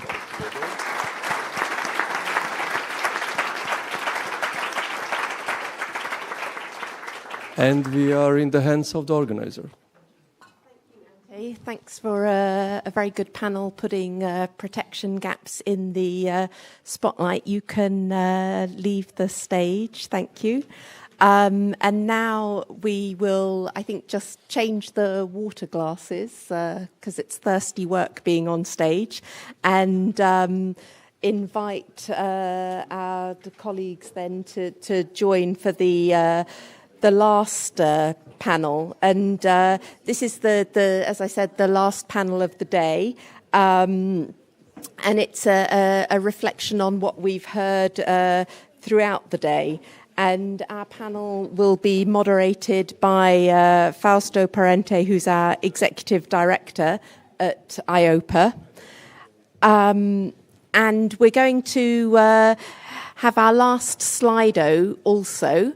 And this, we asked earlier this morning how optimistic we were feeling, and we want to see if anything's changed. So we're running the same poll. I mean, it's slightly different. There are a couple of word changes here and there, but let's see. So the theme of today's conference is Hidden Risks and New Horizons. How are you feeling about the future? So, based on what I've heard today, I'm totally optimistic about the future. Based on what I've heard today, I'm somewhat optimistic about the future. I'm cautious about risks, but still optimistic about the future. Or I'll come back and tell you at next year's conference. So, how are we doing? Oh, cautious about risks, but still optimistic about the future. I was hoping for some more totally optimistic, but that's not happening. So I don't know if that makes your panel any easier, but Fausto, it's over to you. Thanks a lot, Claire. Actually, I was hoping for more optimism at the end of the day. Actually, this morning we were more optimistic, at least already enough optimistic, and now we should be even more. At least myself, I was optimistic already this morning, and now it's even better. So I hope the same for my panelists, by the way. Anyway, let's talk about the day. First, let me also introduce my distinguished panelists, starting from my closest friend here, Juan Ramon Plas. He's Secretary General of the European Federation of Insurance Intermediaries, representing part of the industry dealing with people. Alexandra Macinska is the Acting Managing Director of Better Finance, representing consumer today. Actually, today, every day. Matti Lepala is Secretary General of Pension Europe, so industry representative, part of the industry. And Michaela Kohler, also Director General of Insurance Europe, which is the other part of the industry today.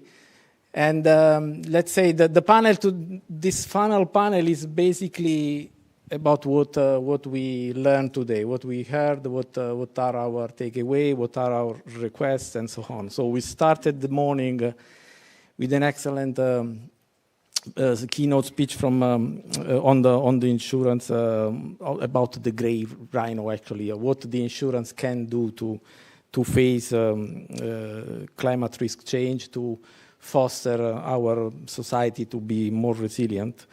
We heard about the EIOPA priority. Petra clearly mentioned what we can expect from EIOPA and from the supervisory community, what is needed, what is in our horizon.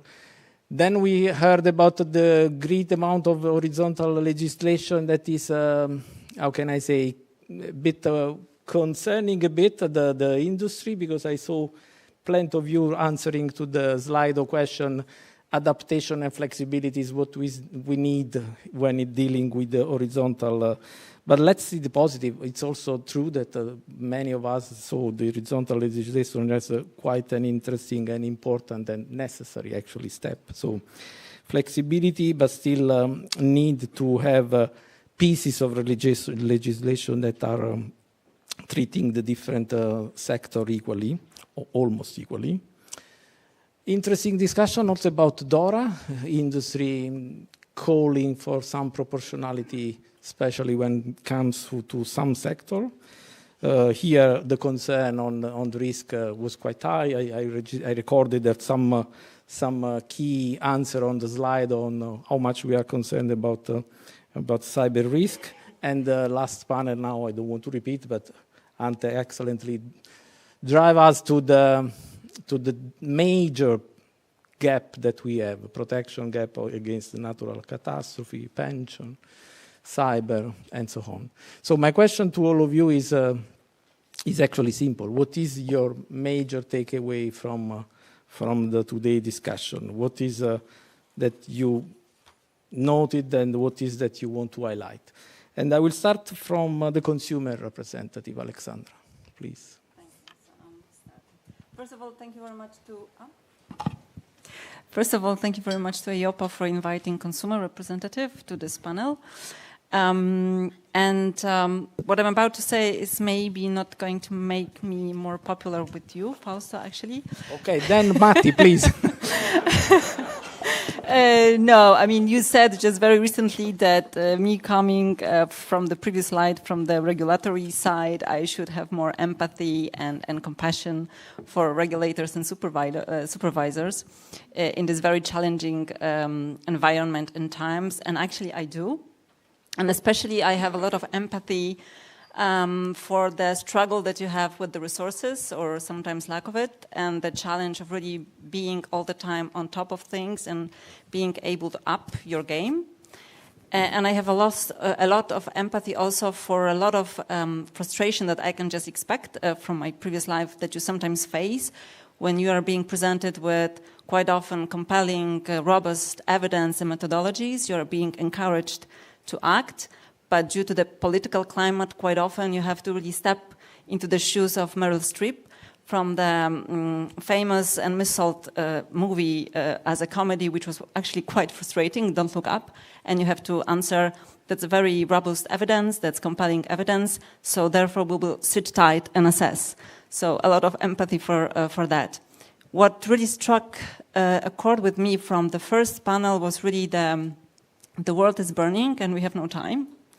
And we quite agree with that, and we see also from the retail investor side that investors would really like to invest sustainably, but just as many people here in the audience today, they are just as confused with the framework that is out there, with many things that were happening because of the SFDR framework, the different categories of funds that we have, articles and so forth.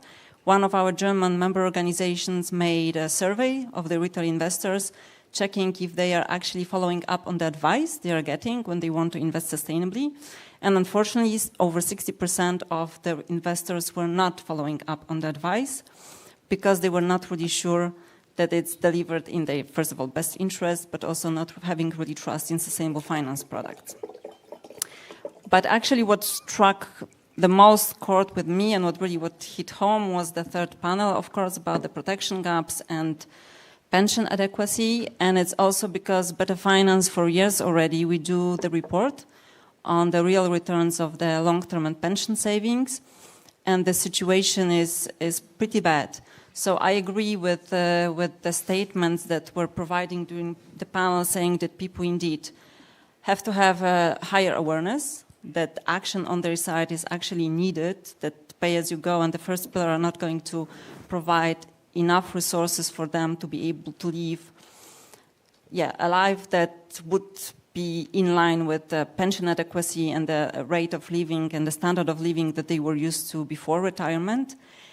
And yes, maybe they indeed should save more and earlier. Probably auto-enrollment is also a quite good solution. But we quite often in this discussion, fortunately not in the third panel, but quite often in this discussion, the real returns are forgotten. And I think that as our research shows, without really decent real returns, it is not possible for consumers to even dream about pension adequacy. And I quite like also the definition and how EIOPA put what is the real risk of a pension product, which is actually the individual not being able to achieve their retirement objective. So I think this is something that should be really advertised more to consumers and pension savers, and they really should be made aware of it. But just as a colleague from the OECD, I don't really have a solution how to do it very efficiently. We do think that one of the ways would be for the consumers to have access to good, unbiased advice, independent advice. Okay, thanks you. Though you did not manage to concern me so much because we have some ideas. Maybe let's conclude the... Michaela, please. Okay, well, first, thank you for also inviting me. I think it was a very interesting day. And since you asked us to reflect, my first observation on the first panel, I was interested by Paulina's remarks about, we started horizontal regulation like 15 years ago with consumer centricity. I thought that was very interesting, and the example she mentioned was PRIPS. Not the best example, I guess, from an industry perspective, maybe also from a consumer perspective. Alexandra, we have discussed it, and also with Auguste. The question for me is in light of, has this horizontal approach worked? It would be interesting to do some research on what has worked and what hasn't worked. PRIPS is certainly an example where I think it's in existence for 8 years. We had 15 reviews in the sense of, different interpretation, guidance, and so on and so forth. That clearly is an example where from an insurance perspective, insurance sector perspective, things could be improved. The other point that was frequently made was the house is burning. And I think also the insurance sector would clearly see it, the house is burning.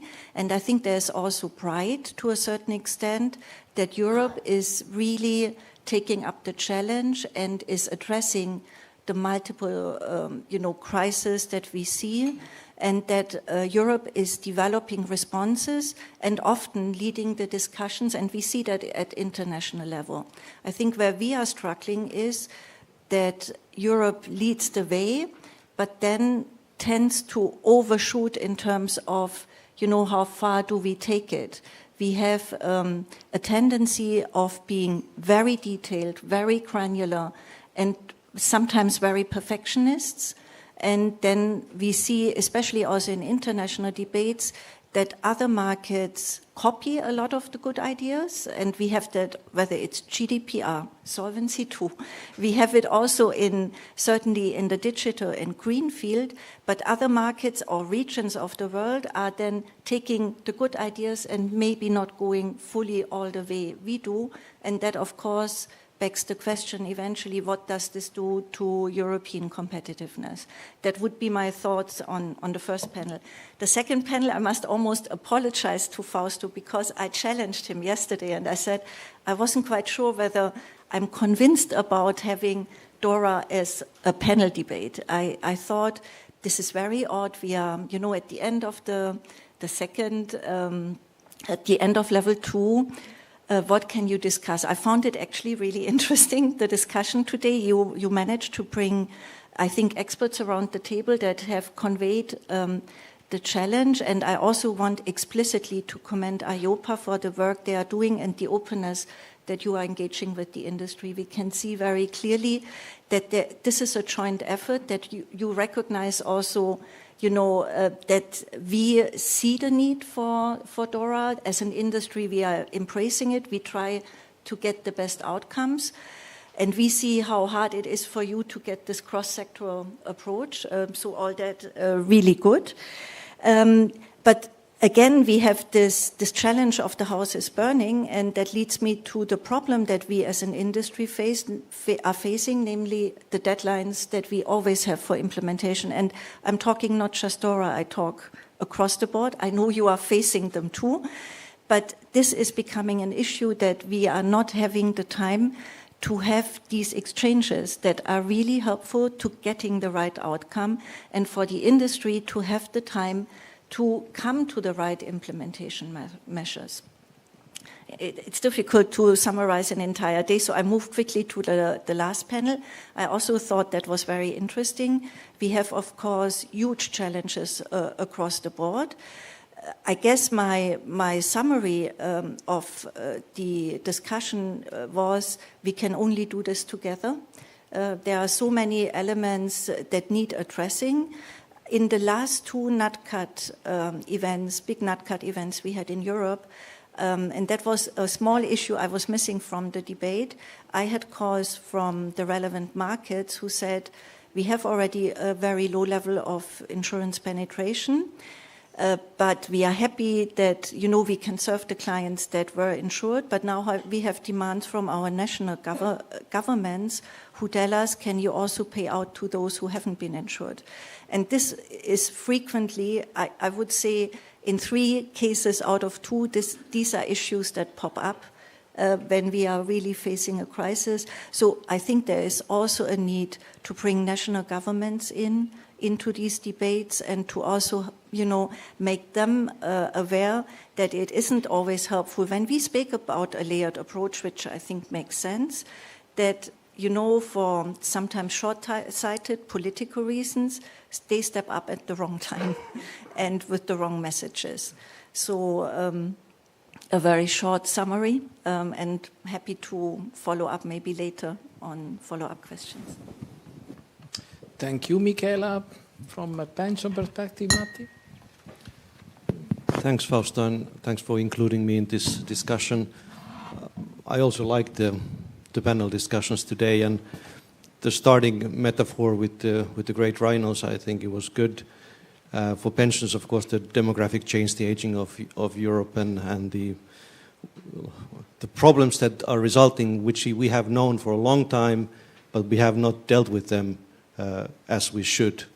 And some may say it's too late. It's never too late. We have to deal with this. And I think the last panel, what Pablo and others were saying about the relevant issues, the fact that, yes, the pay-as-you-go Social Security public pensions are the basis. In many cases, in many countries in Europe, they are too much the basis, the only source of retirement income, and that they are not the strongest systems. So the strongest systems are the ones which have good multi-pillar approaches, which are up to date, meaning that they are reformed according to the changing circumstances. So that is the key when you're looking at the best pension countries across Europe. And I think those elements, good accumulations phase, good investments, good payout phase, a lot needs to be done there. I think we had a very good discussion about the regulatory framework and the sectoral legislation and horizontal legislation and how this has developed. And also I think Dario made a good point about the need to really have a good and hard look at how this actually works. The number of legislation, the amount, like at some point called the tsunami of regulation in financial services, that's been a reality. So how do we reform this? Lamfalussy, so Alexander Lamfalussy was mentioned. He came up with this framework with his report of the wise men in 2001. So Lamfalussy and 6 wise men. So maybe it's time to revisit this, maybe with some women as well. But it's easier to say than do, because we have to realize that then this has now been, it's part of the Lisbon Treaty, it's part of the regulatory framework. So to change that, the basic structure, which then results in this legislation, may need, bigger reforms, and of course bigger reforms in changing many relevant issues, like, for example, the future of PEP, or many that are related to tax legislation. They are member state competencies. To change that, of course, we would need to change the basic treaties. That is one of the key issues for the next legislative term. We have the pressure to enlarge Europe. That's another driver for revisiting the treaties. But we have basic issues important for pension funds also that depend on the treaties. And the whole role of the occupational pensions as part of the social structures is very much the competence of the member states, and very little the competence of EIOPA and the financial services. And that is really an important factor, and it is a reality that is then reflected in the pension dashboard, what can be included and who has competence to legislate on social security data in a dashboard and who has not. So, but the issues are real. The information, the data, the understanding of these issues is real, and they need to be addressed. I think that the DORA debate was very good about also from the point of view of operational risks and proportionality and how it fits different types of organizations. I think it was a good example of the actual issues that we are faced with, and pension funds are increasingly faced with the fact that you have, from the European level, a minimum harmonization directive, IORP 2 now, under revision. But then you have increasingly this horizontal legislation where you have all the different measures, delegated acts, and then how do you cope with all the regulatory requirements? That is a real challenge. So I think it was a very good discussion on that. I think all in all, very relevant, and things really came together, what was said in all the panels. Thank you, Matti. Juan Ramon, please. Well, first of all, thank you very much to EIOPA, to Petra and Fausto for having invited BIPA, in this case myself. It's really a great opportunity to be with you all. Being the last panelist of the last panel, it's always a challenge. My fellow panel members have done excellent summaries of what's been discussed. So I try to be, one of the words of today, horizontal about my comments and try and cover them without revisiting each of the different panels. To me, what's clear and what we must take on and see how we really work on it is the need for a private-public approach or a public-private approach. It depends on how you want to face it, but we really need to move forward because this is something that comes on a regular basis. When I remember quite well, after the pandemic, we try and we had different committees discussing for potential solutions. Now that we've forgotten about the pandemic, those committees never arrived to a conclusion, and we're still there. The house is indeed burning, so we do need to do something, and we need to sit down seriously, all the players, and certainly the layered or ladder approach seems to be the most sensible, but we need to do something. From a distribution perspective, we know the clients, we are close to the clients, and we can assist in bringing our views to the panels and views to the industry as well as to the authorities in trying to move forward. I'd like also to raise some perhaps questions and comments. One key word that has been mentioned as well today is proportionality. I think proportionality is clue not only for the sake of the industry or the sector to try and be effective, but also for the sake of being that the legislation really gets where it has to reach. And sometimes we find that there is perhaps a lot of regulation which is not properly enforced.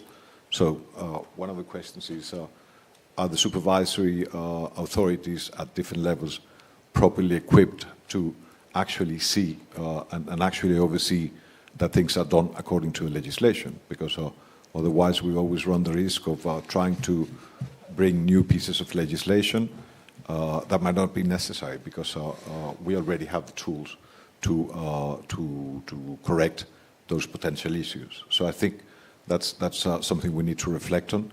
And also the fact that there is some regulatory pause and regulatory stability sort of helps to bring confidence in the market, not only for the industry, but also very much for the consumers. When things change, there are different aspects, which can be reputational aspects, can be civil liability, professional liability, because we don't know exactly where we sit.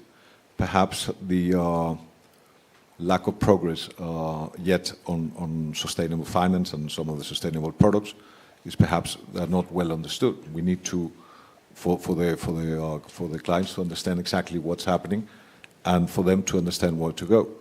I remember on the last meeting we had in EIOPA in Madrid with, I would say, a qualified audience, 70% of the people said that they had not considered yet investing in ESG products. So there's something wrong. I mean, we are doing something not very well, and we need to try and address that. Certainly, DORA and beyond DORA, I mean, digital is crucial and is key. It's a changing landscape. It's something that is moving very fast. So we very much welcome that there is legislation that gives certainty and protects the sector and the industry as a whole.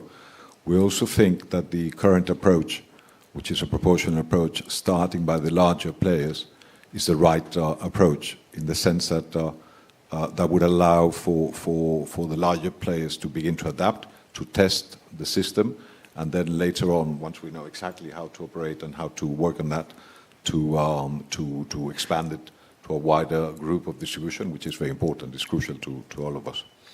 And lastly, pension gap. Well, that's crucial, that's something that we need to move on.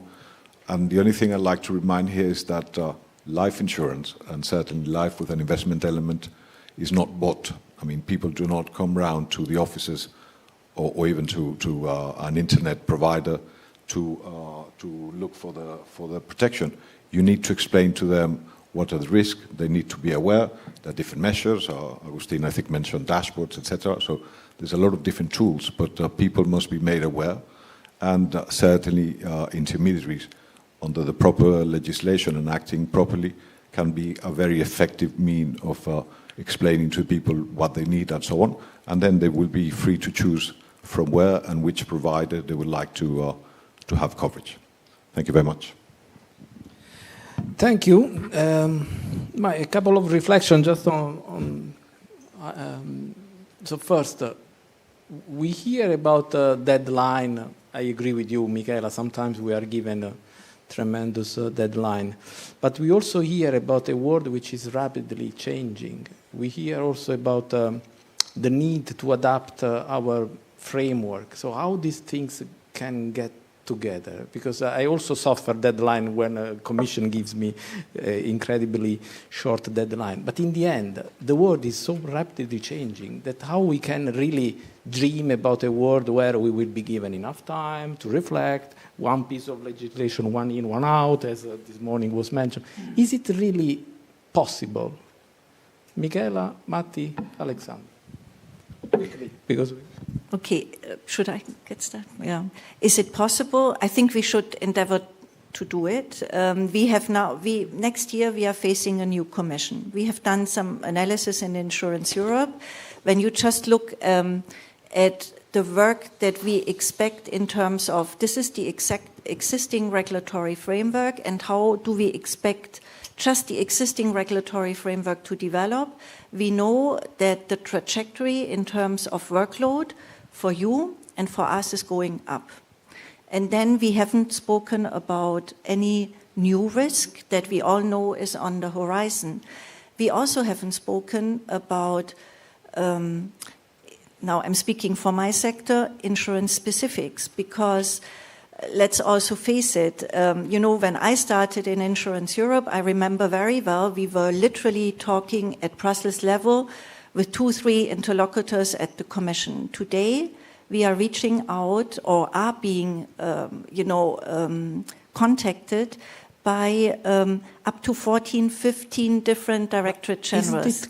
Isn't it a positive signal? It that is. Insurance is becoming more and more relevant wherever we speak about yes, things. The society is more in the need of getting insurance. No? Yes, and I completely agree. I think we are also seeing that. So we see everything is moving up, but we are also seeing the challenge of not getting the response right. You know, we know, I mean, let's just reflect on the last panel. I think ultimately customers are underestimating the risk, overestimating the price, and we are not having the time to develop responses that really are the right responses to the challenges that we have all identified. Now, every now and then, and this is now the time when you have a new commission coming in and a new parliament coming in, is also, I think, an opportunity where we can say we have been at a record pace in the last 10 years. We have 30 years of the single market now. We have 20 years Lamfalussy. We have done so many things. Today in the insurance sector, being a compliance officer is a super risky job, you know, because, I mean, you are having all the responsibility for implementing the current text, and sometimes you can't be right. We are running huge litigation risks, but we want to do the right thing by our clients. We want to bring the protection to the economy. So I think we need also to send a message to the Commission. You need the expertise with all the horizontal approaches that you have. You in the Commission need the expertise to actually understand insurance, use insurance to the best possible knowledge. Or call EIOPA. Call EIOPA, but also you have this. We are sitting in this boat together. No, you have the same problems that we have as an industry, and then on that basis, you know, also take your time and maybe do a little bit of analysis what has worked. Also have the strength to sometimes say this hasn't worked and can we do better. And for example, risk for me is a key example of a missed opportunity. We know that consumers weren't happy with PRIPS, we know the industry wasn't happy, and I'm not necessarily seeing an improvement in risk. So you know what that are we we were doing? also asking for some revision of the level 1, so we see it. But we also need to remember where we started with PRIPS and why we started with PRIPS. Matti, quickly? I think we have concerns with over-regulation and inconsistencies in the regulation. But I also understand the notion that we can't wait for everything to be complete. But impact studies, of course, should be a basis for sound regulation. Whatever, you should know what is the impact of the regulation. Why are you regulating? What is the impact of this? And of course, for us, the challenge is that pension funds usually have not been really considered, the specificities of pension funds in the horizontal legislation. It's first banks, then insurers, then maybe pension funds. So we are struggling with the fact that pension funds are much more diverse across Europe than most other, or if most likely everybody else in the financial services. So that is a real challenge for us. We can't turn the clock back, which I understand, like Dara said, it's, for insurers it was 14 DGs that are working with regulation that is relevant. Maybe for us, I hope it's less, but it's plenty. We can't get out of this, even if we wanted to, but let's try to make it work in a consistent manner that actually helps, because the problem for us really is not having, the problem is really we have to get more funded pensions in Europe, and does this regulation, does this development help? Do we get more? Even with EIOPA 2 that has been in place a few years, we can see a tremendous consolidation, so it's increasingly difficult to provide pensions through pension funds. Is that providing then in the end less pensions to people? If that is the case, then we really should take a hard look at whether this framework and the development promotes more funded pensions, which we desperately need going forward. Thank you. Alexandra, not only on the overregulation, but also what is your key message to industry coming from what we have heard today? And if you want to comment. So maybe I would start with key messages. I would maybe start with supervisors, regulators. I would think that from consumer point of view, quite important is really speedy and good enforcement if something goes wrong. So if something is happening and it's not right, then we would expect the supervisors and regulators not sitting tight and assessing, but really acting and implementing the law, and if necessary, also imposing penalties and really reacting. When it comes to the industry, I don't think we have really that much that we would ask, maybe except for that we would like to get the value for our money. So, and especially, of course, in the context of the pensions, time bomb, and pension adequacy, we would really like to be able to find products that really offered real decent returns, so that we can, when we save, we know we can reach at least pension adequacy. And I think, but it's also, I would quite agree with Matthew when he said that, in fact, I mean, there are different systems in different countries, but in some countries, in fact, things work better. And this is also, we are finalizing right now the Better Finance annual report on long-term and pension savings and the real returns of those products. And even though 2022 really seems like, you know, annus horribilis for pension savers, and the outlook of the is quite gloomy, we do have some outliers. We do really have some best practices, and we do have providers that really are able to offer real decent returns. So we think it would be also quite good for the industry representatives to learn from one another and see where the reason lies for some pension savers in some countries being much better off than the pension savers in other countries. And by the way, Better Finance is organizing next week on the 30th of November a webinar on can you afford to retire? And we will try to analyze and a bit learn how and why does it work a bit better in some countries and for some pension savers. So if anybody is interested, we invite you to join us. So not so much a request to industry in the end, only attention to cost. Just the value for money. Value for money is enough. One thing is enough. Well, good. I very much share the focus, the request. Juan Ramon, what is your view on this? On how much is realistic this this not over regulation, because you deal with the people, you need to advise people towards a number of things, and from one side, for me, it seems inevitable that a lot of things you need to know and you need to advise on. And in addition to this, what is your key message to our audience here, being it a supervisor, regulator, so whoever you want to address your key message? Thank you.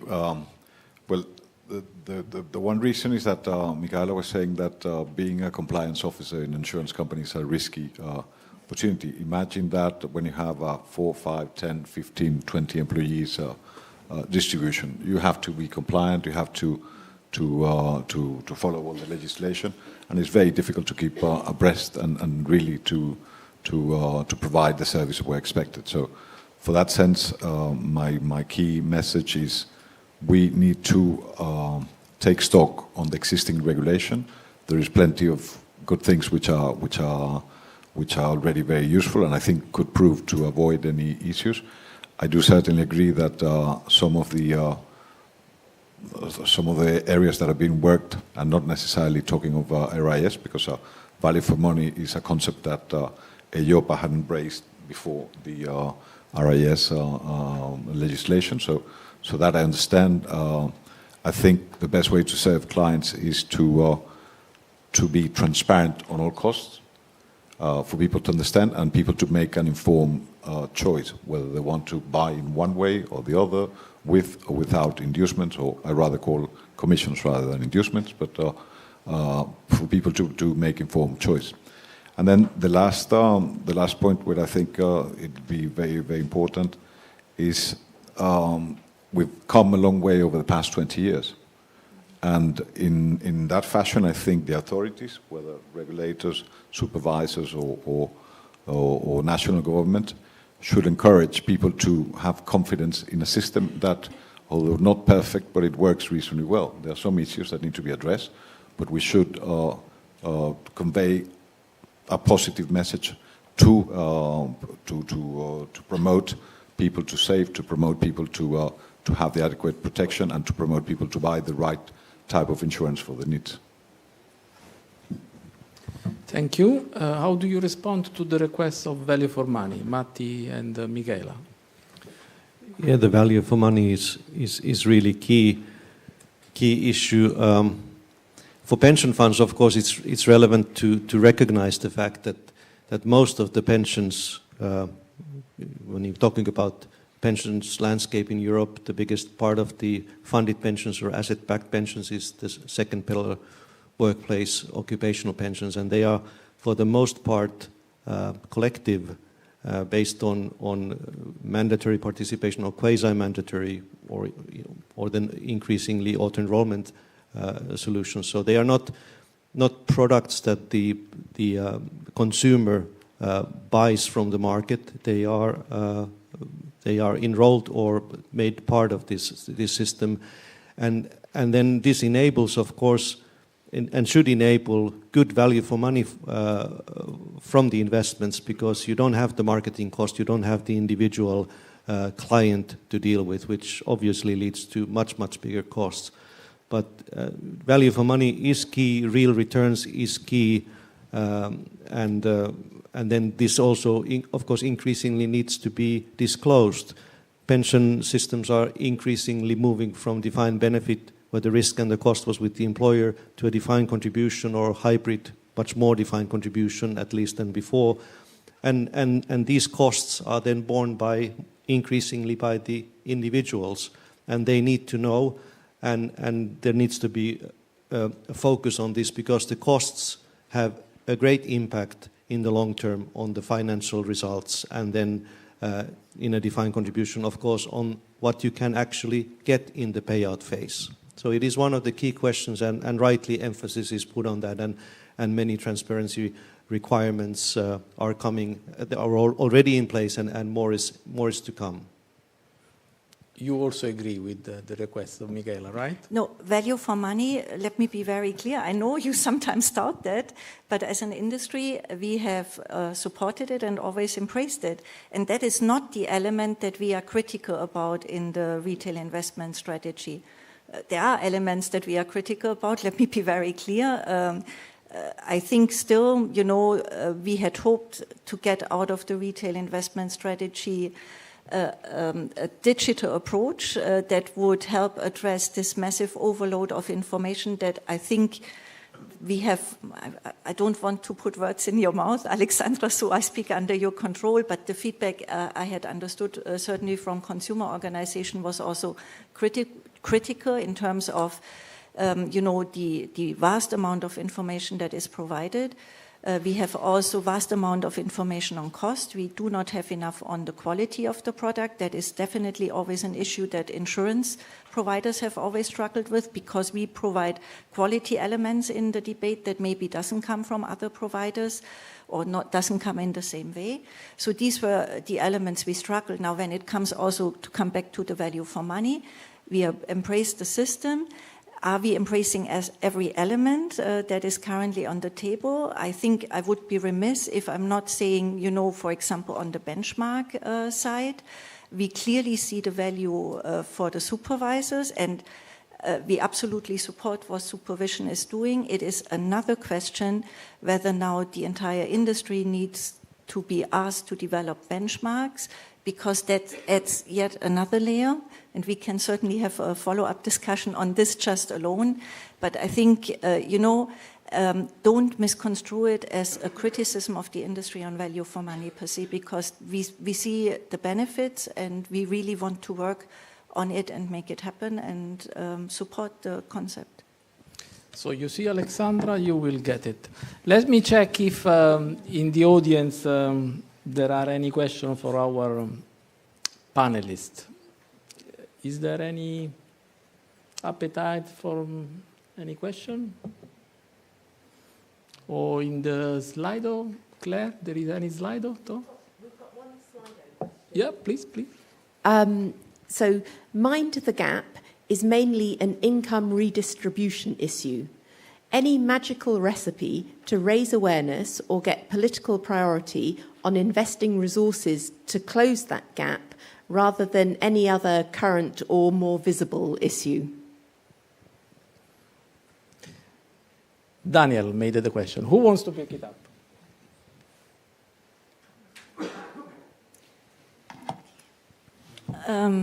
I think if you want to close the gap, we really need to discuss together. Everybody needs to come around the table. And I think we should also not shrink back from trying new approaches. I mean, we have now heard in the last panel about the ladder, and we are hearing also, you know, are there constructions possible where we start with private insurance, both direct and reinsurance, maybe cat bonds, and then we go to national level backstop support. I hear, for example, from other markets that sometimes they start the other way around. They start with the state coming in to do the base cover, and then we have top-up from the private sector. I think we need to embrace different ideas. We need to get inspiration from different markets. We also have the challenge that, of course, we have a situation that differs vastly across Europe in different markets in terms of how the protection gaps present themselves and also the solution that might be applicable to these markets. But by coming together, I think is the only way we can really hope to address them. If I may, I have like one maybe a solution that could be helpful. I'm kind of happy that two magical solutions that quite often come up in these discussions today, they didn't come up, and if anything in a rather sense that we support with better finance. So quite often with raising awareness on allowing and making people invest more, is improving the disclosures.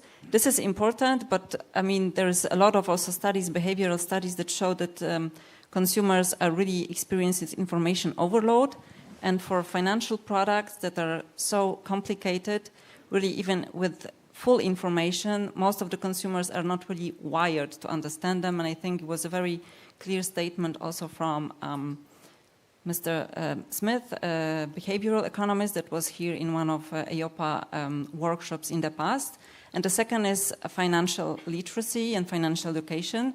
This is a very important empowerment tool for consumers, of course. Also very important for them to be able to communicate, for example, with the financial advisor and to understand what the financial advisor is simply telling them.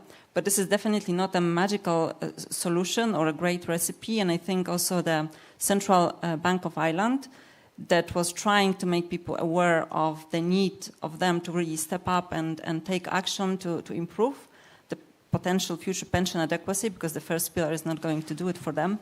They've done a study to see if maybe more financially literate Irish citizens are taking action and if they're really doing something about their finances, especially pension. And they found out that there is really no very clear correlation. So it's not like you're better financially educated, you're doing the right financial choices. But what we as Better Finance really think would really help consumers would be really access to good independent advice delivered in the best interest of the consumer. Investing is definitely not a full-time job. The financial literacy of consumers in the EU is quite low. So we really think that they should be able to rely on good independent financial advice and investment advice. Yeah, I wanted to say something about this mind the gap from the pension point of view. I mean, the need to save more, of course, it's first and foremost the member state competence to design the pension system. But then Europe can also, and has in many cases, for example, and especially as part of the economic governance framework, pointed out that your public pensions are not sustainable and will not provide adequate retirement income. You need to have private savings. I think that should be made stronger. Then the other gaps that were mentioned in the last panel, you have the gig economy, platform-based workers, non-typical workers. Those are political choices. We didn't talk about the gender pension gap, which is twice the size of the pay gap, which is too big to begin with. So that is a political choice. How much of that is to the pension funds who then basically implement what has been agreed or legislated? But pension systems can play a role, and it has to be looked at. Of course, many of these issues are labor market structural issues that then reflect in pension outcomes. But these are political choices, and the problems are real. The financial literacy gap is also real. Of course, people need to know, and especially if it's voluntary part of the pension savings that we're talking about, then they need to understand, they need to know. All in all, I think people would need to know what is the situation. And then we come back to the information provided to the pension tracking service and the dashboards that Petra was mentioning in the beginning. And we haven't seen enough development in those, and that's greatly needed. Of course, we have good developments in many countries, already good systems in place in Sweden, in Denmark, in some other countries. But Europe as a whole is not there yet. So it's many different gaps on many different levels that need to be filled. So we can count on your support to become more and more the center of data, even on pension at EIOPA. Good. Good, thanks a lot. Let's go with the final round of question. Is the same question to all of you, actually, to conclude on a positive note, something, because we have been talking a lot about risk and challenges. But what is looking ahead, what is your new horizon? What do you see as the greatest opportunity for the sector, for yourself, for all of us, basically? I will start with you, Juan Ramon, please. Well, I think the insurance sector is very capable of protecting the needs of the different clients. So on a positive note, I think we have improved in many ways. We have covered many different systems. We're still a lot of things to build on, but I think we are there. We understand the risk. We have the capacity to cover those risks to an extent, but we have the capacity to cover that. And certainly, although the modeling systems might be at this stage not quite working, at least for certain types of risk, but we will also be able to develop those new models that will protect and will be able to tell us what we need to do. So I think there is plenty to do. I think the insurance industry has always proved to be not only resilient but adaptive to the needs of the client. And I look forward, as part of the distribution, to try and contribute towards that goal, which I think is achievable, and I look forward to that. Thanks a lot. Michaela? Yeah, I would also like to conclude on a positive note. I think we have talked today a lot about existing protection gaps. We are aware of the huge challenge here. Obviously, pension tops it all, $1 trillion globally, $1 trillion protection gap globally. I think 900 billion in cyber, 800 health, 100 in NatCat. That's based on a recent study we did at the global level. So huge gaps, but also huge opportunities for the sector. And I think that proves how the insurance sector is relevant in terms of, and needed to provide the cover and the protection. But what we haven't talked about at all is new risks on the horizon. We have, now a huge trend towards digitizing the economy. We have obviously the greening of the economy, and with these new developments come massively new risks. So we are being approached by providers, batteries. You start, how do we deal with the increasing electrifying of the industry? How do we cover these risks? We had this week a request from the Commission, who is now thinking, and that is unfortunately in the context of the various war challenges, how do we deal with, coverage of military tools, and how can the insurance sector be supportive of this? So what we see is the risk landscape is growing. And it will prove that this is a relevant sector. We know that at G7 level, they are dealing now with 3 risks, 3 key topics, elements the G7 wants to look at, and one of them is the protection gap and how, we can work to close it. So I think for insurance, the relevance and the need is becoming increasingly clear, and that will give this sector an opportunity to rise to the challenge. Good. Positive note, new risks. Matti? Yeah, new risks, yes. But I would first say that, like Petra said in the morning, that we have the European elections, and it's a big opportunity. And what I'm hopeful, this is a positive note. I'm hopeful that the European Commission will come up with a plan and a program to then take forward the auto-enrollment as part of increasing coverage, which is the key issue, increasing coverage in funded pensions, going forward with the pension tracking service, with the member states, on the dashboard. So having a full program in taking these things forward, because that has been, good work has been done by EIOPA, by Commission, but action is needed. But then also on a positive note, on the climate change and biodiversity risks, which I'm happy that supervisors are looking at about this as systemic risks, because for natural long-term investors that pension funds are, of course, the systemic risks in financial market are really serious. But I think that pension funds really can be part of the solution in dealing with the climate change, dealing with the just transition into green economy, sustainable economy. So it's a great opportunity for pension funds to deal with the long-term risks, but also have good returns, long-term returns in really engaging in this change. And I know that many pension funds have already are already doing this, but more is needed. And then, of course, we need to have the right regulatory framework to support this. But I think that is, in the end, a very positive note, because these risks are real and they're long-term, and pension funds need to deal with them. Thank you. Alexander, from people perspective, what are the biggest opportunity? What you see, Rosie? I will try to finish on a positive, even though monothematic note of good value for money, because I'm really happy. First of all, thank you to EIOPA, because I think EIOPA got a very good inception of this idea, starting the word of good value for money in the insurance part. And I'm quite happy to hear that, and it happened already in the past months when we were discussing with many of you present today the retail investment strategy, that all of us agree that we really need to do something about the value for money, because the current system did not work well for consumers, did not serve well consumers.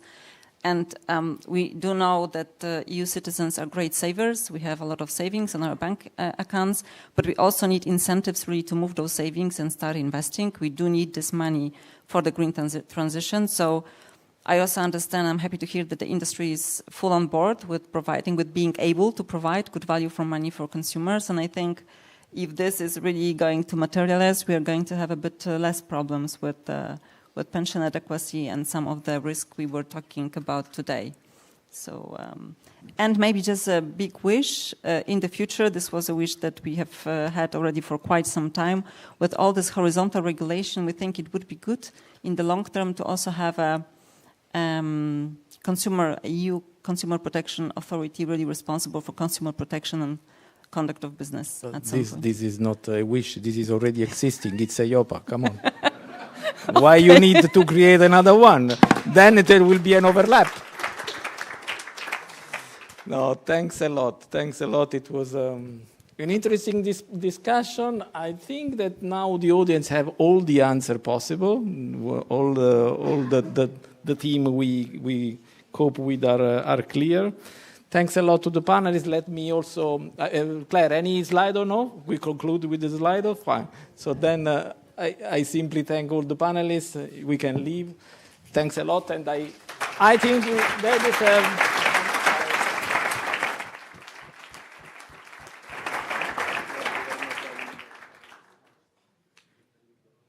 So thank you, Fausto.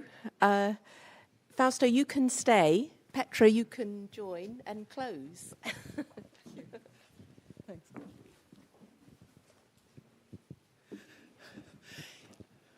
Thanks. We really were wondering, should we end our conference by putting all the stakeholders on stage and just let them say whatever they want? And there were some who said, that could be tricky. I said, no. I said, I think it will be a very good closure, because if they have something to say, we want to hear it, whatever it is. But thank you for a very nice closing panel. Thank you all for, I think, my first as a chairperson in-person EIOPA conference that I very much enjoyed. The house is burning, but I think we had that already a few years ago. And then in a way it felt like there were those that, oh guys, the house is burning, but I can't solve it on my own, I need help. And then there were others who said, well, I'm actually very busy with a pandemic. Others were saying, not my house. And others were saying, like, I see smoke, but is that really a fire? We've moved from that. We've moved on. I think there is no one denying that there is a house on fire. There is also no one denying that they have a role in getting it under control. I think we even are identifying who gets the water, who does the hosing, etc. So I think we're getting there. Now we need to actually get the fire out. But I think we are in a better shape than we were. And interestingly enough, it's being noticed.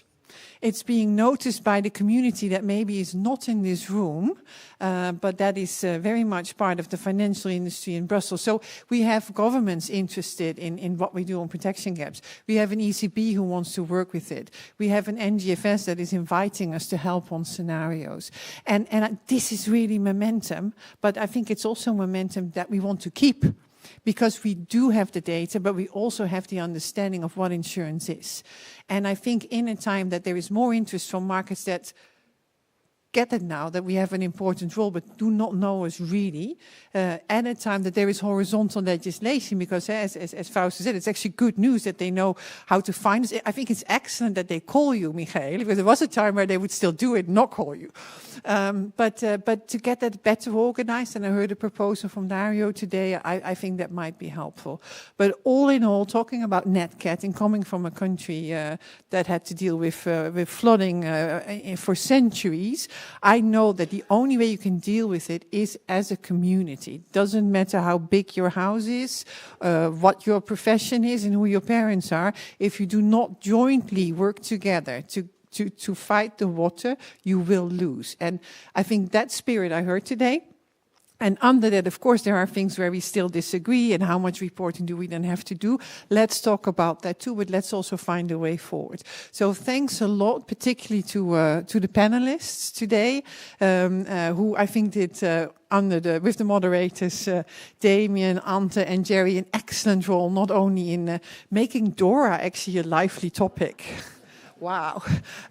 Covering horizontal, I don't know how much you covered, but there was a lot of horizontal there. And then actually including all the gaps we can find in one panel. So I think you did an excellent job, not only in saying that, but in timekeeping. Thanks, of course, also to the fact that they're not in the room anymore, to Mike and Sabine for good speeches.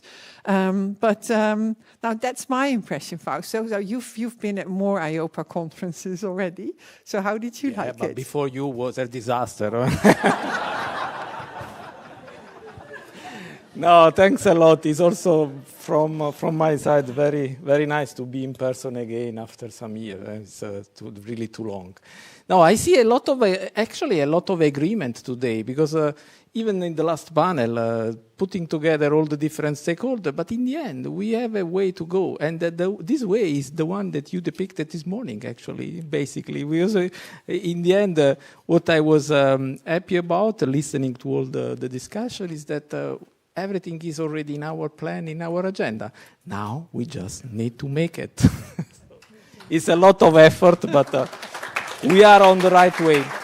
I cannot conclude before thanking the EIOPA staff, of course, those who are present today, but everybody, because each of us make a lot of effort to allow us to talk about everything that we spoke about today. So really a big thank to all our staff. And there is And there is sometimes I'm asked, how do you do all these things with not so many people in the end? Because EIOPA is not such a big, giant. And we have a secret. We also use the national expert around Europe, because via our working group, we are able to involve in our work a number of talent from each and every national authority. So a big thank also to those who contribute to our work, still from their capital, but still with us and joining forces with the EIOPA staff. Thanks a lot. So that's another thank you. Thank you to Fausto, and thank you all for being here today. You have deserved drinks. They're outside. So we go there. Before you do, please, one more round of applause for Caroline. I'm sure we all have been watching her. It's amazing what you can do.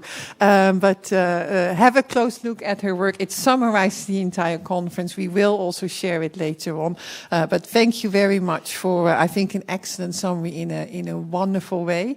And with that, we wrap up. Thank you for coming. Enjoy the drinks afterwards. And let's, as of tomorrow, continue our dialogue and work on these issues. We have momentum. Thank you. Bye-bye.